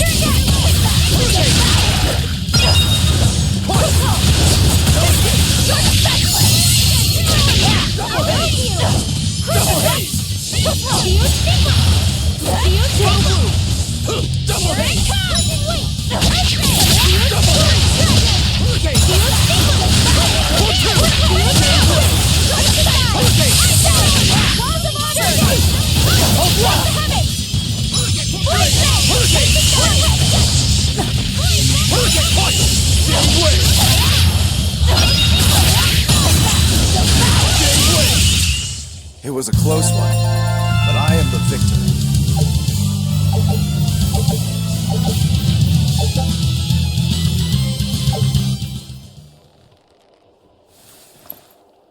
It's finally decided to behave itself. Wait, Velvet! Don't eat it! It's a pot. I'm not gonna eat it. I guess there weren't any Therians to be found here after all. Yeah, if there'd have been any, you'd think ol' Eisen's Reaper curse would have drawn him out. Oh, so that's why all we caught today were weird, useless things. Right. I forgot about the curse. So all this was Eisen's fault, huh? Funny how quickly you get used to it. Oh, my power didn't end up helping us out at all. Nope. Hmm.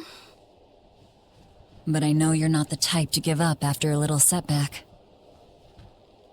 Isn't that right, Fee? Huh? It's your nickname. Not a whole lot of thought put into it, but... You're you. You're Fee. Velvet. Fee. I like it. It has personality. Thanks. Of course, if you still feel like giving up. No, I'm gonna find us the next Earth Pulse point. Oh, hey. There's something else inside the pot.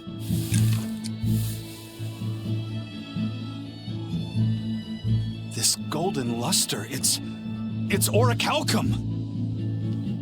I get it now. This must be where that ship sank all those years ago. The one Kurogane told us about. Hell yeah! Kurogane might actually be able to make me an orichalcum sword. Nice find, Aizen. You too, Laphicet. It wasn't easy, but we didn't come away empty-handed. And just getting a chance to fish again was lots of fun. Yeah, I had a really good time too. Even I was entertained. Especially your little costume show, kiddo.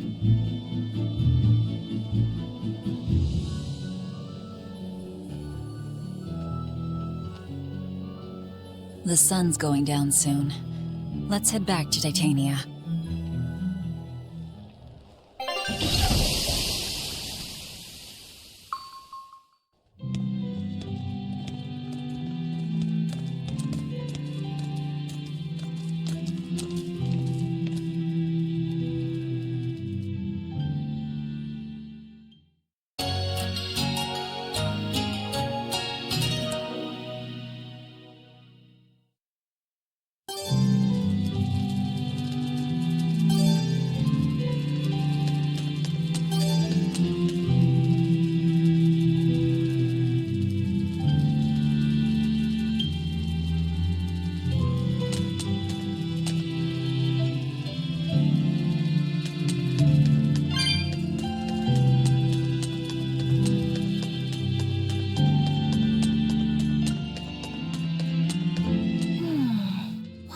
Do they have in common?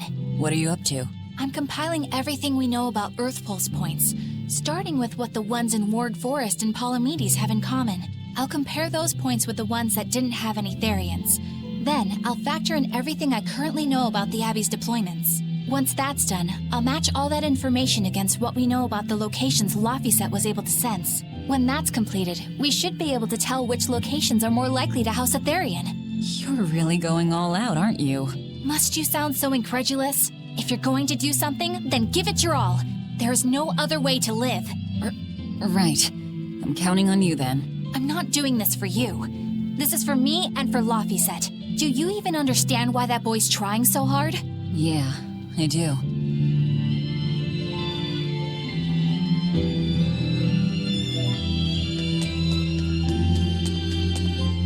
Laphicet! I spy!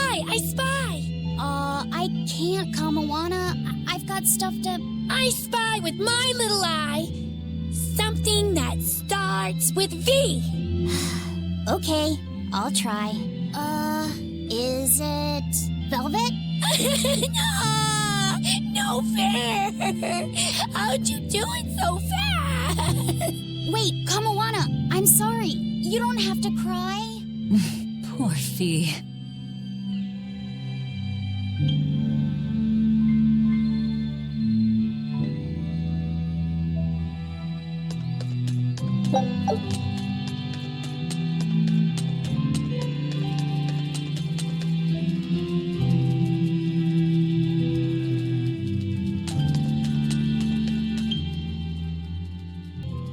Oh, hey, Velvet. You don't mind if I give Kurogane that orichalcum you fished up, do you? Doesn't matter to me.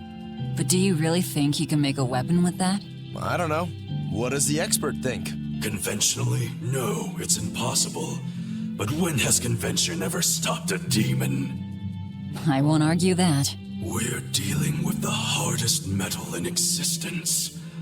But I'm ready to cast aside all doubt, to focus everything on forging my greatest creation. If anybody can do it, it's you. Good luck, Kurogane. Yeah, best of luck. If you can make Rokuro stronger, you'll be helping me out too.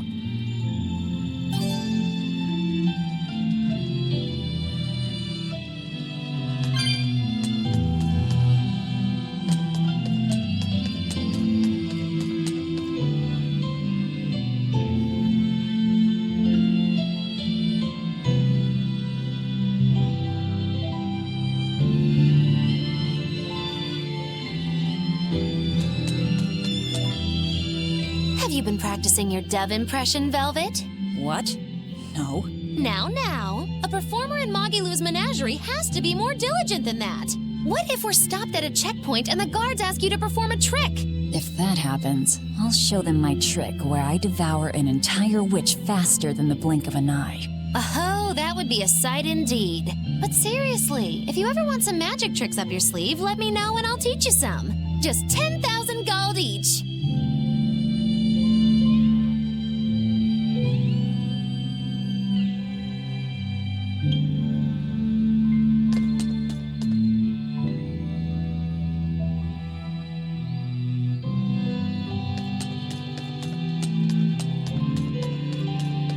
Hey, what do you say we track down another Therian? Sure.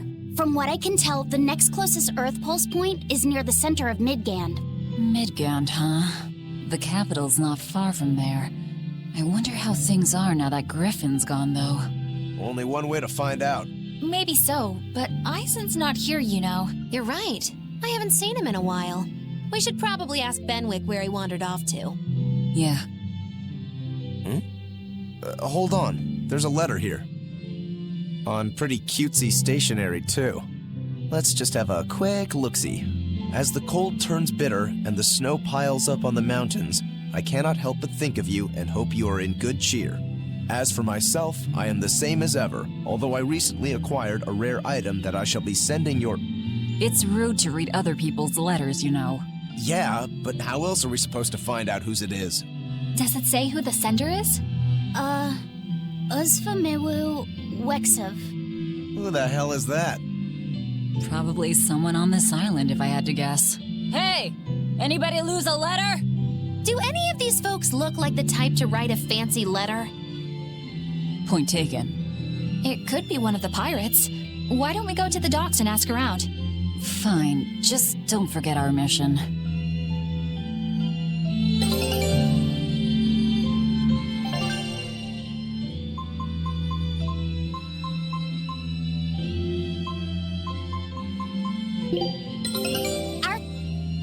A new recipe! Scout...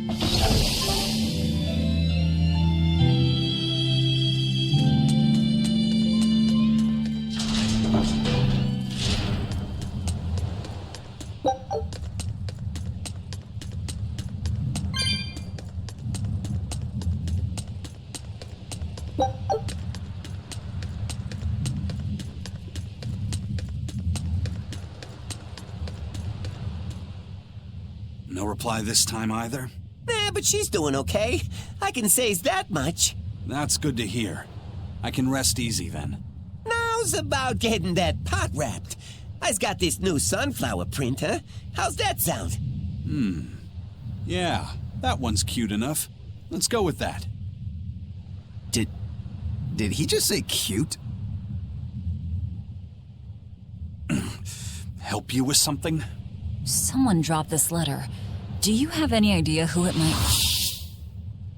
You didn't read it, did you? Wait, it's yours? We didn't read it. Much. You really didn't read it? No, of course not. Put this letter in with the package. Who's got it? When you ship with the Turtles Express, rest assured your mail is in good hands. If you're done here, we're ready to head out. Our destination is Midgand. Yeah, I'm all set. Was he sending a gift to someone? And with a letter, too. Gotta be a lady friend, that's for sure. You think? Either way, that letter was really polite. And did you see that penmanship? Yeah, I didn't know old Reeps had it in him. I can hear you two, you know.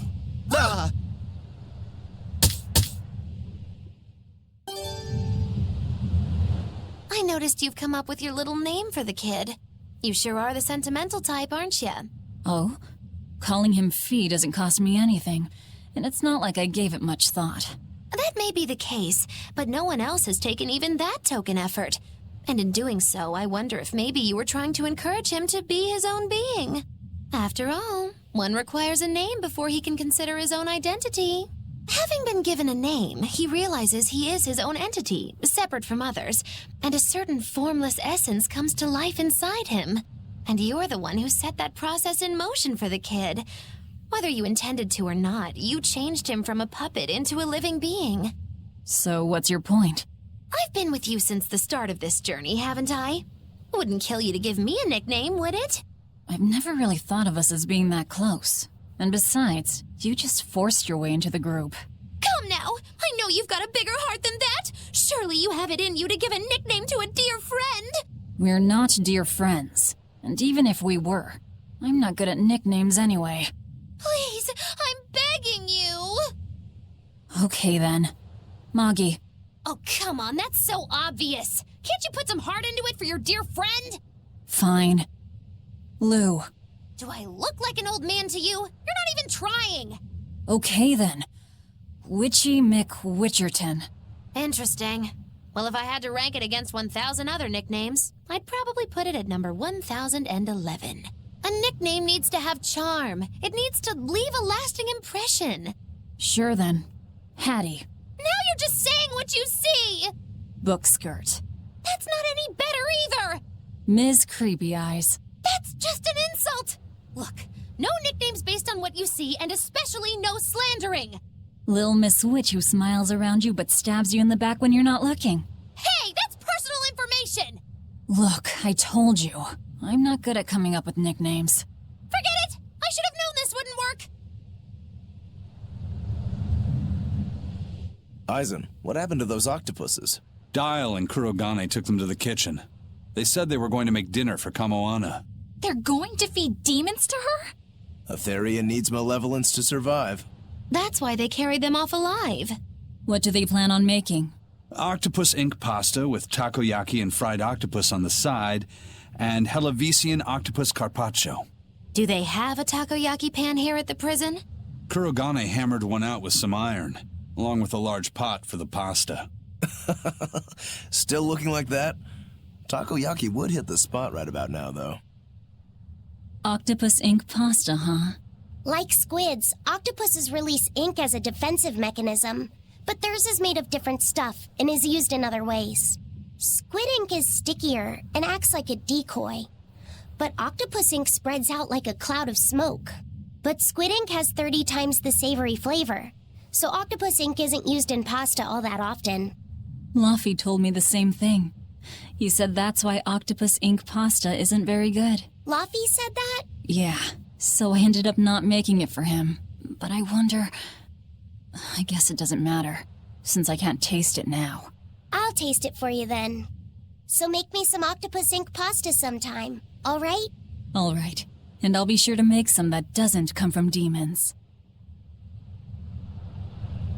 Hey, who did Aizen send that letter and cooking pot to anyway? I don't want to think about it. That walloping still stings. You've got to be curious though, right? Maybe. It was serious stuff. Whoever it is must be important to him. A lover, maybe. Aizen's lover. A child wouldn't be happy with that cooking pot, and a man wouldn't want it wrapped up so pretty. A young woman with Aizen's tastes, then. He'd be bound to fall for a miraculous match like that, right? I don't know. I bet she's that girl with the yellow umbrella. You really have a thing for her, don't you? I do not. That's not what I mean. Then pray tell, what do you mean? Huh?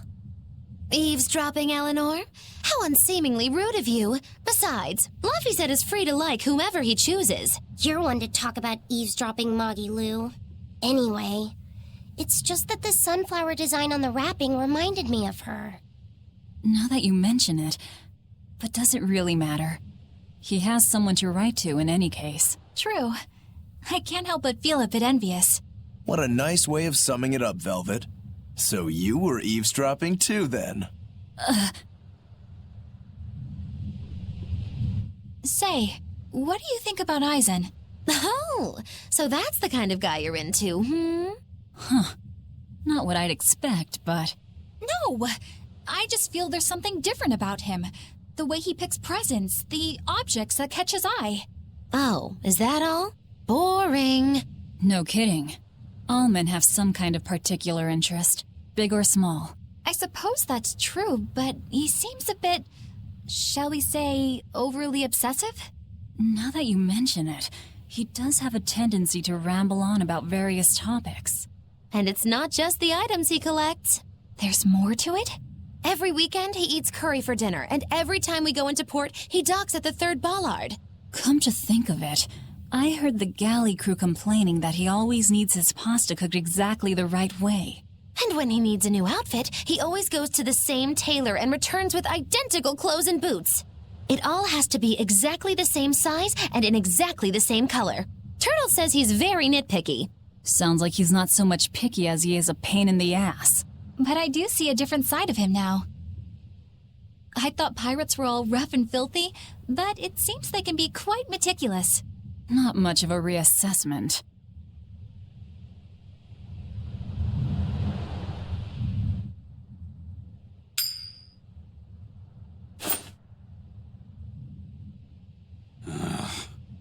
It must not feel great only ever getting tails, I bet. Nah, I don't really mind that much. It's way too late for me to start letting that bother me. Yeah, but wouldn't it be nice to get heads at least once? Hell, I know I'd like to see that, and I bet Laphicet here does too. Yeah, I do.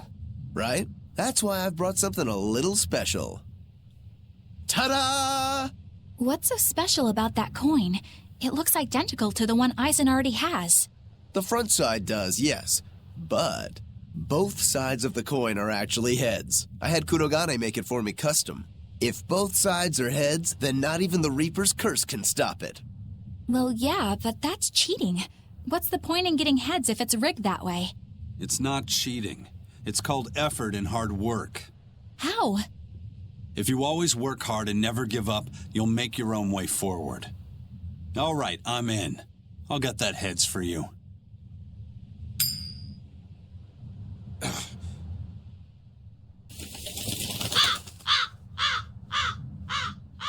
What? That crow just flew off with the coin! Those birds are attracted to shiny objects, I suppose. Damn it! I can't even win against a crow. Don't sweat it. I figured something like this might happen, so I had a backup ready. Go on, give it a shot. You'll show that curse who's boss this time. All right, here goes.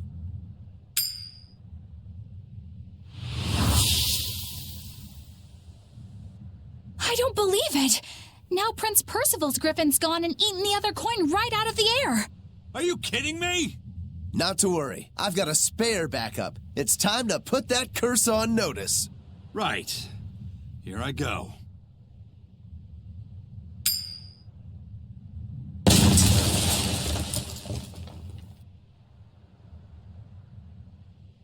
You gotta be kidding me. Reaper's curse or not, does it really have to go this far over a damn coin? It's fine, really. I had a feeling it'd turn out like this. Well, I sure didn't. Yeah, me neither.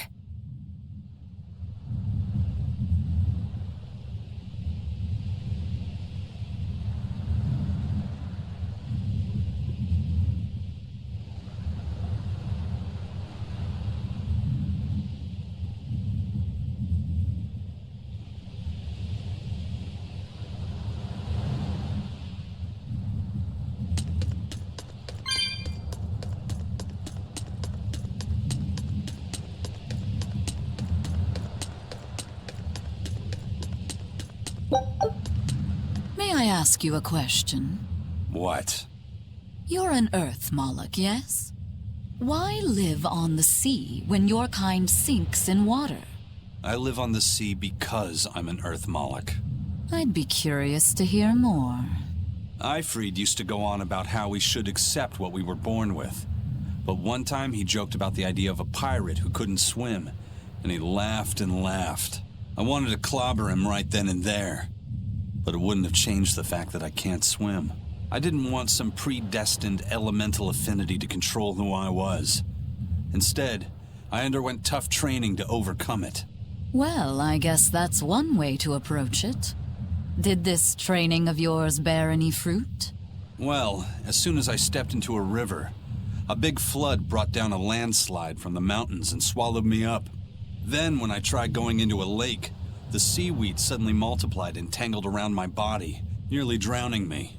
And then finally, when I tried jumping into the ocean, a huge whirlpool formed with me at its very center. The Reaper's curse at play? As far as I'm concerned, my Earth affinity and my Reaper's curse aren't much different, in that they've both shackled me since I came into being. This is about pushing and challenging the constraints I was born with. So, did you eventually learn how to swim? Pretty much, yeah. As long as I never let go of my portable life preserver. Oh,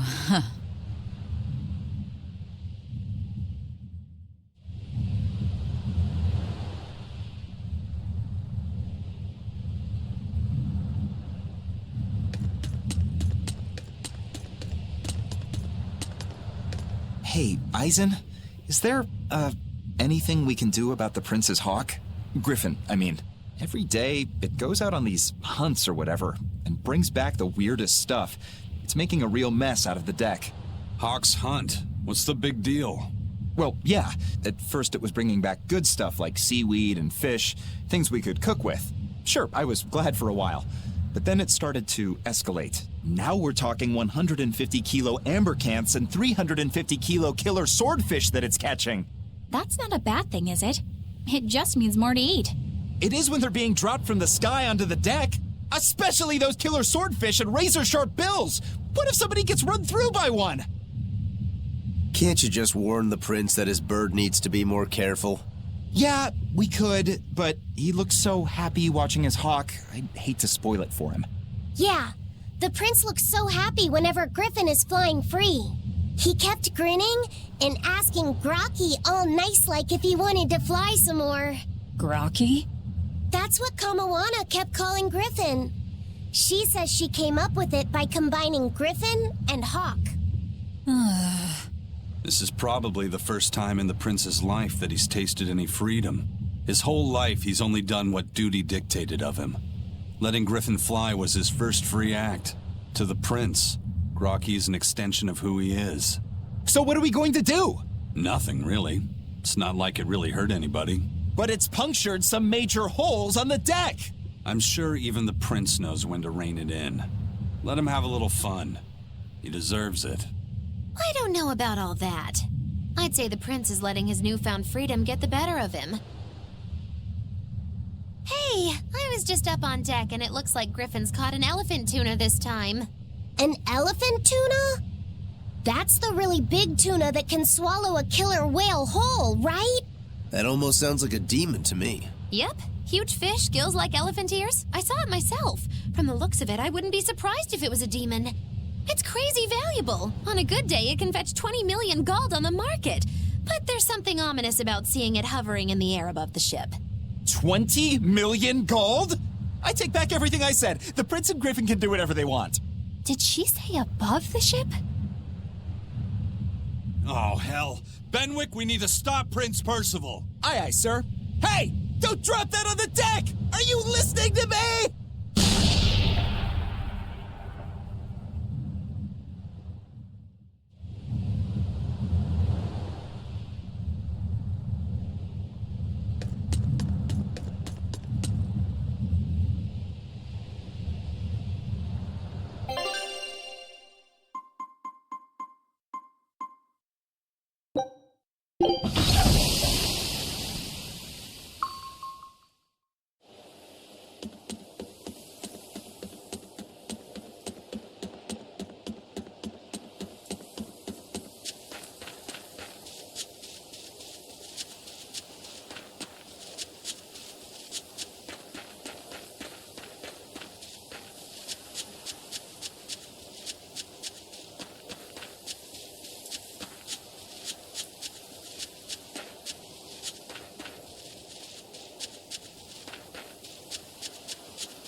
can do this!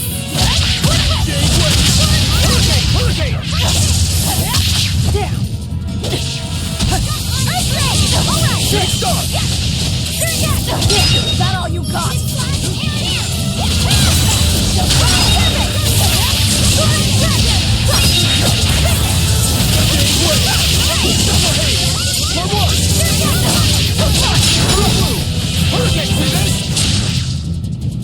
Hold stop! Hold stop! Are there more?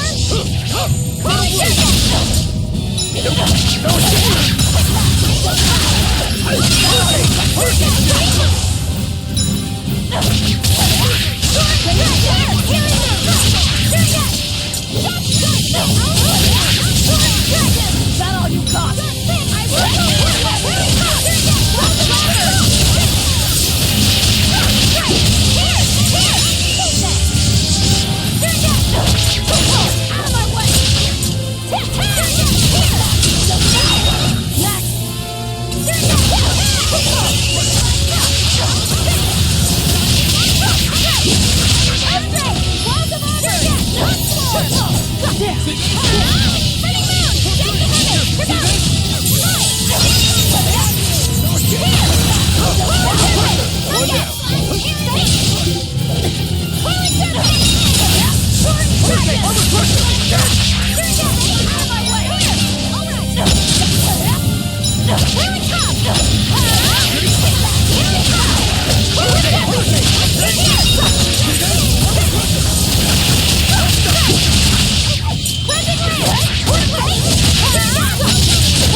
The boss has given me a message for you. Says there's some sort of nasty demon running around in the Eldina Plains, to the east of Logris. She thought it might be the one you're looking for. Wasn't the Eastern Highway closed off from Logris? That was only temporary. It's back open now. If you follow the road, you'll reach Stonebury Village. There you'll find one of ours who actually saw the demon. You want to know more? That'd be a good place to start. Got it. Hey, that's the same direction I sensed the... Give Tabitha our thanks.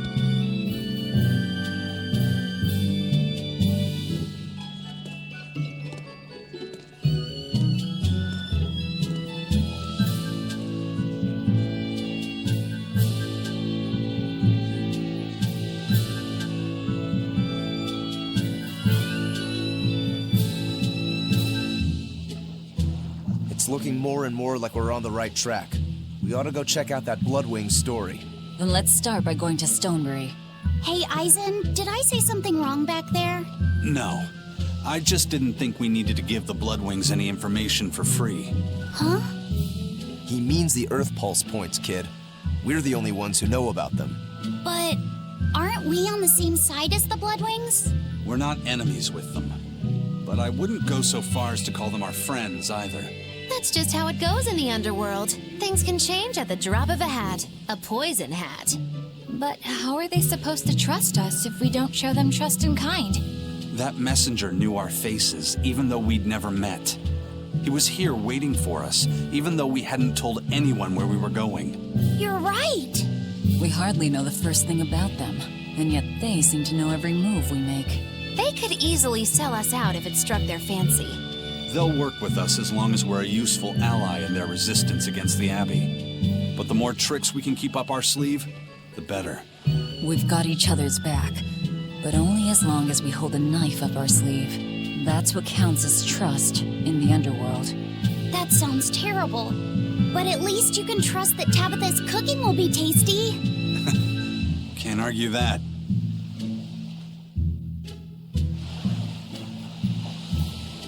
This is everyone's first time to Stonebury, right? Why was it blocked off? Demons? No, there was a great tornado on the Aldina Plains that swallowed up a whole merchant caravan. Hundreds gone in an instant. The cooling of the climate is causing bouts of odd weather. Thunderstorms, heavy downpours, and the like. Correct. The Abbey is keeping a tight guard on traffic through the affected areas. If it's open now, that must mean the tornado is gone. I wonder what sort of place it is. It's quite lovely. In the vast forest to the east, you can find gemstones, and it's teeming with rare plants and insects. The locals trade only as much meat and hides as they need, and they live peaceful, quiet lives. You sure know a lot about this place. It's where the Norman he first fell in love with grew up. Yes! Please don't embarrass me. Though we are apart from each other now, our hearts are still as one. Immediately after you and I made our pact and set off, she fell in love with some macho Norman and moved away. What? Why haven't I heard about this? How long have you known? Oh, I don't know. Maybe I found out during my long search for you. Or maybe it was right after we left. I remember leaving something in the village and going back to... Oh, well, not like it matters. It does matter! There's no sense in crying over a fickle girl. Come, Stonebury awaits.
Scout ship. The Eastern Plain is finally open for travel. I hear that the people of Stonebury are alive and well. My husband and I can breathe a sigh of relief. I wasn't worried about him at all. He talks tough, but he was really worried. Oh, sorry you don't know who we're talking about. It's his apprentice. What kind of apprentice? My husband's an architect. Even the royal family and the Abbey commission his work. He's been at the docks here on a job. He just finished and we're about to return to Logris. These people don't care about all that. Why did your apprentice go to Stonebury? He's young and talented, but a bit eccentric. He said he wanted to help create a new town, so he set off to the frontier. A craftsman has to focus on his work. Creating a new town. Ha! He should know his place. But my husband didn't disown him. That boy's fearlessness reminds me of my husband when he was young. So you understand how he feels then? I didn't say that. If he thinks he has the talent, he's free to do as he likes. But if he doesn't follow through with it to the end, I'll be done with him. Did you hear that? He thinks the boy can do it. If you ever find yourself in Stonebury, go visit that boy's workshop. Right, I'll do that. Sorry about my husband. He can be a real grump. Don't worry about it. I'm pretty used to people like that. Hey, what's that supposed to mean?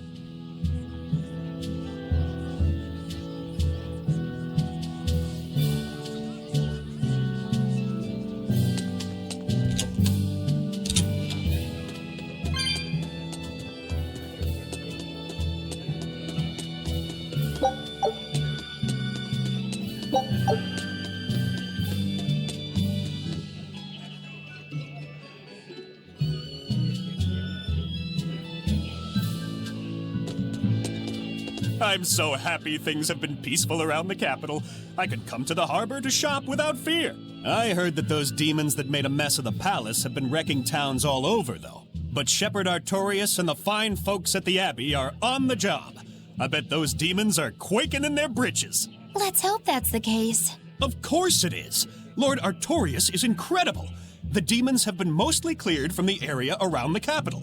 Your love for the Abbey and the Shepherd are great and all, but I'd keep it down. If you keep poking around the bushes, you might catch yourself a snake. A snake? There's a rage-crazed girl out there who hates the Abbey. She's a real viper, that one. She sounds awful. That's what I hear. Who are you calling a viper?